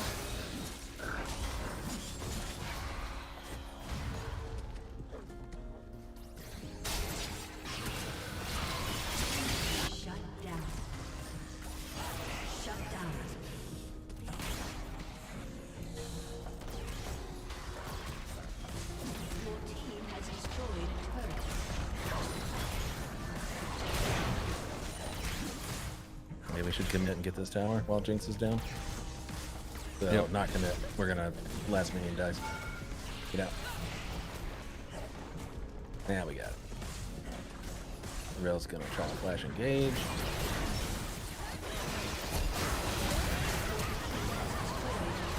Oh, misfortune! You moved when I locked her in your ult. All right. Top is fucked. Your turret has been destroyed.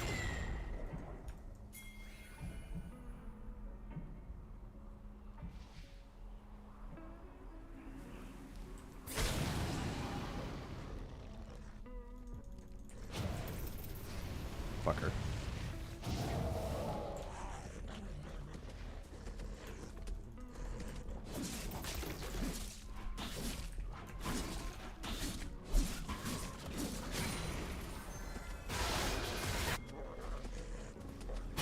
Get locked under the tower, noob.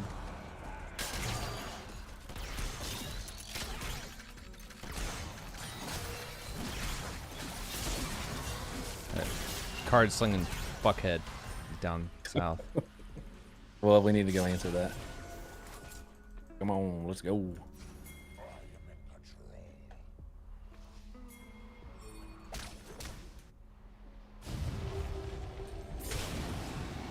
An enemy has been slain.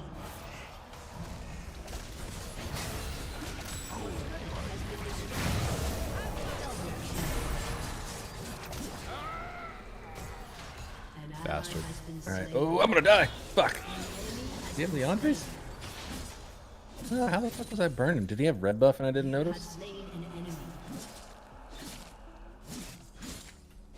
Shut down. An Thanks, ally Blaine has Ping. been slain.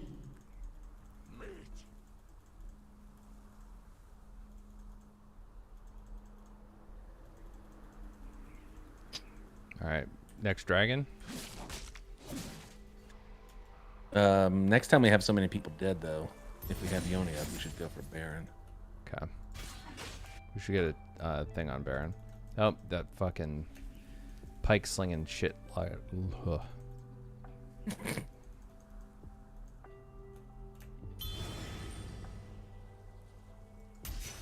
Well, dragon 2. I'm just gonna go get vision on Baron. Right quick.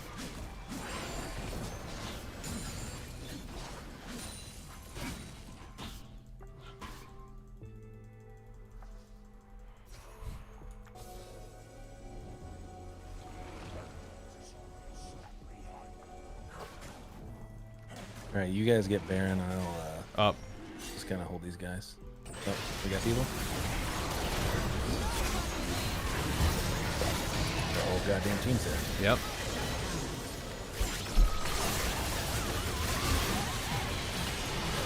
That's it. Ally has been slain. Oh, fuck. Double kill. Couldn't make it. Yeah, so now they're gonna go get Dragon and Baron. Oh, they're gonna get dragon, but maybe we can stop him. Maybe I can snipe No. Baron. Super quick. Well, they may not know macro because we're probably playing with low ELO players, and they're not gonna rotate up to Baron. Which they're not. What the fuck? Just back to lane phase, Jinx. You fucking idiot.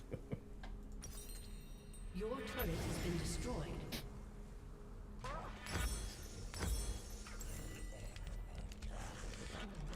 Got it. Momentous. Take your advice. Excuse me.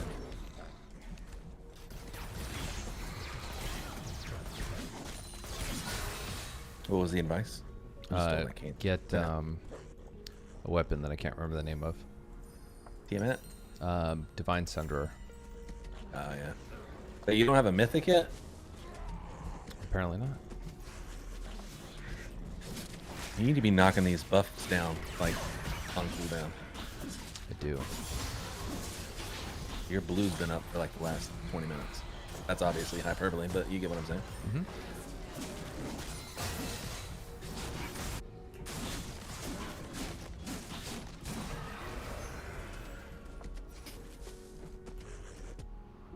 Wait, do I have to claim the red?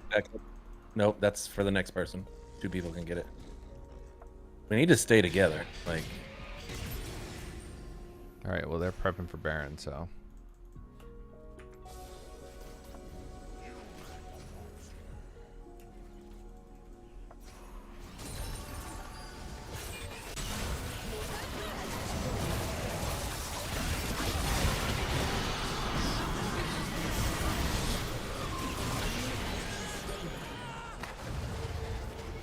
Yeah, we can't win a fight without Yone, and he's fucking taking in hips. He's fucking gonna go for the Texas turret.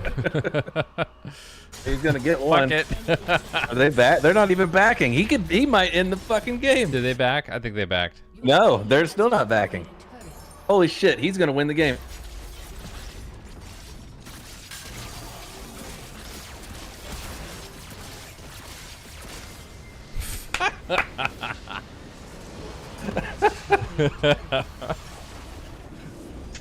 Holy fuck. What a guy. I normally give you my thumbs up, but I'm Nope, giving that guy GG.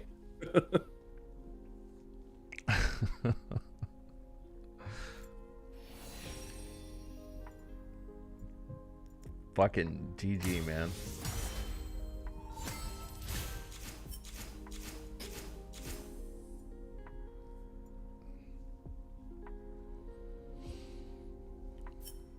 Oh, does it not show you like a thing after? Oh, there it is. MVP, baby.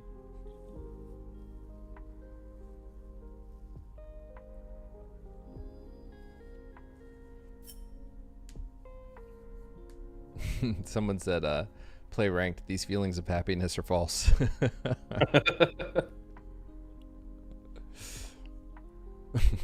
I like how your note on your account is only play this drunk. I mean, this was the one that I did only play drunk, this account.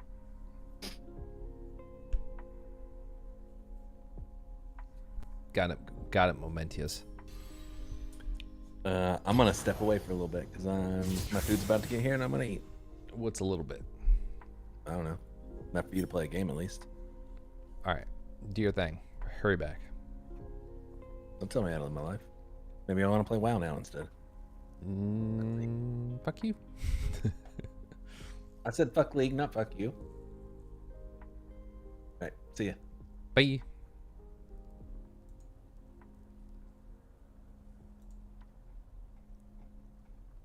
Goddamn Five Guys.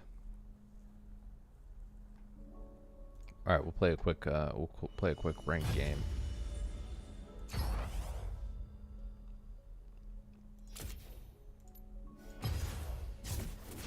Let us learn to hate ourselves.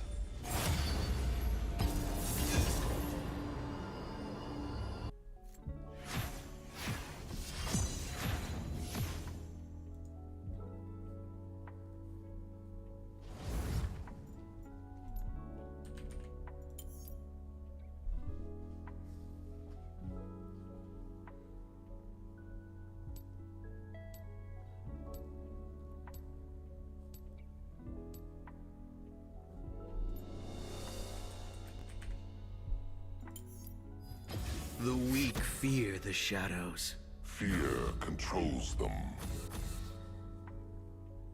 The weak fear the shadows. Fear controls them.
Hamas prisoners, or are we talking about like Palestinian prisoners? Because Israel has a policy of they're called administrative prisoners or administrative detention or something like that, where they'll take people in without trial, due process, or even charges. So if he's talking about that, I mean, I could say yeah, but if he's talking about like Hamas, like fighters and stuff, I would say obviously that's ridiculous. I post the pictures to Twitter at Lycan Cooks.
Welcome to Summoner's Rift.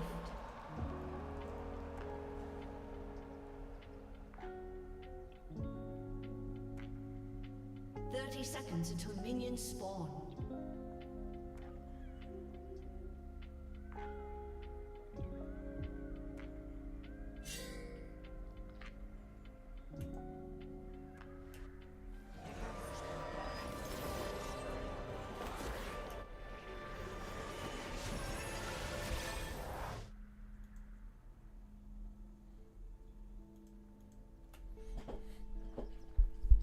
Minions have spawned.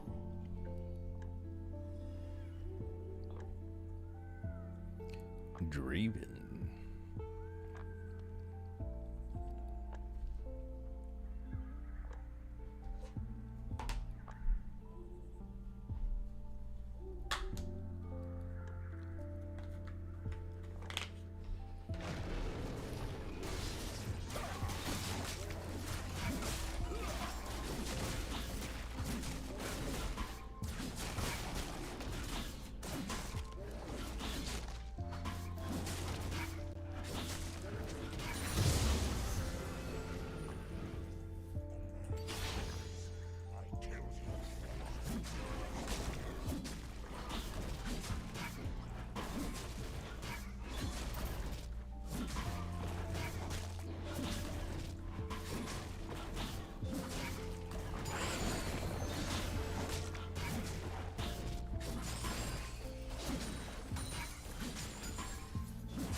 Oh, baby. Are we back? Are we back in League? I think we might be.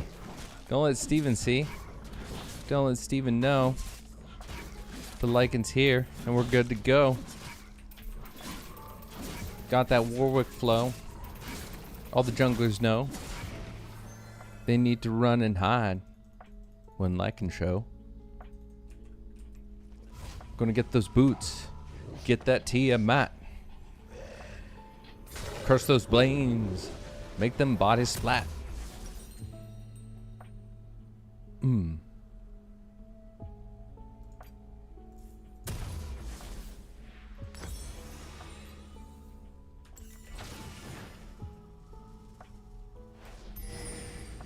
Can't see my kills. Hold on.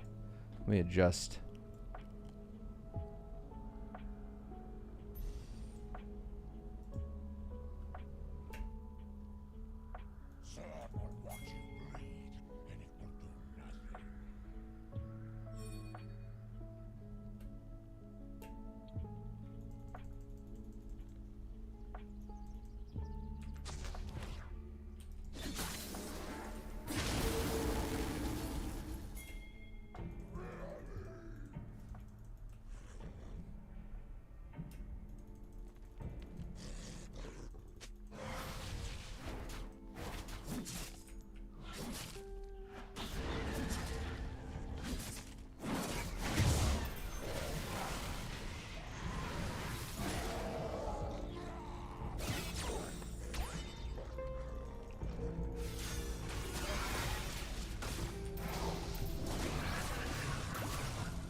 Watch me fuck up the dragon, boys.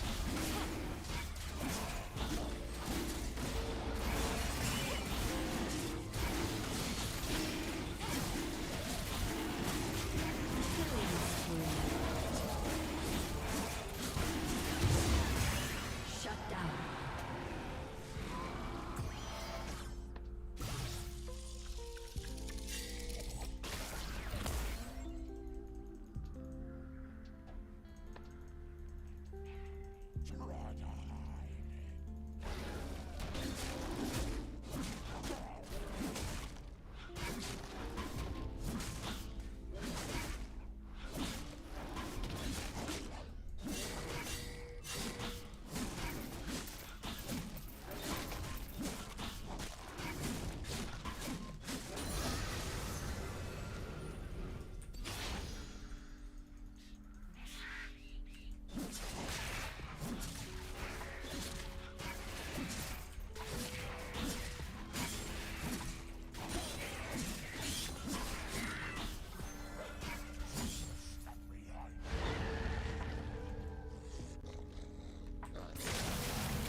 Walk towards next camp while you're doing red to maximize efficiency. Got it.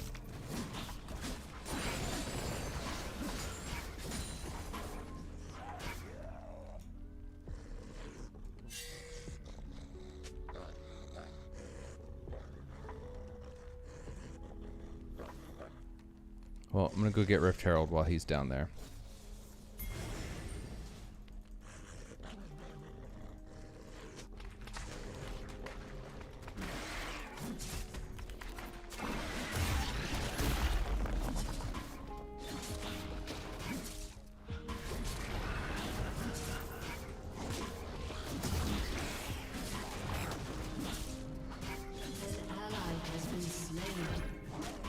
Don't come to Rift. Don't come to Rift.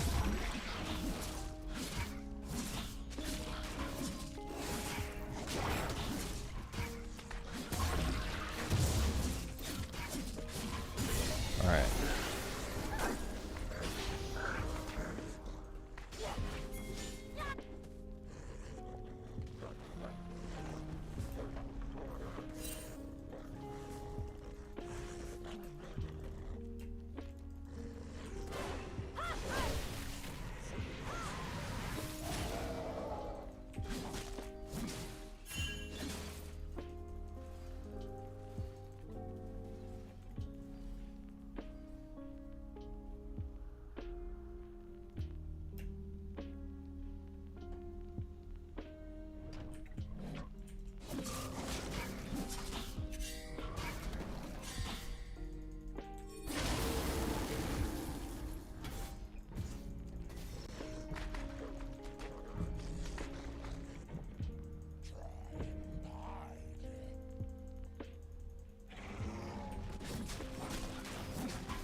Oh, I need it back anyway, right?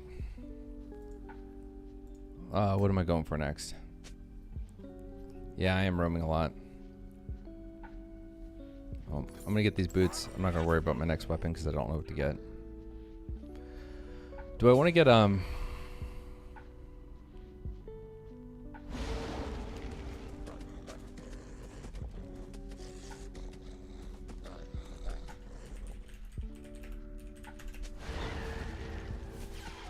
An enemy has been slain.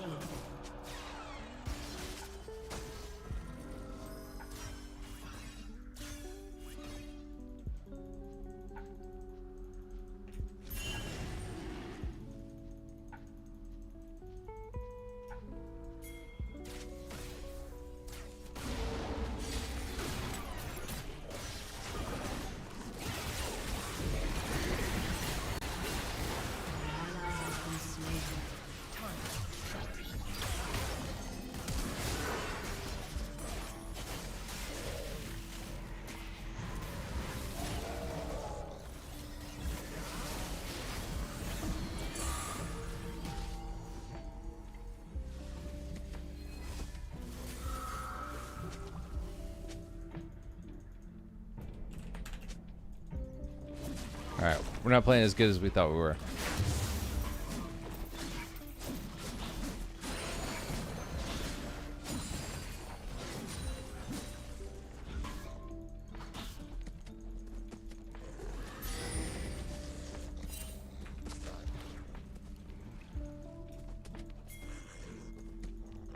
Turret plating will fall soon.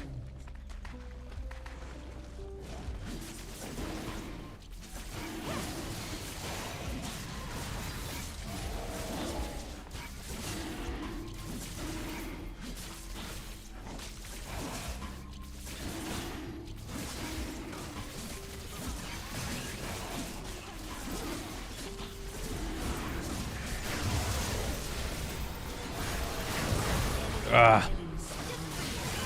I fucking hate Nocturne. I hate Nocturne.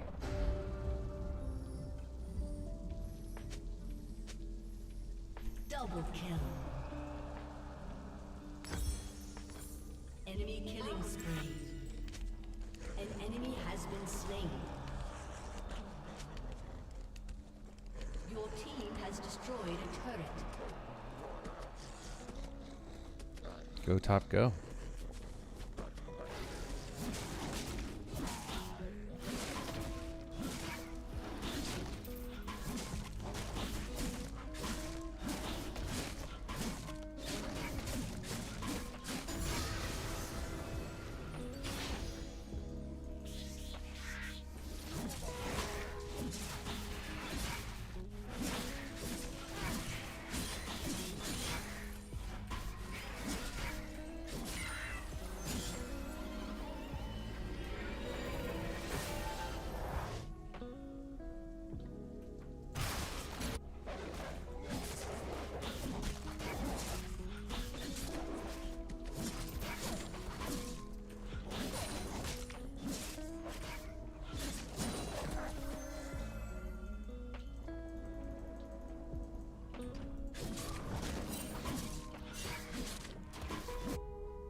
Ah! Double kill.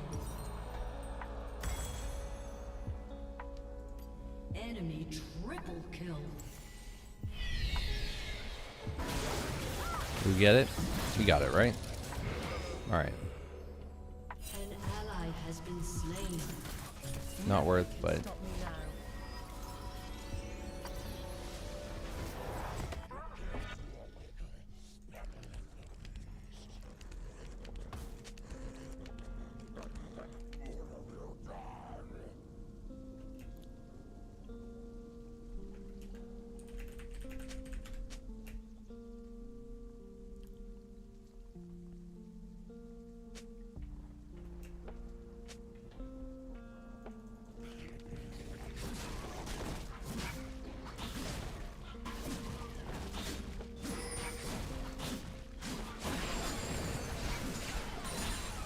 It's a good idea. I'll get the bot tower.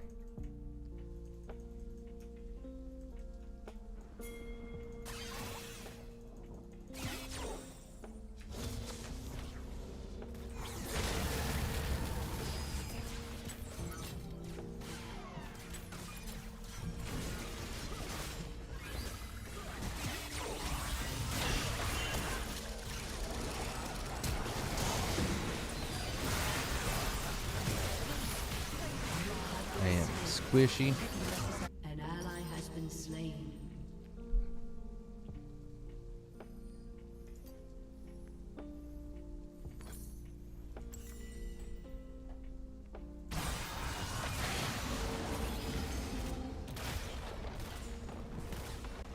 Your turret has been destroyed.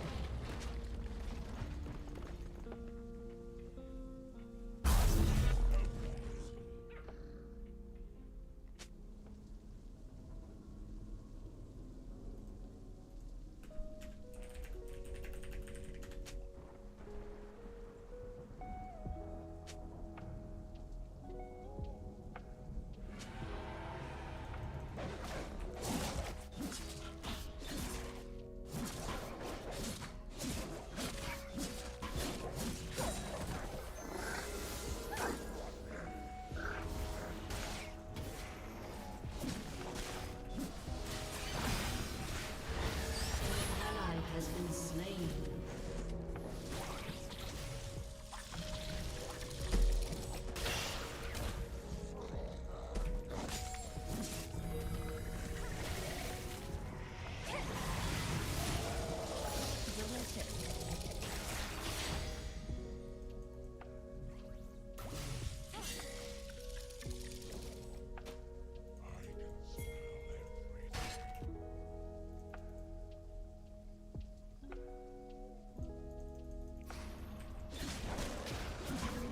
Yeah, Thornmeal, that's what I was thinking. Thank you.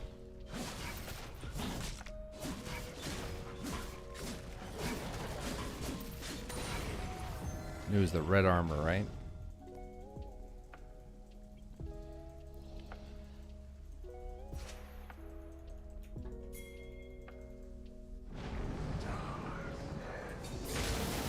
An ally has been slain.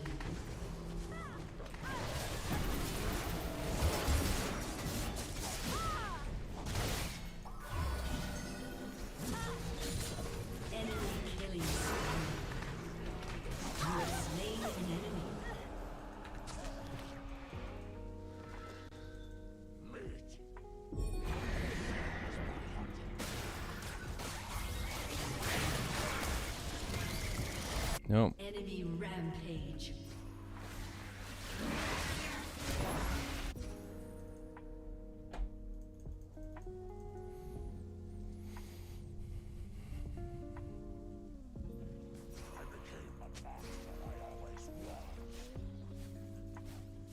Your turret has been destroyed. Your team has destroyed a turret.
Ooh, 14. Fuck you.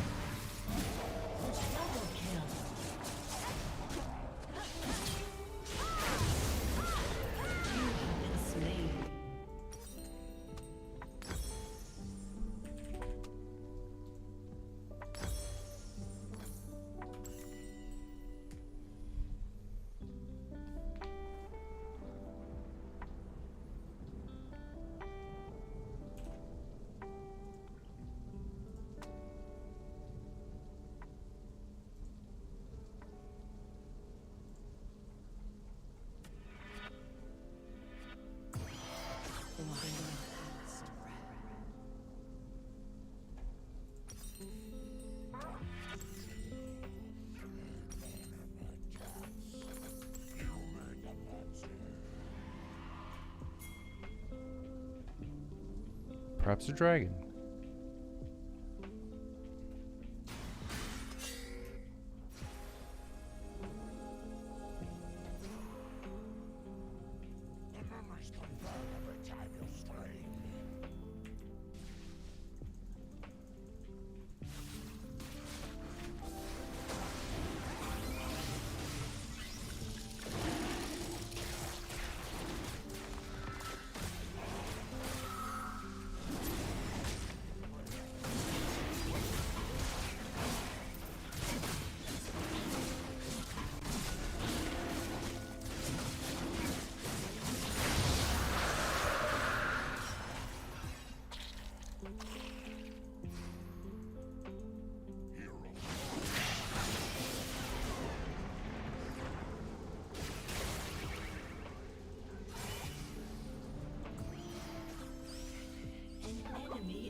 I don't know what dragon it is.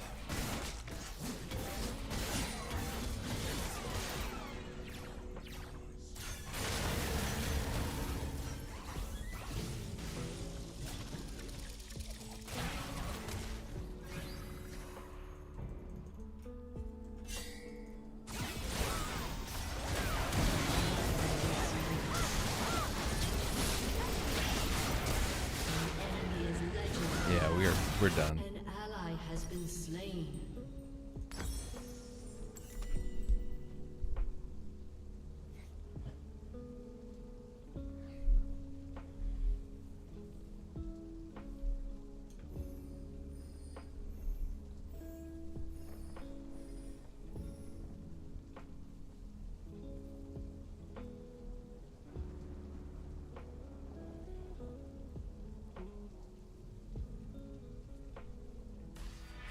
Well, I'm not doing the worst.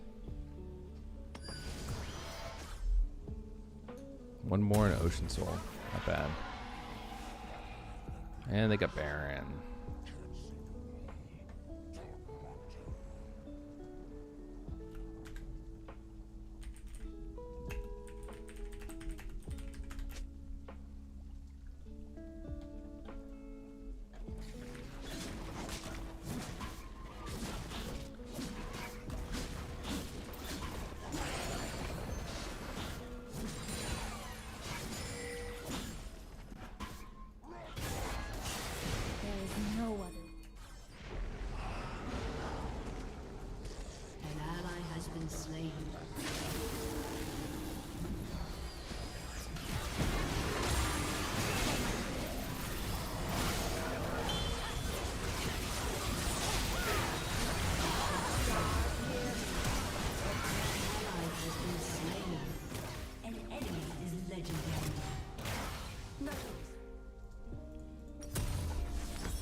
Your turret has been destroyed.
Ah.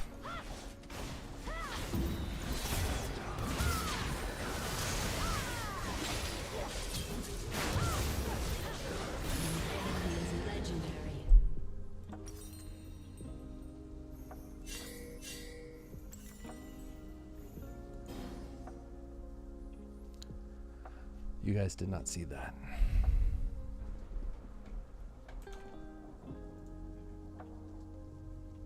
Well, you guys got the pain you wanted.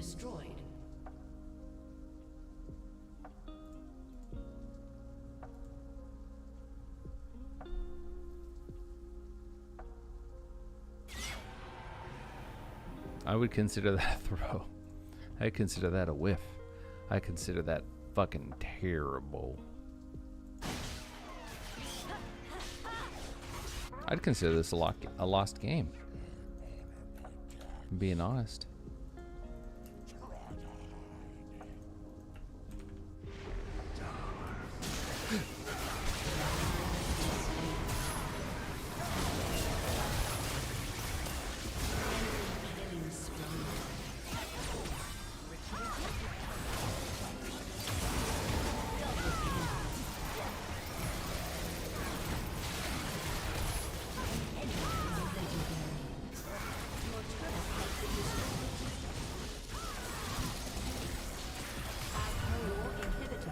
Destroyed.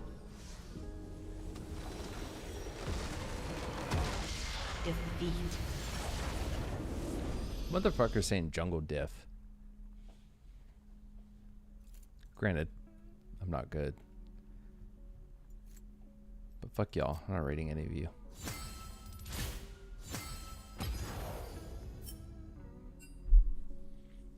Three, 9, and 1.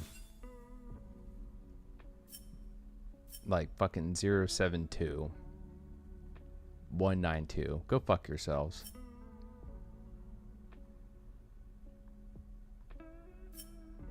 Zero, 4, and 1. Jungle diff. Oh, I wish I could see who said that.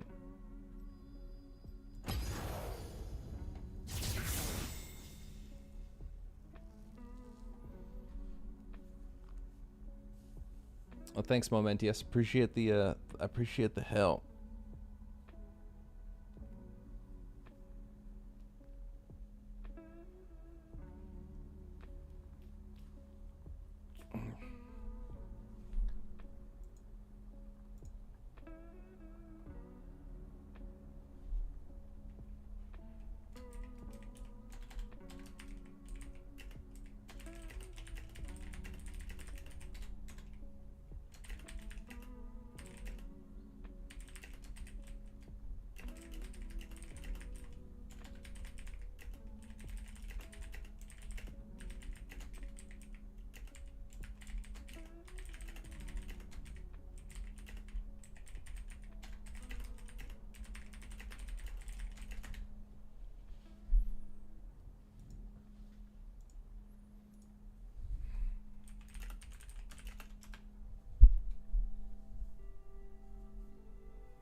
That's the positive attitude.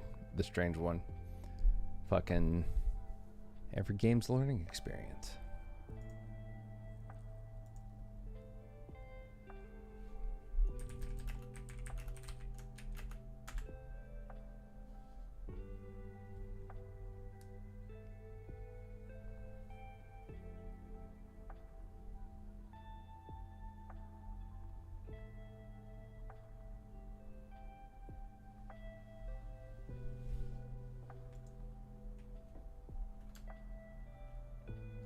All right. Femboy lover, you want to carry me? Well, that would have to be another night, perhaps, maybe. I don't know. I'm gonna take a break. Maybe I'll be back. I don't know. Maybe we'll watch a movie together. We'll see. Obviously, I won't be promoting that in DGG if we do a movie, but yeah, let me see. It'll be on Kick if we do it. Only Kick, not YouTube or Twitch, but we'll see. We shall see. So, y'all, until then, if I don't see you again tonight, have a great night. Thank you for tuning in. I appreciate it. Y'all made it a very fun stream. And otherwise, we'll talk to you in the morning. I don't know what we're going to do tomorrow. It might be a cooking stream. We'll see. We'll see what Steven wants to eat. But I have some lamb. He's a huge fan of Indian food. I got some lamb to cook. So he likes chicken vindaloo, but I got lamb to cook, so it might be a lamb vindaloo. You know what I mean? So anyway, let's see if there's anyone to host, shall we? Kick.com. We're gonna host Wolfgang. So go say hi to Wolfgang. He did the LGGL emote. Fucking cool dude. If you need some art, commission this dude. And you all have a good night. I appreciate it. Bye, guys. Oh, wait, that doesn't work. /host. Fuck me.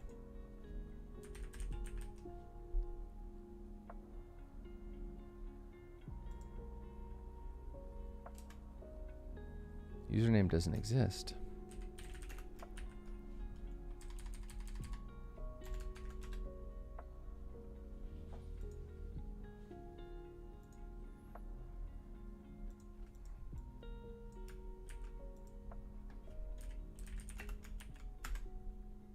Weird.